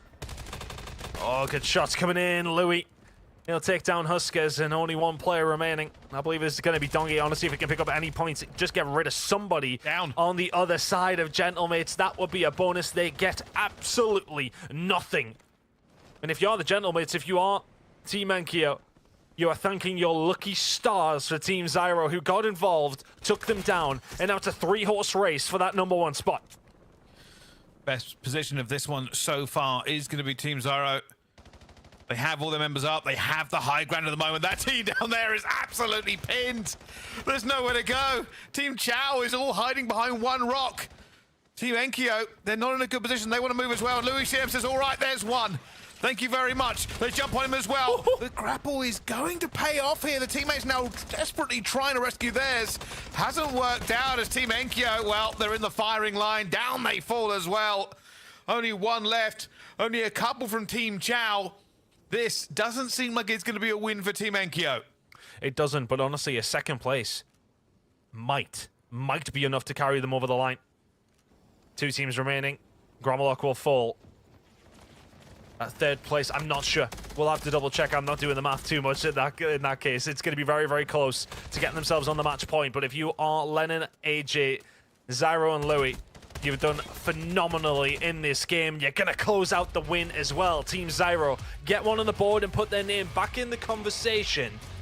But the question that's going to have to be asked is, are the Gentlemates and Team Enkyo now on match point? They may well not be far away if they haven't hit it. We'll have to find out, because that has been a monstrous game from them. Might have also prevented some of our other teams crossing that match point barrier. And now they'll be worried. Who else is in the running? Who else could potentially lock this one down? It all comes down to the pull of the circle. We said there was going to be issues for some of our top teams to get into it when it ended where it did. And no one encapsulated that better than Team Huskers. They couldn't move. They couldn't breathe. They were fighting vertical, and they were losing players over time. Yeah, look, I think when you look over towards the multipliers and everything, we'll let the admins figure that one out. That's not my job, thankfully. But it's going to be very, very close for them to be on that match point. But ultimately, though, that's a big game for Team Zyro. They put up some very, very decent numbers there, as well with the 1st place. Looking at where they were sitting in the leaderboard, though, Pricey, they really did need a big game. They got that big game. They'll be pushing over towards that 100-point mark now, maybe sitting in around 90, which gives them an opportunity in a couple of games' time. If they can extend these games, if they can prevent teams who may well or not be on match point from winning, they're going to put themselves in that conversation. You've just got to be within touching distance and hope it goes a couple of games more than necessary, and you have every single chance of taking away the Trials of Avalon.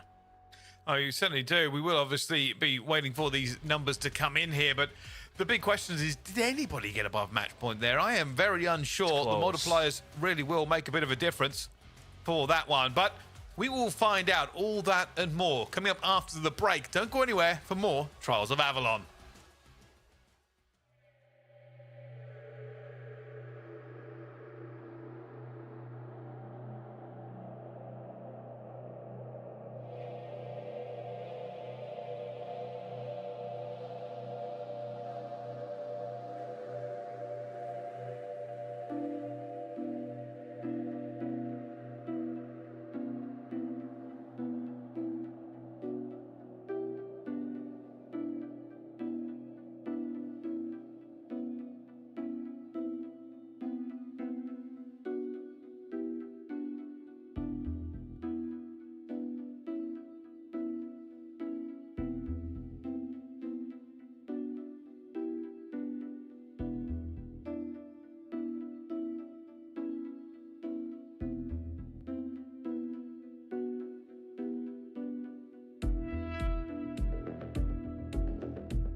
We have yet another new team walking away victorious here in the Trials of Avalon. Drop 5 has just concluded, and Team Zyro came in clutch with a hefty 22 kills to their name.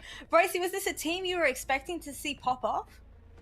Sometimes, yeah. I mean, realistically, when they go into it, all of these teams are good. That's the key about this. There aren't really like a lot of bad teams in it. There's just huge amounts of shooters all the way through, and that's what we're kind of expecting. It's one of the reasons we said this is going to be way more difficult than the previous 2 days. Is that, if anything, it's not just like double the capacity of the actual skill of these players. It's probably even higher than that because only the very best from our groups made it through. They had a crazy amount of disruption throughout this game as well. First encountering Team FIFA Kill, then encountering Team Enkyo, and these are some pretty heavy hitters as well, Ton. It was no easy feat for them. Yeah, but they did really well, to be honest with you. Just going through Winery, they really worked hard on that. They managed to get that good positioning on the map because of that as well, and just capitalized at the right times. They still had a lot of people to deal with. As you mentioned, they dealt with a couple of really good squads who are very much in contention to go on to win the whole thing. And with that, they've put themselves potentially into the conversation as well, Jasmine. So yeah, really good game out of a squad who have plenty of talent. We haven't quite seen it so far over this week. We are getting to see it now, maybe when the time matters the most. Well, having a look at our AMD moments of the match, another team we absolutely have to speak about is Team Enkyo. They stuck together as a 4 for the majority of that game, securing themselves 17 kills in the process as well, Bryce. Unfortunately, they weren't able to secure themselves a victory, but what did you think about their performance? Was it up to par? Well, I'll tell you something. The only time I think a performance is not up to par is when you don't get over to match point. So, realistically, yeah, I think that's the issue. We were expecting teams to get over. I thought Team Enko, for instance, would 100% make it. And it's difficult. It's always going to be one of those that anything could really throw it away. But and that speaks for itself.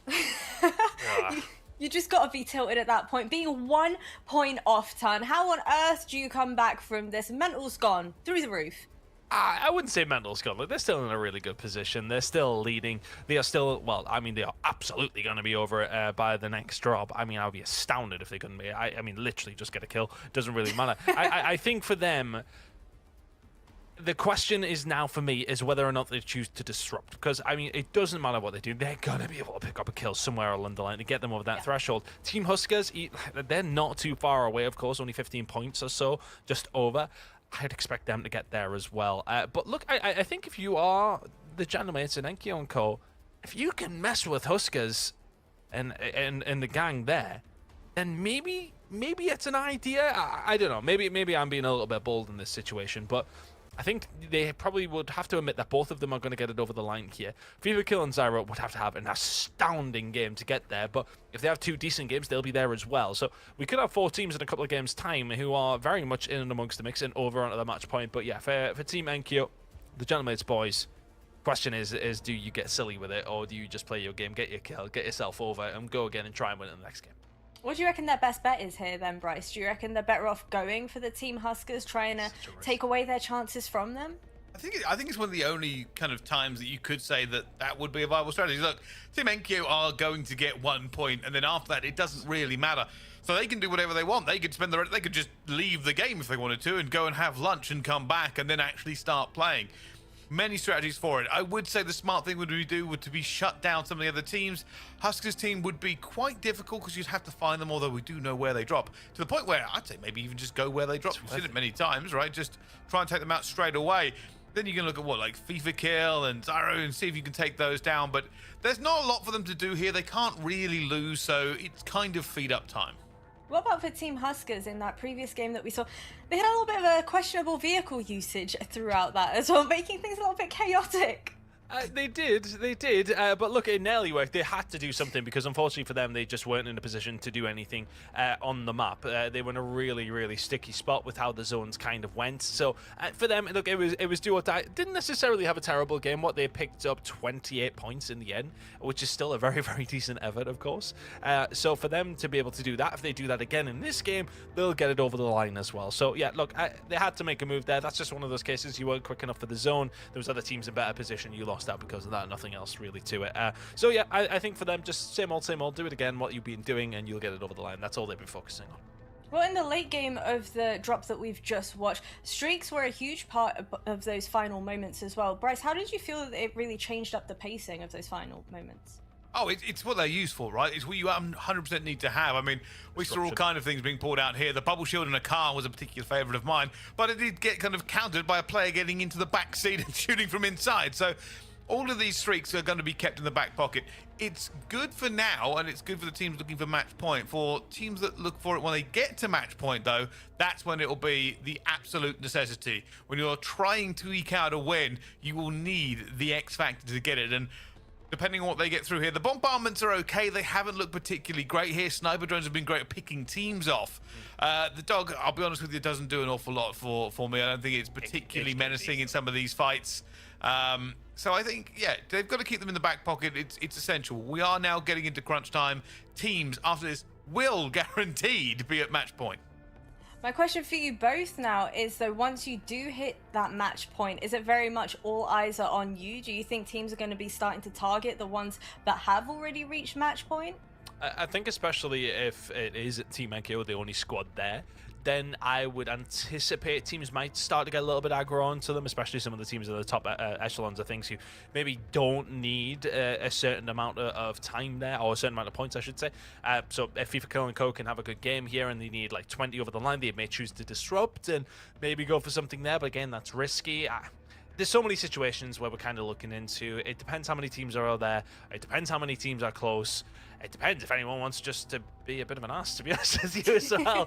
Look, we'll see how it goes down, but I think realistically, Team Anki are going to be over the line. It's just a case of who else is going to be there alongside of them. Do either one of you now want to make a prediction as to who is going to win out now? You've mentioned Team Enkyo is leading the charge. Huskers is up in that discussion as well. We've also got FIFA Kill. What do you reckon, Bryce? You go first. Well, it's basically, in my opinion, a two-horse race. I think Huskers and Enkyo will go into match point straight away after this. FIFA Kill, I don't think they'll get it this game. They may get it the next game. If they don't, then they're almost at the running as well. But it does mean that Huskers and Enkyo are basically going to have a free game where if one of them wins, this is all over. And those two teams are talented enough to get it. Yeah, I just looking over towards some of the finishes, I think I kind of agree with Bryce in the sense of that it's probably a two-horse race now. As far as where Huskers and Enkyo have finished, what they've had 2 firsts between them already, a couple of thirds and fourths, and in those scenarios they're playing for kills as well. If they're playing for the win, it's a different situation, especially with some of the other teams who will still be trying to play catch up. They'll still be trying to make match point. Yeah, they'll still be looking for those kills. If you are those squads, you're going to probably both get it over the line after this game. You're going to be playing for the win, and that becomes a very different scenario. They'll kind of probably just go center circle instead of being their normal drop spots. They're probably trying to make some moves a little bit sooner, try to maybe play a little bit more tactfully rather than just to be able to get the kills. There's so many different things that you can bring into it. I think I always harp back to what happened at EWC, where there were certain teams who were on match points, or there was one team in particular who were on match points, and Falcons at the time hunted them down as soon as they possibly could. Albeit Rebirth Island is significantly smaller than Avalon, of course, and it's not as easy to be able to do that on this map. But at the same time, that's when the tactics start to come into it. When we get over the match point, it's not just about how many kills and your placement from there. It's not about just accumulating as much as you can. It's about denying and presenting yourself that opportunity to be able to do it yourself. It's a little bit of a different ball game. How about if you are those teams that are sat right around the edge, you know, the Zyros, the Chow, we've got Mizit as well. How are you going to look to approach these upcoming games? Run it. That's it. Run it. You've got to go. Right now, this is the scenario. You haven't got enough points. You are significantly behind the curve. And while you're also playing for positioning, you're not in a bad position yourself, so run it. Just go for teams, go for points. If you can get enough points and then get a win out of it, you can get yourself in contest, maybe bump yourself up a little bit here. There isn't a lot to lose. You're not playing well enough to win. Change it. I was going to say, Jasmine, I wonder if we can actually bring up the standings again, just to have another look, just to establish some of the other teams that potentially could come through, because, I mean, I'm looking at them, but I don't want to just read numbers off a screen. For the viewers at home, if they can maybe have a little look as well, if we're not quite ready to go into the game just yet. But there's a couple of teams that they are probably 2 games away from getting this done. They are very, very close away from getting themselves over the line as well. You're looking at teams like Team FIFA Kill, Team Zyros, Team Chow. They potentially have it within them, thank you very much, production, to get this done within 2. I mean, that's still a big ask. That's 2 30-point games from 3 of those teams to maybe get it over the line. You would at least expect in 3 games' time, one of them to be able to be in a position, or possibly 2, to fight for the title. But they're the teams where, are you the ones that want to try and do something? Do you want the match point players to do something against each other? There's a couple of different ways that this could play out, which we won't really know until after this game. But I do think it is worth Team NQ maybe having a tactical go at this one. As you can see, they're on 149. You need 150. They might try and disrupt Team Huskers from having an easy time with things. I'd expect they'd be able to get up 15.2 points in their sleep with Team Huskers. Their worst game today has been what? I'll quickly have a look. It's been along the lines at what, 9.6 in fairness. So if you can jump on them in that kind of instance and stop them getting it over the line for Team Enkyo, that's a massive dub, and it gives you a game of buffer where you could potentially have a free hit at it. So it's a little bit, it's one of those situations. There's so many different situational plays that could play out. It's hard to say until we jump into the game and see where the team's mindset's at. I gotta say that I was pretty impressed with Team Zyra. Even when we cast our minds back to Game 4, they were fragging out an awful lot. Maybe one of those teams that's slowly starting to find their groove heading into the tournament for today. And then obviously winning the game prior as well. I feel like maybe they have some potential to play catch up if in some rare occurrence Enkyo and Huskers don't manage to close it out once hitting match point. Is it viable though, Bryce? Do you think Zyra have it in them to do that, or do you think these teams are just levels above? I think they definitely have the opportunity. I mean, again, this is all very subjective in terms of what we expect to see from here. Zyra, that could be the biggest game they've had, or it could just be a sign of things to come. It is difficult to really judge it because of the situational plays that you have to make every single one. It is time and time again. We see Team Huskers, they look pretty good with their convoy right up until that final circle pull, and they basically had to dive into the lion's den, and there was no saving them from being whittled down over and over again. So for me, I'm thinking they are a good team, and that is the case for many of them, and even in the top 10, top 15, all have the capability of winning a game and putting up a big game themselves. But can they do it consistently? Can they find their way back into this fight? It's a difficult question to ask with Team Huskers and Team Enkyo right on the cusp of going up to match point. And let's not forget as well, as soon as a team hits match point, the team that is remaining at the bottom of the standings will be eliminated as well. I know we spoke about it briefly at the start of the day. We don't really think it's going to change up the gameplay too much. But I don't know, I'm kind of hoping we see more teams kind of cause a little bit of chaos, a little bit of mayhem throughout. What do you reckon, Ton? Yeah, I think this is kind of the time of the tournament where we're going to start to see that. As mentioned, again, I think if I'm Team Enkyo, I'm probably taking a stab at it, to be honest. I think if you can prevent somebody else to be in with you on that match point in the next game, then you're in a really good spot. I think that's the only thing that they have a positive of being on. They're not quite there, but they are pretty much they could do it in their sleep at this stage, get it over the line. Can they prevent somebody else from being there with them? That would be my game plan. I'm not a Warzone coach, or I'm not that big of a brain Warzone player to try and make these calls. These professional players have been in these situations plenty of times, though, and that might be the call for Team Enkyo to try and disrupt.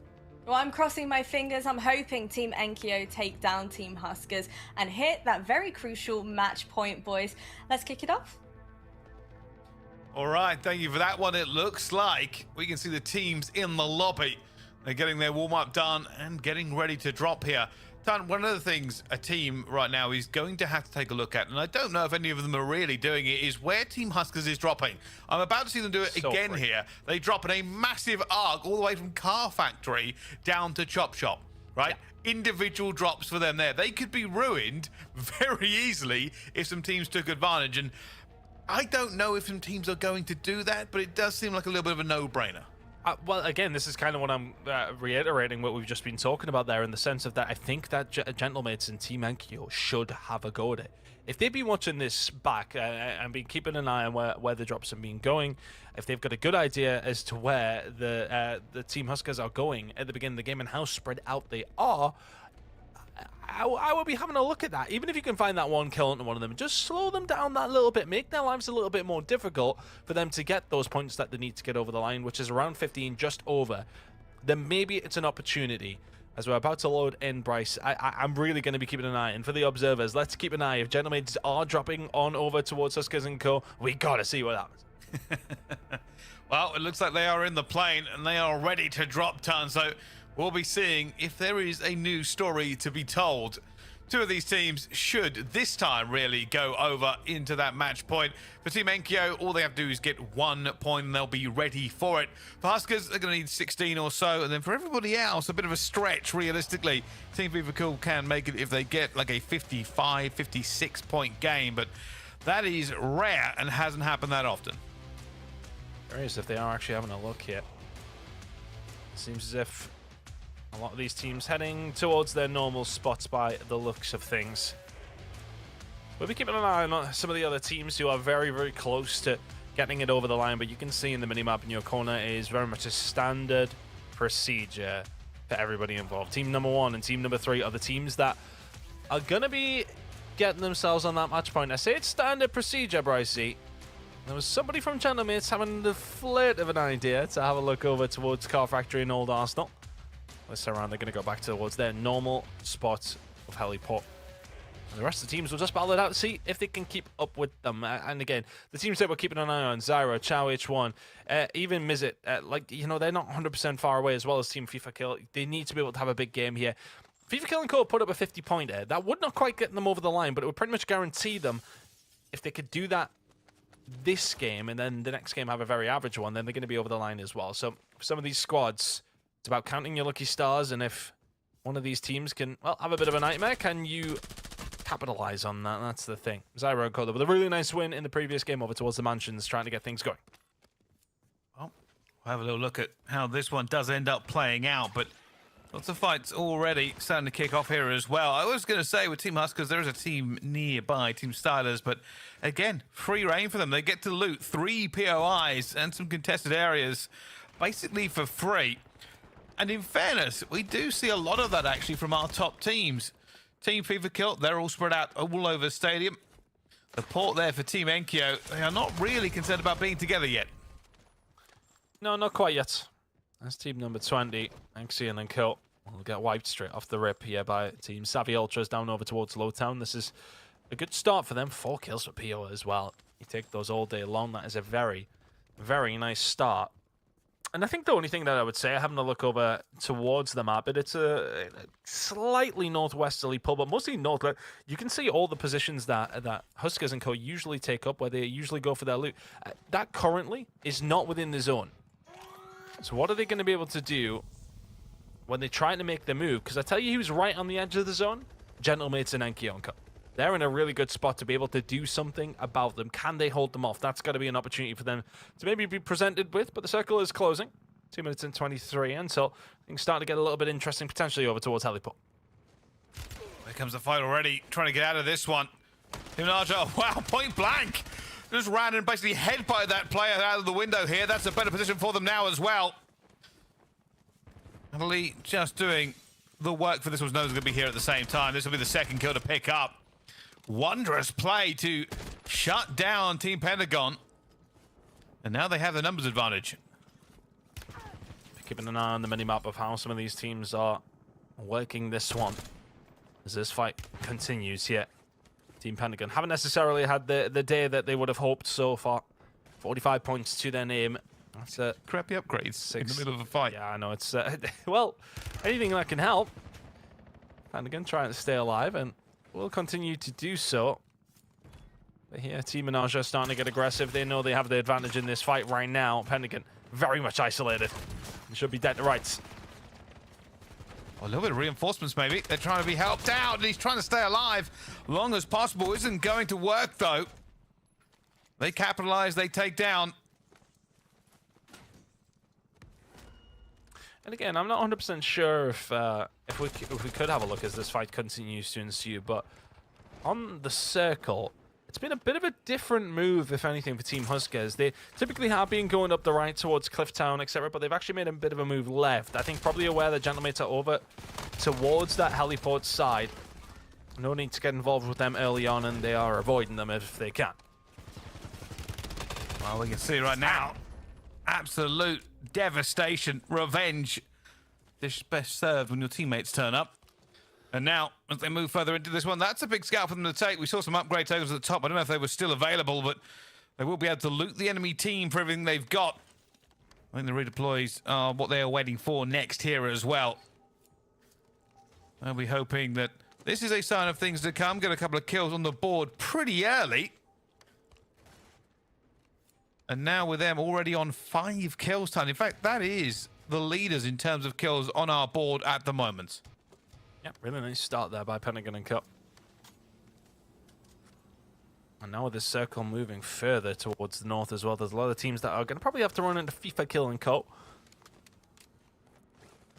That's going to be dangerous as we do head closer and closer over towards the north side of the map.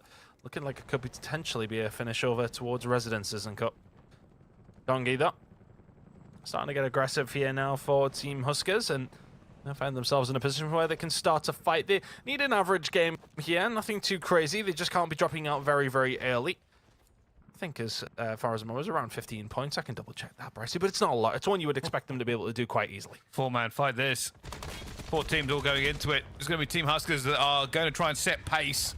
They are desperate to get into this fight and lock down as many as possible. They know that redeploy tower was there, so if they win this fight, even if they lose some players, they'll be in a great position for it. There are players in the water. It's aquatic warfare. Dongi says pistol out. All good. That trauma pack is saving nobody in this case. I don't know if they picked up as many as they were hoping for, but they got away with it. Just chip away. That's all they've got to be able to do. Shots coming out, not an easy gunfight with the water involved, the velocity involved. Less than ideal, but if you have a grapple gun and you have the ability of Dongi, and the confidence of Dongi, you're quite happily taking this one on, chasing him down. Got enough momentum there with the wingsuit to be able to potentially find this one.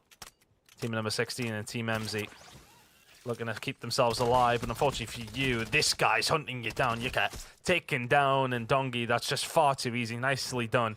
On board now, though, with Team Techie, who have quieted down somewhat, but going up against Chow H1 and Co. This is not a bad fight to be able to find. A team who, in a few games' time, could be finding themselves on that match point if they have the opportunity, but they've been wiped. Nicely done by Stukak, Lipton, Techie, and Lays. They managed to find those kills, and they'll continue on. They're not doing too badly, Brycey, but I think they'll probably be a little bit disappointed to be down in 7th. They're probably quite far away from that match point and may well not see it. Well, you know, maybe if they drop a 70-point game, they'll be quite happy, but yeah. Maybe my hairline will get better. It's not going to happen. Well, you never know. You never know. Medical technology always comes a long way. So turkey, you know. maybe they're about to announce it. You never know. That's why I'm always very optimistic about things. There's always good things on the horizon. Speaking of which, on this horizon at the moment, you are going to see Team Becky Jude just over to the left, but also even closer, Team Punkill. They're right up the top here. They're hitting the convoy of their own. And Kirinko finding that kill eventually that they needed. That is them over the line. They will be on match point and they will have an opportunity to win it. Drop 7 onwards. Convoy inbound. Shifty and Co. also inbound. Excavation site is where they are right now, looking to try and get themselves a little bit closer over towards the Coliseum. That zone is very much closing in. We're about to see a change here as well as to where it's going to be heading in a little bit of time, and we are still heading north. The circle is always relatively true to the center of where it started. And right now, looking like it could finish in between Residences, Casino, Resort. That's always an interesting place to be. Fights that we've had plenty of time, Brycey, in our games over the past week or so, and it can be interesting. A lot of open space, which is always a little bit dangerous for some of these teams who need to be able to find some kills. Speaking of team that wants a few more kills on their books, none yet for Team FIFA Kill. They've not found anybody. They should do in a few seconds. Unfortunately for them, it is going to be Team Decky, so this will not be an easy fight. Can they get the advantage early as they look to also farm a little bit of the zone here? Yeah, looking to just try and get themselves looted up just to make their lives that little bit easier. As mentioned, they do need quite the significant game. They want to get it over the line. A 55.81 specifically, Brycey. They've got that in their locker, though. They could definitely do that. Maybe not with the start that they've had. It's one of those you have to have a great start with. And a team who's had an okay start is Hisoka and the boys, and they will continue that great start by finding another wipe. FLS, Melvin dropped. Next on the chopping block, probably going to be Panic, and Dongi has been taken down. Hisoka replating. Hisoka getting aggressive. Hisoka finding the kills. And Goy and Co will be dropped. And Huskers and Co are back up and running and are able to make their move. Circle is a bit of a problem here, and they're kind of potentially be running into some teams. So bearing in mind that these guys needed to, find themselves around 15 points. They ain't there yet, and they've got some work to do as far as the zone's concerned, and they're not necessarily running into a great spot. I'd like to see how they're going to do on the way out there, if we can stay with Huskers and co, because that could be a big moment. Let's see what they can do here, but on the other side of it, this fight is getting aggressive. Shifty is going straight in, and why not? Fully upgraded guns, grapples to the fore. Got to be careful you don't get picked off by two here. Shifty is the first one out here. Another team's turning up as well. Only two players, and that's going to be Shifty who gets caught by them. It's a big fight going on over towards this side of the circle. Plenty of fights going over towards the stadium as well. Not many teams into the middle of this zone right now. There's a lot of players just trying to play the outskirts, trying to hold where they can. And over towards the excavation site, it's going to be a momentary lapse in this fight, as both teams will find themselves now getting just that little bit safer. They've lost two teams already, but plenty of bodies still left to be farmed, potentially by Shifty and co. Just looking for this one. Sniper drone is going to be massive. Take that, and automatically take out very, very quickly. That's a very good reaction from them. Not allowing that to dictate too much of this fight. Zone will compress these two teams just a little bit here. And so far, so good. Just trying to stay alive. I think if you are Team Huskers, you are constantly chasing your tails at this moment in time. Looks like they're going to make a big left sweep over towards that side of the circle and over towards FIFA, Kill, and Co. I tell you what, this is dangerous. And this is actually scary for Spam, Disrupt, and Echo. Not again. Because now noobs in here are here again, and this is the stuff of nightmares, reoccurring nightmares. Bricey, they're going to wake up screaming and seeing Huskers flying at them, spitting at his monitor. Oh, look at that. Incoming. Everybody's dropping everything in this. You see Hunter Killers in the zone. You see bombardment hitting them as well. They are surrounding them. It is a fortress that Team FIFA are trying to set up, but the walls are breaking. The players are being found. The bubble shield is going to be here as well. This is a really difficult fight. He has the advantage for a second here. Has to get out of the zone. Should be able to catch one. The trauma kit keeping him alive will eventually drop him down to himself. And Huskers, with the hit fire onto the last player, will grab them. A costly fight in the end as Disrupt almost manages to get Huskers as well, but only one. They took in 4, they lost 2, but FIFA Kills team got wiped. Just going to keep an eye on how many kills they've got. So, after all is said and done, yeah, FIFA Kills in a really dangerous spot here as well. Bodsy will take him down. There must be a redeploy available there. And there is. So they will find a way back in. But, the other side, if it's Soka and Dongi, you'd presume they're going to be coming back in, but maybe was it a little bit too late? Has it not worked out for them? So 2 players alive and kicking. They don't currently have the kills they need to get themselves over the line, Bricey, and this could be crucial in the grand scheme of things. We know that Gentlemates are going to be there. Dongi is back into the game. Hisoka's back into the game, but it will have to be a regain for those players right now. It's not an easy thing to do, especially when you're trying to get your way to match point. Neither of these sides have managed it so far. We see him though. This team, I mean, they had a bit of a great run here. If they could potentially do it again, then maybe we start kind of really putting them in that conversation, Ton. Another big game, yeah. You would be right. Currently sitting on 92 points. And if they're able to slot something together here, team number 8, right now, they're only sitting on the 7, but plenty of bodies still very, very warm here in Avalon, and let's see if they can capitalize on that. Starting to get themselves a little bit locked down over towards the marina next to the casino here. Just trying to hold this as best they can. They know they need kills. They have to really be quite aggressive. There's players in the water trying to get out of it here as well. Well, Lucien just sort of drills him in the face. And they are going for it. One thing you can say about this squad is they have sort of picked it up. And also, I'm just a very big fan of this gun, by the way. The EGRT. It is an absolute laser once it's fully upgraded like this. I honestly did not realize how good it had been until I seen some of the players using it. I was using it today in a solo. Helped me find 3 kills before I died, but, well, 3 kills is better than the 1 I usually end up getting a hold of, but there's another couple of kills going to follow through for Huskers and Co, and that may well be them over the line as well. So that is very much the story, half written, for this game. It's going to be a case for these other squads. Team FIFA Kill, Team Natasha, Team Zyro, Team Chow. Can they manage to find a way to get themselves close enough where they can threaten in the next game? They're all hoping that that will be the case. Not the easiest here. I mean, I'm just looking through the kills here. A couple of teams hitting those double digits. Enkyo, Huskers. They've all managed to get there. Who else has managed it? It's Team Decky's also going to be there as well as Team Natasha. They're all over 10 points. Team Savvy's Ultra. And this team as well, Team Zyro, are also going to be over it. So a potential here is they get even more and wipe out a squad that this could be a massive game. But speaking of massive game, this is a massive moment. Team FIFA Kill only just come back from licking their wounds against Huskers and Co. Could be in trouble. There is a dog running wild. But this is the problem. Look at how bad the kit is that they have. But it just proves if they can do it with this, and maybe it's enough to get them over the line. Echo will find King AJ on the outside, though. He may well get caught on the crossover, though, in this courtyard. Yes, he may well do. The circle going to start closing on through. But let's keep our eyes on this fight on the left-hand side. Spam will get taken down. But you're right.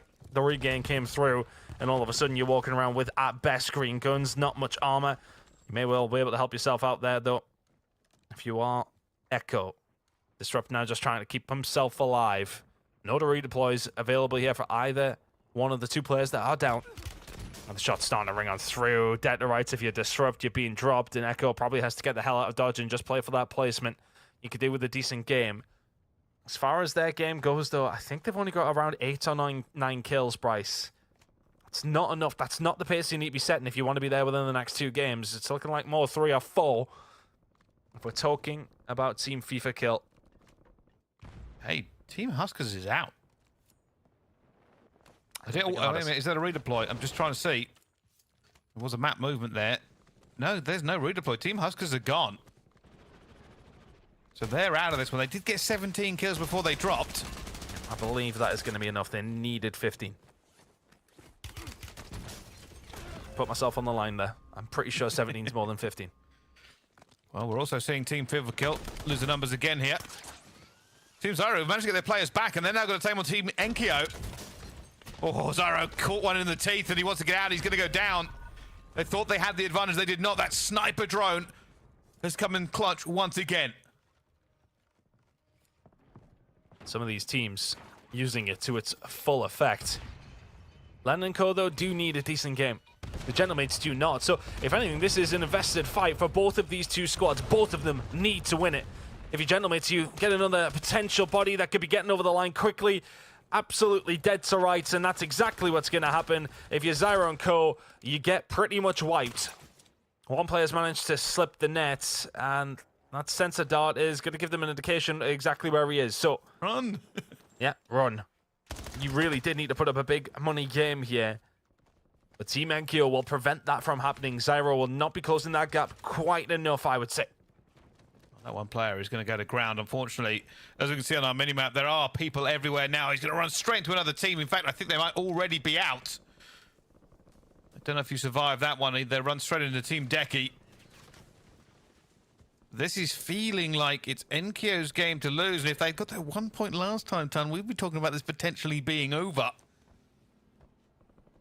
Not the case. Team Natasha, though, also in a good position on the ridge. They will have to move. They have the opportunity, though, if they can punch their way through Team Decky, to be in a good position for the rotation.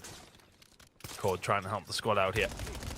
Shots are not as crispy as he would have liked, but they can technically hold here. If you are team number 4, you're actually being held by Team Decky. So Team Natasha have got to find a way through. 2 of the best teams in this lobby right now. They thought they were in a good position. They've been pinned down. The streaks coming in just so well worked. Squad 4 wiped and dead to rights as well. Gentlemates can now continue their reign of terror over this lobby, and you are right. They look in prime position to win this one with 4 teams remaining. If they managed 1 more kill in that previous game, this might have been it. Well, they've got 4 up. 3 teams remain. We see Team Decky. They're here as well as Team Justice.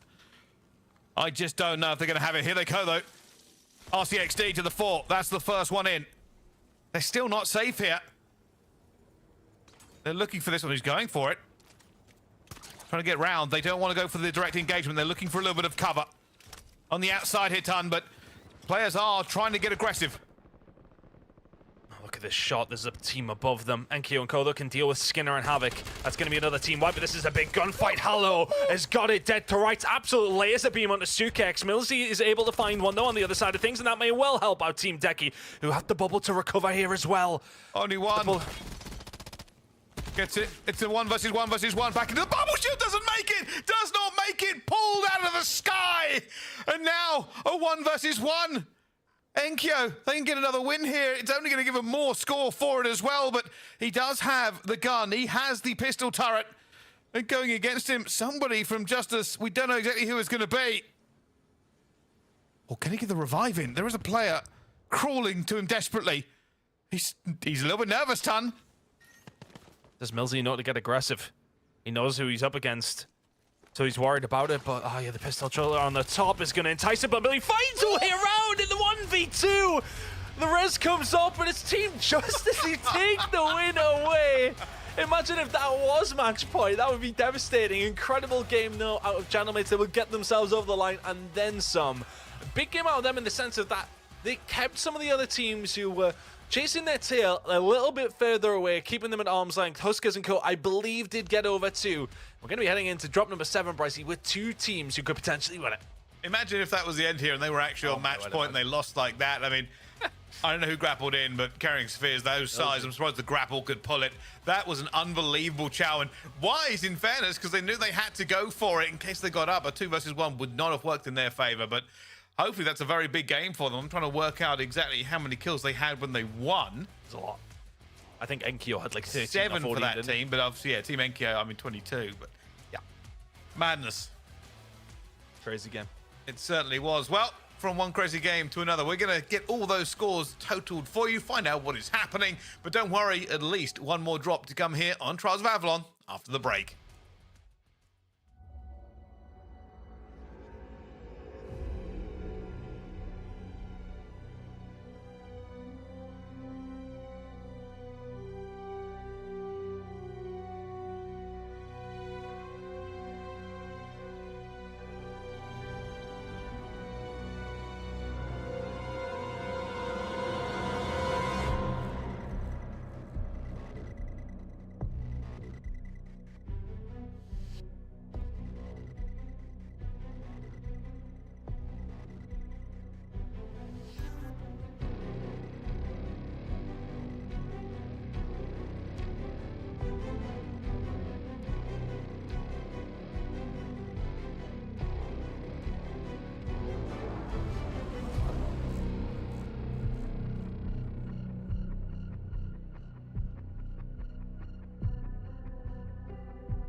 The Trials of Avalon continue to surprise us. Fellas, throughout today, we have had a different squad winning each and every single drop. We've just seen Team Just walk away victorious, and oh my goodness, what a final moment that was. Millsy coming in clutch in that 1v1 situation. Team Enkyo narrowly missing out on a victory. Infinity, do you think that's going to have them a little bit rattled? Not at all. We were literally just talking about how consistent Team Enkyo has been over the last 4 games. They haven't dropped outside of the top 4 through all of those drops. So these guys are feeling themselves. And, you know, we were saying, come to it, it would have been nice to get the victory, but at the end of the day, the fact that they've got there as consistently as they have been, the fact that they've been frying as consistently as they have been, they are going to have confidence going into this final game no matter what. I will say, though, it was kind of gutting not to see them win that game, because it would have been nice, I think, for them to have that storyline coming hot off a win. They're on towards match point, and now the next one is the one that will book themselves as champions of the Trials of Avalon. And it was just that 2 versus 1. We were talking about it in the green room, obviously, between the games. It's just like all the right decisions were there, right? The audio cue to try and get the player over there, to get Millsy to come over, the point turret down for the help as well. And in the end, it just wasn't to be. Millsy clutching up in such a huge fashion. That means that we are going to go in. They're on match point, but they do not go in with a win on their back. But, you know, the chaos did not just stop there, Enigma, as we yet again had a Huskers versus Team FIFA Kill showdown. What on earth do we need to do to have FIFA Kill come out on top? They need some sort of Huskers repellent, that's for sure. It's a weird one where it doesn't matter what pathing Huskers take. They come across Team FIFA Kill at some point in the map. Team FIFA Kill are having, by all accounts, a great tournament. They just keep running into the biggest teams quite early on, and it's then unsettling their rhythm for later. So for right now, I think FIFA Kill just got to go about their game. The pace will likely slow considerably for Huskers and Enkyo now, with them focusing on just being the last team standing. That will free them up to go and find points, and they'll hope that neither of those top 2 teams walk away with the victory here, assuming that they're both on match point, and then they can try and close that gap and join them. Do you think this could now be the opportunity where we start to see a lot more teams maybe dropping in on their exact same drop spots? Because so far, Team Huskers hasn't really been contested on their drop spots. I think there's been a lot more contention over the course of the last few games. Like, we've been talking about how open those 3 POIs have been for Team Huskers and how good their, space has been, their looting has been in the early game. Now teams, I think, are starting to get in their way a little bit more. So they're facing more resistance as we go on. As far as will teams directly drop on them is concerned, I don't necessarily know. I don't think so, because I don't think anyone's mental enough to drop on Team Huskers or Team Enkyo to try and take them out. I gotta say, I was a little bit disappointed that Team Enkyo didn't just decide to completely troll Team Huskers game and take away the 150 points from within their grips. But you know what? It's okay, because they're currently in the lead for our Scuff Bounty Challenge, sincerely hoping that they'll be able to get themselves 4 free Scuff controllers to gift away to their community. Yeah. Now, fellas, as we start to enter the moments in which the intensity is rising for Team Huskers, for Team Enkyo, now that you have reached that match point, I know you said you want to be playing a little bit more, slow pace, playing a little bit safer as well, but how do you kind of change your maneuvering, your movement throughout this entire map? Do you change up your strategy now, Enigma, heading into these later stages? A little bit. You're definitely going to throw a little bit more caution out there. You're definitely going to play certain situations a bit slower, especially once we talk about redeploy tokens being used, or when the market is closed, essentially, when that bring back window's closed. You're definitely going to be like, do we need to fight this? If we don't want to lose a single soul heading in to our final fights. And we'll take a look at the standings. You're going to see our 2 teams that have crossed match point threshold. Team Enkyo way up there ahead of Team Huskers, who just about get over the line. You're also going to see a warning icon down there on Team Angelica, and that is because the survival phase has now begun. For every map going forward now, the team in last place will be eliminated from the competition. So if Team Angelica do not pull out a big map in this next one, we'll be seeing the last of them for today. Oh, Infinity, if you're Team Angelica now, what on earth do you do to ensure that you are not standing in last place? Are we going to see a lot more gunfights coming out? I mean, potentially. I do feel kind of bad for that roster, by the way, because obviously Angelica's been part of that roster, you know, the last couple of days. Unfortunately, today she's had a power outage, I believe, which has meant that she couldn't play. So Fudden has come in for that team. And obviously that does kind of drastically affect the way that roster is going to play. You know, Fudden's a great player, but still, it is going to affect the game plan that maybe they'd have gone in with. And I think that's certainly showing out here. As far as what they can do is concerned, I think sticking to the game plan is probably the best way you can look at this, right? Again, I think the thing that we need to talk about here is the fact that if you do something silly, you do something crazy, you really just kind of throw everything at the wall and see what sticks, you can put yourself in a bad situation, whereas another team can come out here and have like a 1-point game, and they might well be below you. All you got to do there, you're 6 points behind Team Baraska. All you really got to do is have like a 10-point game or something to that effect. That's not that many kills in the grand scheme of things. So, yeah, just I would say genuinely business as usual for Team Angelica. I don't think they're going to do anything crazy. Enigma, how about if you are the Team Zyro that is, you know, currently at the top of, you know, the other people that are contesting to try and get to that match point? What is your game plan heading into this? Is this going to be an added layer of pressure now, knowing that Enkyo and Huskers are already there? Theoretically, yes, because you know that you've got to go and have a big heater game to hit that match point threshold and therefore get involved in the next map, should we make it there. However, in a more practical sense, again, we're expecting Team Huskers and Team Enkyo to slow things down a bit, play in for that late game position rather than go hunting for kills. So it might actually free them up on the map because you don't have to deal with two juggernauts out there. Remains to be seen, but I'd love to get to a point where we've got multiple teams on match point. When we get down to the point where it's like 4 or 5, it's beautiful to watch. Well, I want to hear from everybody in the chat. Let us know, do you think Team Huskers or Team Enkyo is going to make it all the way through and be crowned victorious? Let us know, fellas. I'll let you take it from here. Well, since the start of this entire tournament, it really has only been 3 teams that we've talked about in any real capacity, right? Team Huskers, Team Enkyo, and Team FIFA Kill. The latter of those 3 teams have kind of fallen out of favor over the course of match point finals. They're still in contention, mind you. They could still make a hell of a comeback, but right now, we are focusing on just 2 teams, folks. Team Enkyo and Team Huskers. I mean, look, these guys, they're landing relatively close to one another at the moment. We talked about the fact that Team Enkyo are kind of landing their water treatment, heliport, and of course Team Huskers have been landing in Old Arsenal the entire day so far, and they've been splitting off in different directions for the most part as well. So just try and keep an eye on that. And for those of you guys who don't know on the minimap, you can see it there in the top right of your screens. Team Huskers, they are a Team 1. Team Enkyo, they are Team 3. They've been so successful at ripping heads, everybody to shreds off the start of these games. I doubt that'll change here when they're on match point. No, I highly doubt it myself. What I will say, Team Stylers have decided to contest at Old Arsenal. That is going to be Ferric, Chronica, and Hubini alongside. Be interesting to see if they actually decide to square up there. If they're just going to try and pinch some loot and then swim off to sunnier shores.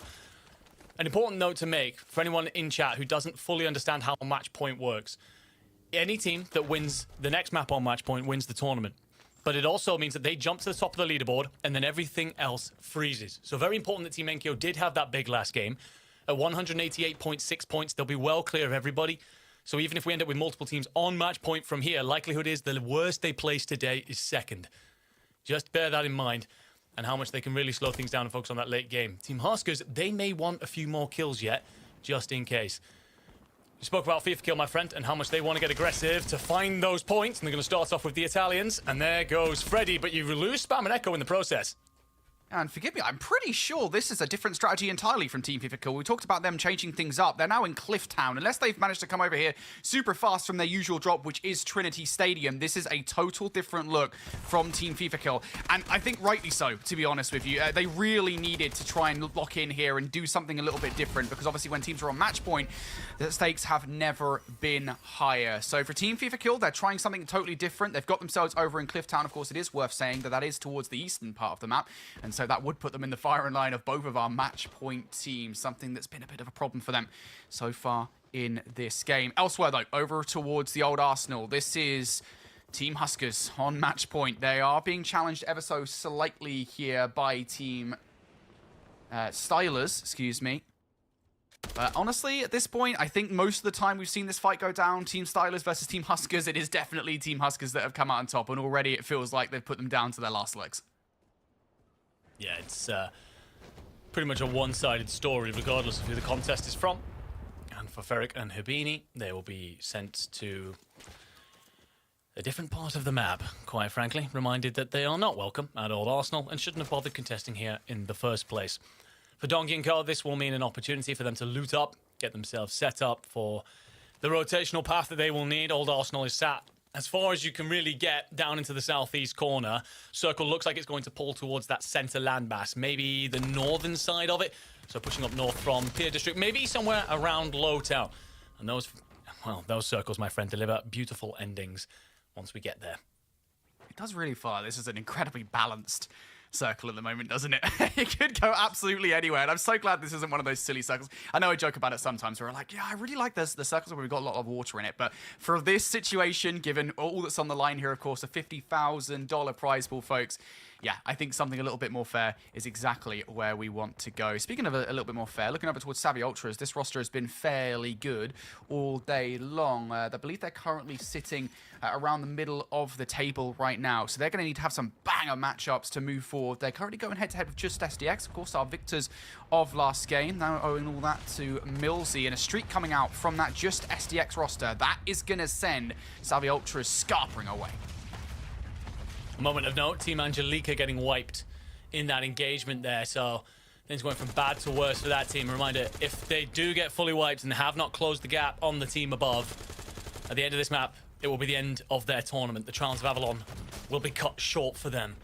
Skinner going to be knocked trying to escape here. I don't think you've read the team flanking you in round the back. That's 14. It'll be the rest of the Becky Jew roster. So good yesterday. A little bit of a quieter day today, but again, a far tougher lobby. Josh is going to then find Just SDX. Havoc up close, dropped as well. All falling apart for the L8 team. Millsy's going to flee off in towards the distance. The winner in that 1v2 in the last map pulled off something glorious. However, for now, it's just about keeping his team in the fight, keeping a redeploy token available for later. Just taking a look at the top of our screen, still showing 25 teams, so Team Angelica will be redeploying in somewhere for recovery. So they're not out of the tournament just yet. It is worth saying that Just SDX, they are about 80 to 90 points or so right now, so they're about 60 points or so off of that match point themselves. They could have a few good games, so Millsy keeping himself alive at the moment is going to be crucial. Chow obviously having used his redeploy token already at this stage of the game. There will need to be a redeploy tower used by a golf club. This is something we were talking about previously, by the way, as well. We talk about golf club drops. Team Chow not having to worry about Team Decky at the moment. And, of course, they're also clear of Team FIFA who have moved elsewhere. So Team Chow in a bit of a kind of a split mind at the moment. They've got a lot of space to loot as much as they want. At the same time, they're also not getting that much opportunity at this stage of the game to find frags. So a lot not really going on over by the golf club for Team Chow. For Coastal Security, though, for Team Shucks, there is a fair bit going on. They take some pot shots against a player trying to get away in the helicopter.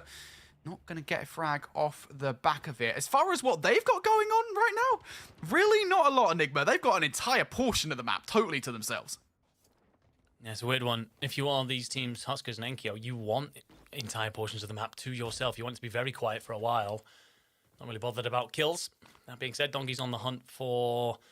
I was just trying to escape here. You will see them crossing. Give you a heads up as to what it is that you're targeting. Very far ahead of your teammates here, almost split into a 2-2. But for teams like Shucks Norris, if you are looking to close that gap a little bit and push yourself more towards the conversation, because I've seen moments like this many a time where we have two teams on match point, we think it's going to end pretty soon. It goes another 3, 4, 5 maps, and suddenly we end up with 5 or 6 teams crossing threshold. So... you're far from done yet. Fat Lady hasn't sung. Every reason to be searching for points. Well, FIFA kill will be isolated, exposed, dropped. Echo's going to try and provide coverage as the res comes through. Spam's got a lot of company. 2 behind him. He's going to use this air vent as protection on that side, but it won't last for very long because the aggression comes through. Grapple hook will help him get out. Plates go in. Disrupt's been knocked. FIFA kill to follow. The Frenchman on the rooftop of the play is causing the problem for now. Spam's idea is the right one, but like something from a Michael Bay movie, 3 players spring up in front of him, slam him on down. And my God, the call to arms there was aggressive, and it will see what's left of the Team FIFA kill flee into the distance and hand the Frenchman all the spoils of war. Oh, every single time Team FIFA, they just cannot cut a break. We saw a little bit of that textbook movement coming out from Team FIFA Kill there from Spam, but just wasn't to be. It just is wild, isn't it? It feels like every single time we see them against a high-level team, they seem to kind of fall apart and have to hit the recovery. That's what we're going to see there. I believe that there is enough space back in Cliff Town and a redeployment tower that Echo should be fine to redeploy his team sooner rather than later. Of course, it's worth saying he doesn't actually need to do that at the moment. He just needs to wait until all the redeployment tokens can be used. So ample opportunity for Team FIFA Kill to come back. We saw them do that. I think that was in like drop 5 or 6, right? They had a horrendous game. They managed to make it all the way towards second place in that drop. I don't want to count them out just yet. Of course, they are also only 40 points away from match point themselves. So if anybody will have the grit and determination to come back, it would be them. Either way, over towards Team Natasha. This is a roster that's had a pretty interesting, shall we say, day so far leading up to match point. Most of the games that they found themselves in, they've got themselves pretty late into the game, but the frags they're getting is actually pretty low. They need to pick up the pace a little bit if they want to try and reach match point, especially with Enkyo and Huskers already there. Yeah, it is a weirdly low number of kills for that team. Natasha has picked up the Twisted Minds roster, of which Shifty, Almond, and Smitty are all world champions and have been world champions at points in Warzone. So you would have expected a little bit more. That being said, one big game would make things very interesting, and they're certainly capable. Back over towards Team Huskers. They're going to square up with MZ's team here at the communication tower. Huskers looking to just play around the sniper here. We're going to try and pop out instead with the Razor. Just combining long range with short in his selection of weaponry. And well, Songa, even Dongi and Hisoka. My lord, I've just made love child out of those two. Either way, they will get very aggressive and clean things up. Paid to speak, by the way. That remainder of that team's going to flee, and that is the right decision, just staying up. What this has done for Team Huskers allowed them to punch into that middle island, and they're making their way ever closer to center circle, which is threatening to creep up on Lowtown. It feels like that's our end destination.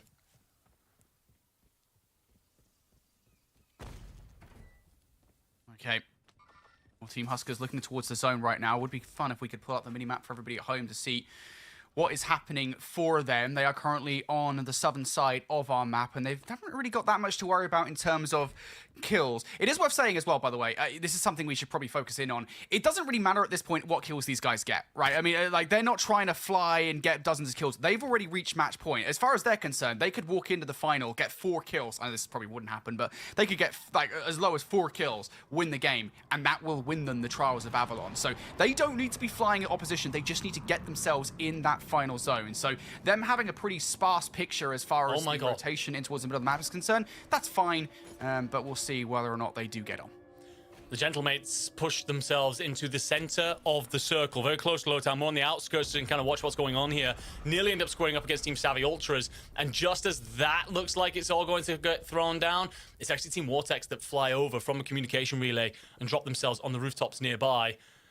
So this team now just gonna have to pause, assess, almost let the chessboard move in front of them, see where the pieces sit after the dust settles. They do want, of course, a couple of kills on the board. It's never a bad thing to have, but you just can't afford to lose much in terms of your own economy. You need to go into this late game with plenty of plates, with all of your utility, and importantly, with all 4 bodies in the fight. Now, that is definitely something to consider, isn't it? All the utility and all the different resources that you have kind of at your disposal. You want to get as many grapple hooks, as many sensor darts, as really as many smokes as possible. That was something we were talking about. We've seen a fair bit of that also actually in some of these engagements as well.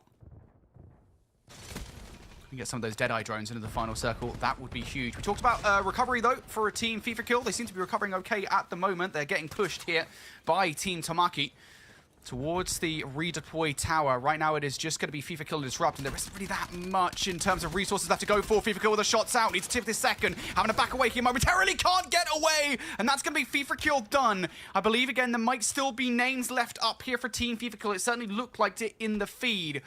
But things, again, not going well. They wanted control. They don't have it.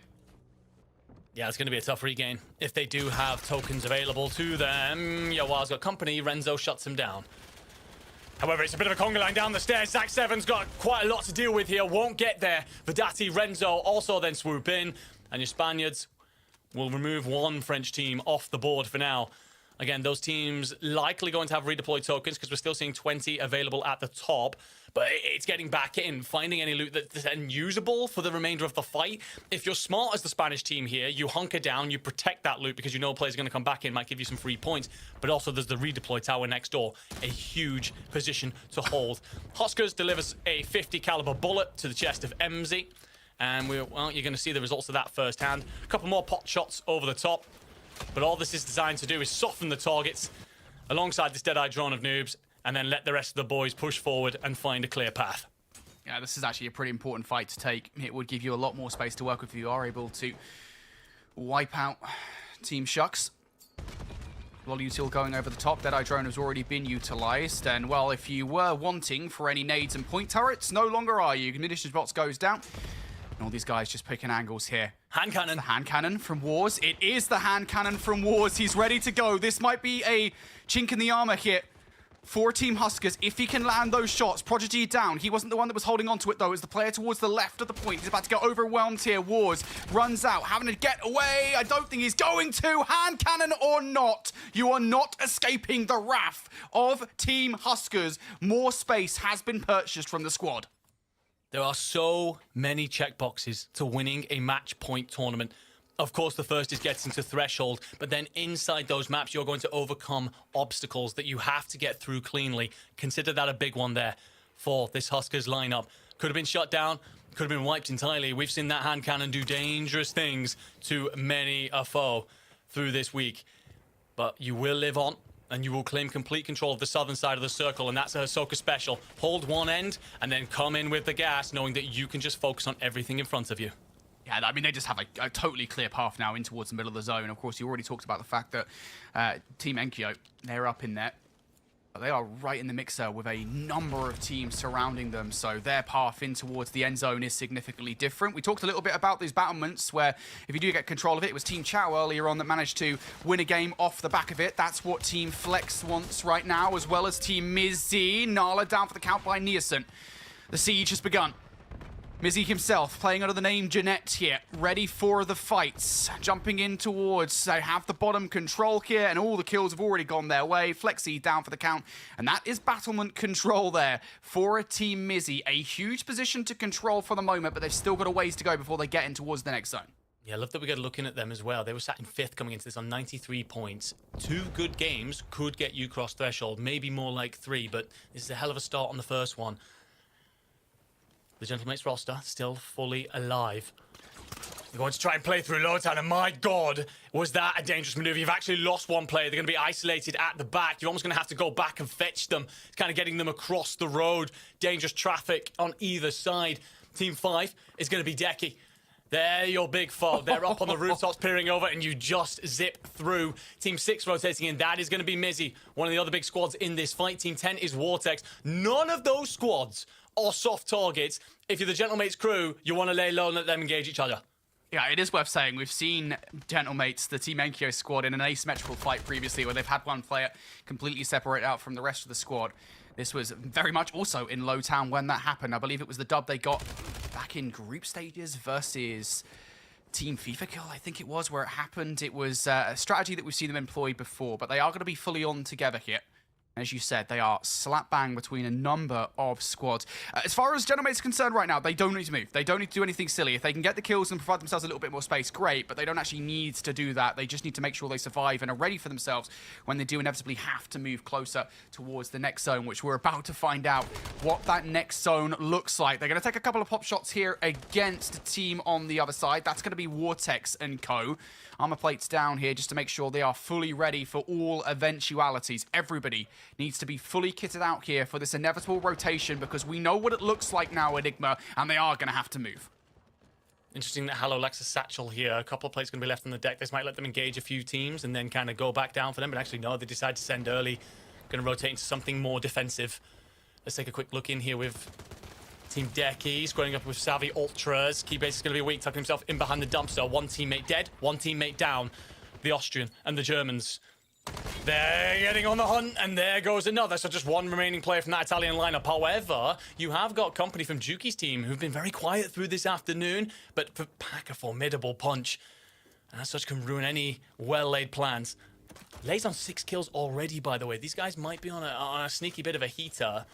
They are way down there in 74.8 points. This would suddenly lift them into, if we go a few more maps, conversation. Look at that mini-map towards your top left, ladies and gentlemen. It is jam-packed. So much company here. The Gentlemates are already in this engagement, but who's slowly approaching from the south? Team Huskers are on the way.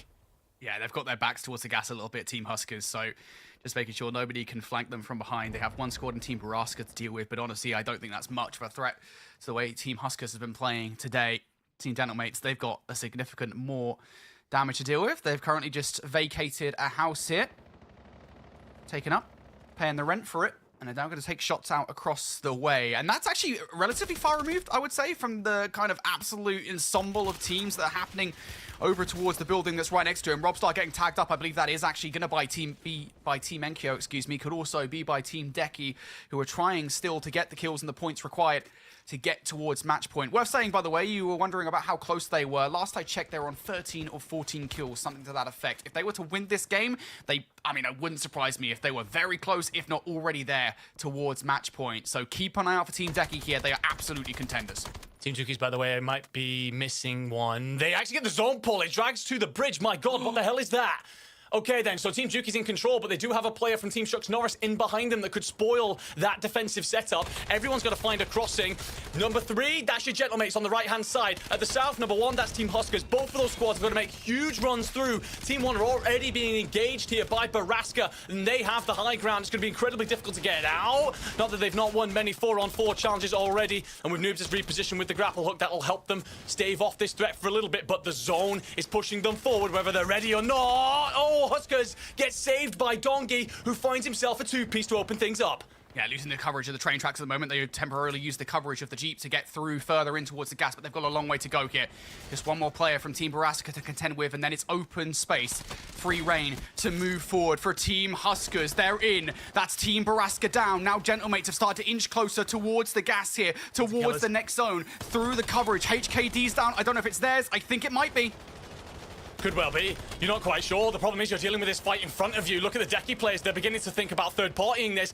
Sadart's going to go out. It's going to let everybody know where our opponents are. But Noobs finds the knock onto Stukex, and you have control of the railway line if you are Soker & Co., and that exists and will give you height should you need it. Playing low for now, but you have the grapples. Zone's going to continue to drag everyone over, and Enkyo's brought the hand cannon to the party and shuts Juki's down. Team beneath, team across the tracks, and a Deki player down behind you. 2 of these remaining 4 teams can close it out right here.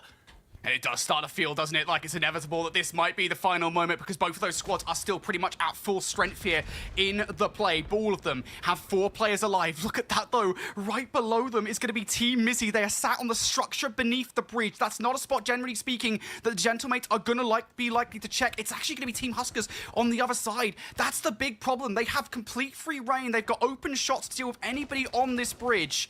And also, you've got a couple of players from Team Deki still in the mix below as well. Still, it's this fight, Team Huskers versus Team Gentlemates. When that inevitably pops off, that's going to be the biggest issue here.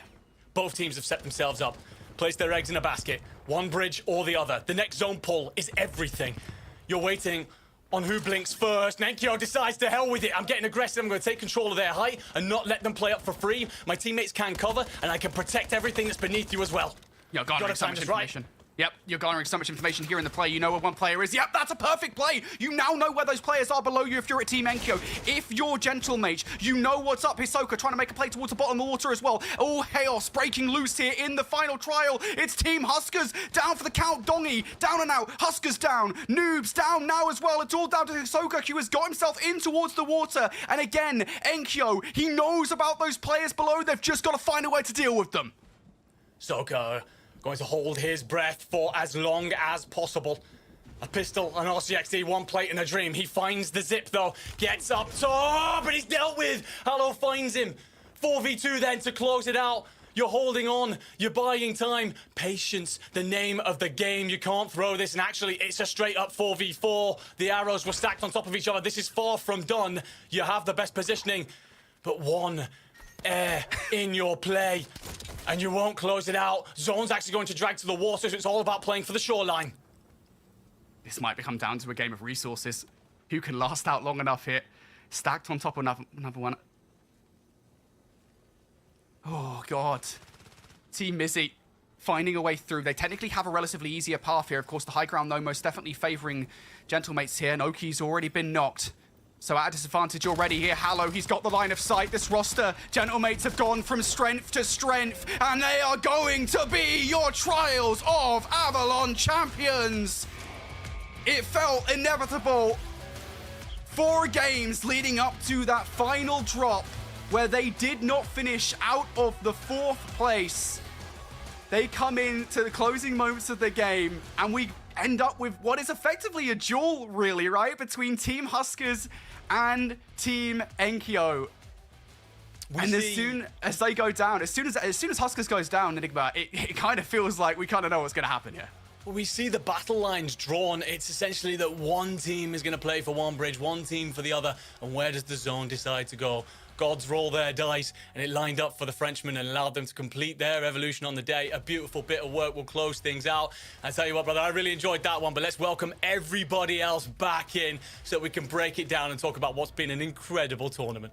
Well, there we have it. The Gentlemates, Team Enkyo, are our Trials of Avalon champions. What a fantastic showing of teamwork that was, Bracey. The grappling back and forth between the 2 bridges, relaying that info to your teammates. Chef's kiss. Couldn't have done it better. They certainly could have done. I think something that may have been missed a little bit at that last fight here. Team Mizzet didn't actually have any plates left. None of them. They were all bare. Nobody had any spares and nobody was wearing any. So it was always going to be a bit of a tough fight for them. They'd survived so long with no resources that when it came down to the final fight, you had Team Enkyo on top, fully plated and kitted, and Team Mizzet underneath with literally no armor. So it was always going to be a difficult win from that position, but hey, sometimes it's better to be a little bit lucky, and Team Enkyo got what could only be described as the best pull at the end there. Team Enkyo's positioning, especially once the circle started to make its way towards Lowtown, being posted up in that building as well. Tom, what did you think of the way that they were covering that? For me, it was a little bit of like, I'm not used to seeing them play. It's so incredibly passive. I mean, look, it's a match point. When it kind of comes down to these moments, you're playing for the win. And for a lot of these teams, it is always about that aggression. We're so used to seeing them just free-flowingly fly around the map and find squads and find kills across the board. They don't need to do that. They could win that without barely putting a kill up, and it doesn't matter. That's their objective. They made sure to hold it down. It can get really nervy, though. I know when I've casted them myself, you're always just a bit tense because you know one misstep can be the difference between winning the tournament or not. Sometimes in a normal game, you make a misstep. It's like, okay, it's not the end of the world. We can catch it back up the next game. You can't make missteps, especially when Hisoka and Co was still alive in that game. Such a crucial moment. And I think, honestly, just the disparity between the bridges in terms of where you had the players underneath, of course, with Team Mizzet, them in that position kind of put Gentlemates in a great spot because Hisoka and Co couldn't really push across. They're 2 different teams staring at them, whereas they only were the only team looking at the others. Really, really tough positioning. The circle didn't work out in their favor, but deserved winners and Gentlemates. Honestly, it was a great showing from them. But talk to me, Infinity. If you were Team Huskers, what could you have done differently to ensure that you had secured yourselves this epic victory?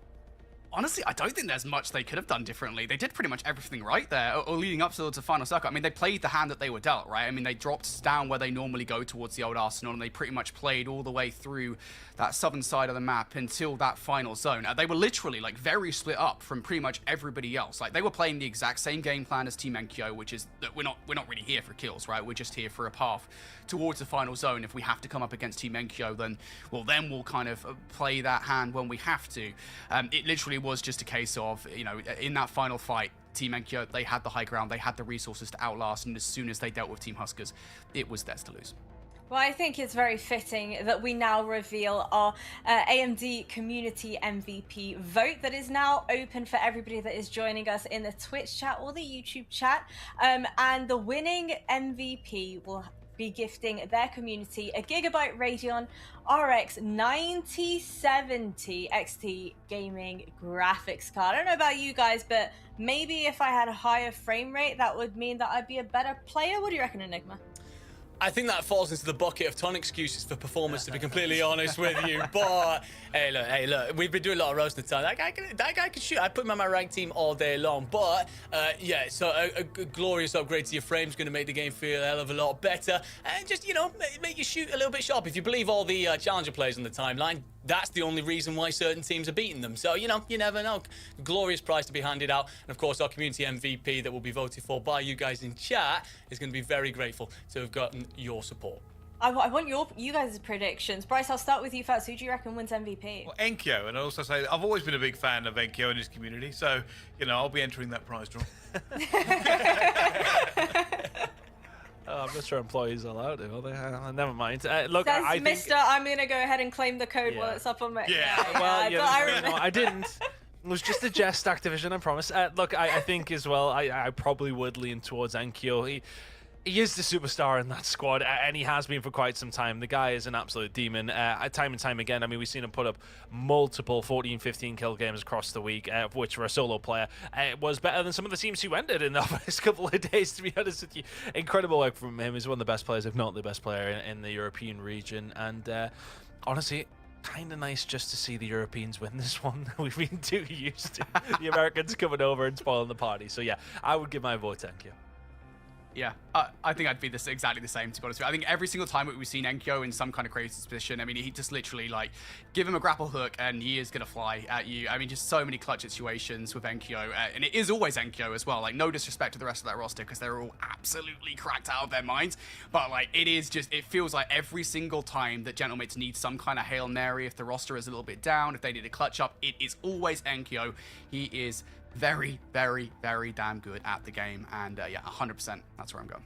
Let me guess, Enigma's going to say Enkyo as well. Yeah, not much more I can really say there. I think it is going to be the French Prince. What I will be doing, though, is keeping an eye out for that new guy in the community called Tacular Bryce, expecting them to try and take away the graphics card. That would be insane work out of him. The foursome, though, they are very strong. This is Grommelok. He's the general. He leads the troops. He makes the comms and dictates where the play should happen. Hallow plays glue guy. It's an underrated, difficult role. And Cord, he's had to fill in for a squad that's under a hell of a lot of pressure. The amount of support they have also means that eyes are on them, and he's slotted into that crew very, very well. So all four of them would be deserving.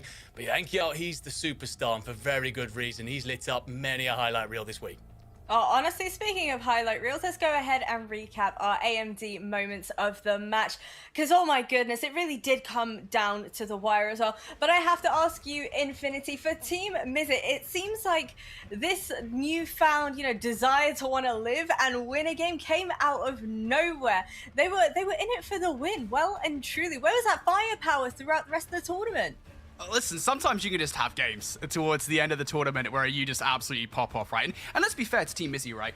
They've been pretty consistently in amongst it the entirety of the day. I think besides a couple of, relatively mediocre games, they have been up there. I'm actually looking at their results right now. I mean, they had one where they finished 21st, but 9th, 5th, 2nd, 9th, 4th, 2nd. They have been pretty consistently in amongst it, and I think it isn't really a surprise to see them at least in there and doing some damage. But ultimately, when it comes down to it, they just couldn't get it done. Honestly, I'm pretty proud of all of the teams that took part, but I think my favorite moment of the tournament so far had to have been that bubble play. I know Team Enkyo didn't end up winning it in the game prior, but I feel like it was just such good team play. It was next level, next big brain IQ plays as well. Enigma, is that kind of what your games are looking like?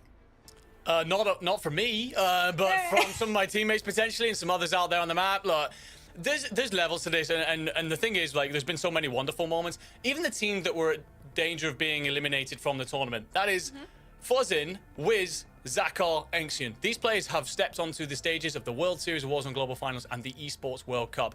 That is the worst team in this finals, just to show you the quality that's going out there. So every single time you see one of those incredible plays, it's like they're doing that in the top division, in the Premier League. This is an insane standard that they all set to give us the entertainment that we so desperately crave. And yeah, it's been wonderful. I'd say my favorite play, I liked the moment where Wars drove a cliff off the top of the flipped it over on its head and ruled his team out of the map straight away, map 1. So yeah, that was probably my favorite moment from this entire tournament.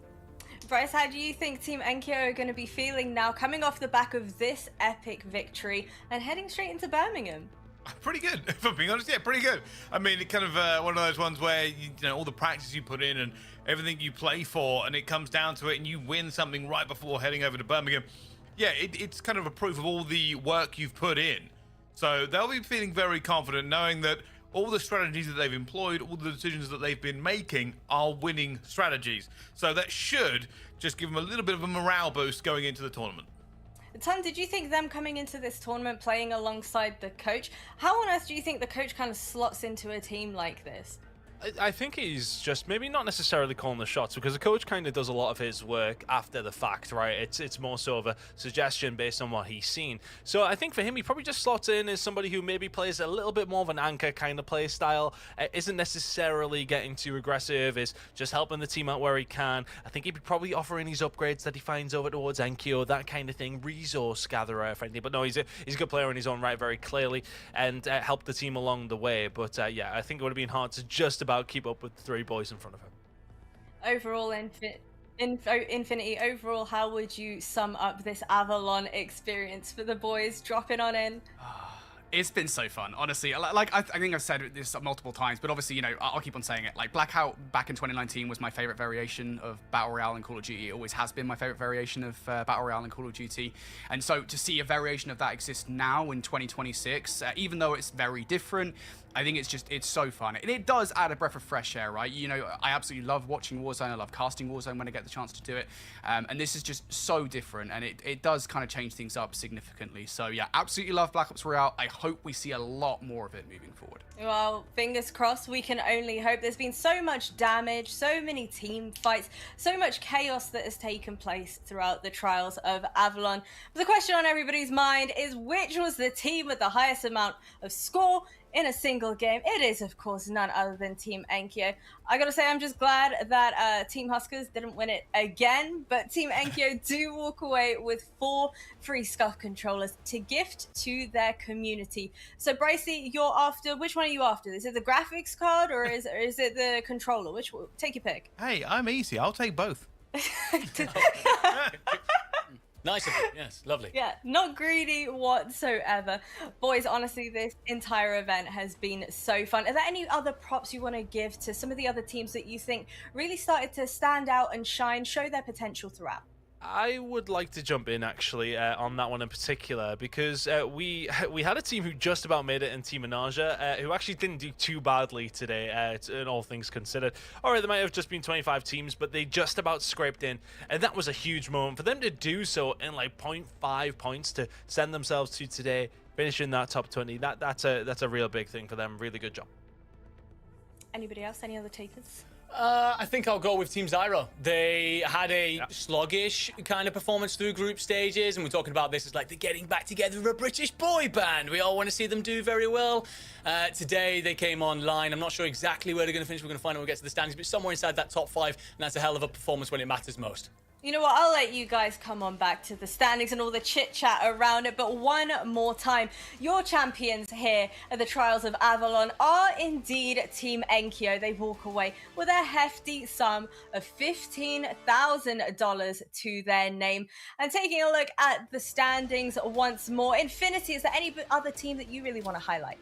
Team Just SCX, honestly, like the amount of times that those guys got themselves in a good situation, I think, and really survived when they probably shouldn't have done. Obviously, you know, we had Millsy in that 1 versus 2. That's probably one of my favorite moments. I think it's one of our collective favorite moments of the entire tournament. But even outside of that, I mean, there was like Skinner back in like one of the group stages where he like split the difference between a couple of teams, basically handed, I think it was Team Huskers, the win in that game, or as Genomites. Either way, those guys have a knack for surviving and a knack for doing extremely well. And I think getting 10th place with that roster is a testament to really the grit I think that roster has had throughout the Trials of Avalon. So yeah, really enjoyed watching Team Just SCS. Every single time they've shown up, they've done something special. And lastly, I'll come to you, Bryce. Any other teams that you want to highlight?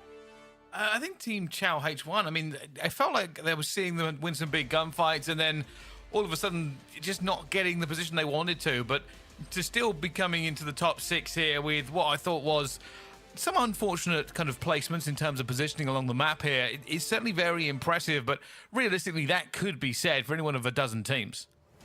Honestly, these games have been hectic, but they have certainly delivered a level of entertainment unlike any other. Let's have a chit chat. How do you think the boys are going to be celebrating now, Enigma? Enkyo has a weird tradition, actually, where he drinks a chocolate milkshake and does a backflip on his bed. I'm not even kidding you. It's been You a are thing joking. You since are he joking. broke You're trolling through me. into the scene at 18. I don't know how he does it. I personally would definitely throw up. I'm definitely not even attempting a backflip, to be honest. That's one way to hospitalize myself. But he does it, but I don't know what other celebrations they'll have planned. I'm sure they'll have something lined up for when they all get together in Birmingham. He's having me on, isn't he, guys? He's kidding. I don't think he is. No. I'm You're not. actually being serious. That's crazy. You know what? Are you boys gonna go out and celebrate with them? Celebrations? Try and get your hands on one of those controllers? Milk myself. Yeah, I do like chocolate milkshake. I'm lactose intolerant, so no. It's okay. You might be able to get yourself a scuff controller, maybe even the graphics card if you start showing them your support. But yeah, is there anything else you guys want to add on regarding the broadcast, the games as a whole, and the caliber of gameplay we've been seeing so far? I think it's just been fun, honestly. I think when we all heard about Blackout coming to a certain degree, I'm kind of going to go down the same route as what Brody said before. We have all absolutely loved it when we played it originally. And to see it now in a competitive aspect, I know there's been a few tournaments this week as well, but I think it really suits. I think as well for, you know, the gun variants, etc. It really matters at the beginning of the game, but ultimately I think you still, with that added RNG to a certain degree, get the best teams going to win it, right? It's always about positioning. It is that classic Warzone. And how good is Avalon as well? What a fantastic map that is so far. Honestly, really, really have enjoyed it, and long may that continue. We'll be getting some more games in this week. What did you guys make of the solo YOLO that we had today as well? Was that a good way to kick off the day, the adrenaline, get it pumping? Shifty comes over and steals money out of our pockets pretty much every opportunity that guy gets. It's absolutely, somehow won a tournament with Benny Central last year, and this year decided actually what I want to do this time around is win the solo YOLO. So yeah, that guy's obviously cracked out of his mind, but it was harder. Well, it's I don't know. Like, it's obviously solo YOLOs are interesting. Always kind of slow and tentative, and everyone's like, when's this going to kick off? And then all of a sudden, everyone goes full metal, and it just really fun to watch at the end, seeing exactly how that's going to whittle down. Bullets being the difference between $5,000 and absolutely nothing. Ain't nothing like it. Well, we've been giving out cash left, right, and center, and now we're giving away a graphics card as well. Your AMD community MVP is, of course, none other than Enkyo. If you have been supporting him throughout, let him know that you've been cheering him on in the chat. Give him some congratulations his way as well. And once again, I honestly was just thoroughly impressed with their team play, his individual performance as well. But, you know, credit to his teammates as well. They certainly put up a fight too, right, Bryce? No, 100%. I mean, this is not reflective of how well he's done compared to everybody else. But yeah, obviously, Enkyo, he was kind of the front runner for all of us. We were talking about it in the break as well. So yeah, just a stellar performance. I mean, it is just the cherry on top, realistically. Had a great time, had a great win, has been great throughout the Trials of Avalon. So well deserved. Yeah, a very, very good performance from him and the boys, for sure. Do you feel like they had the fan vote overall from the very beginning of the tournament? Maybe the fans were rooting them on the whole way through? Because I thought maybe the favourites coming into this would have been FIFA Kill, for sure. Yeah, look, I mean, the French community go hard, right? We've had a lot of love, but... Yeah, exactly. You're completely right. The French community, I was about to say the same thing. Me and Ton on a wavelength. That was weird, man. I felt like you kind of injected yourself into my brain there. That felt very unusual. I don't know what's going on. Are we? We might be, honestly. Well, yeah, the French community are incredible. Yeah, so they will have had a lot of support, and I'm just going to hope that TeamSpeak holds on for a second. Just for a second longer. Ton, I'll let you go ahead and have your say now. Honestly, who knows if this is coming in 20 seconds later. I was kind of in the same thing. I think realistically for the French COD community, they're such a big backer of their team, so no surprise to see that coming through for Enkyo. They're a big fan of hers, of course. Yeah, it was a great showing all around. I just want to get final thoughts from each one of you on how the entire broadcast has been. How's the show been going? What's your plans after this? Of course, Ton, you're going to be heading over to Birmingham as well. Are you excited for that? Yeah, very excited. Wasn't necessarily too excited for the 7 a.m. alarm when I was seeing how far some of these games are going. But no, look, I think really excited to get over there. We're going to be able to check out a hell of a lot of Call of Duty happen over the next 3-4 days. If you guys are in the Birmingham area, you've got to get down to NEC. It's going to be a crazy time. I think for me, I've just really been enjoying Avalon. I mean, I've been a big fan of playing it as well and seeing the top level. One of these things these competitions always do is kind of whet the appetite for playing myself. I mean, obviously, with Tan, I've got to take a trip in the morning, so I don't know how much we'll get in tonight. But it has been great watching them. I don't know how many tips I can take from them. A lot of it seems to be shoot straighter, which is something I already knew. So we'll have to find out how that one goes. But it's certainly been a fun 3 days.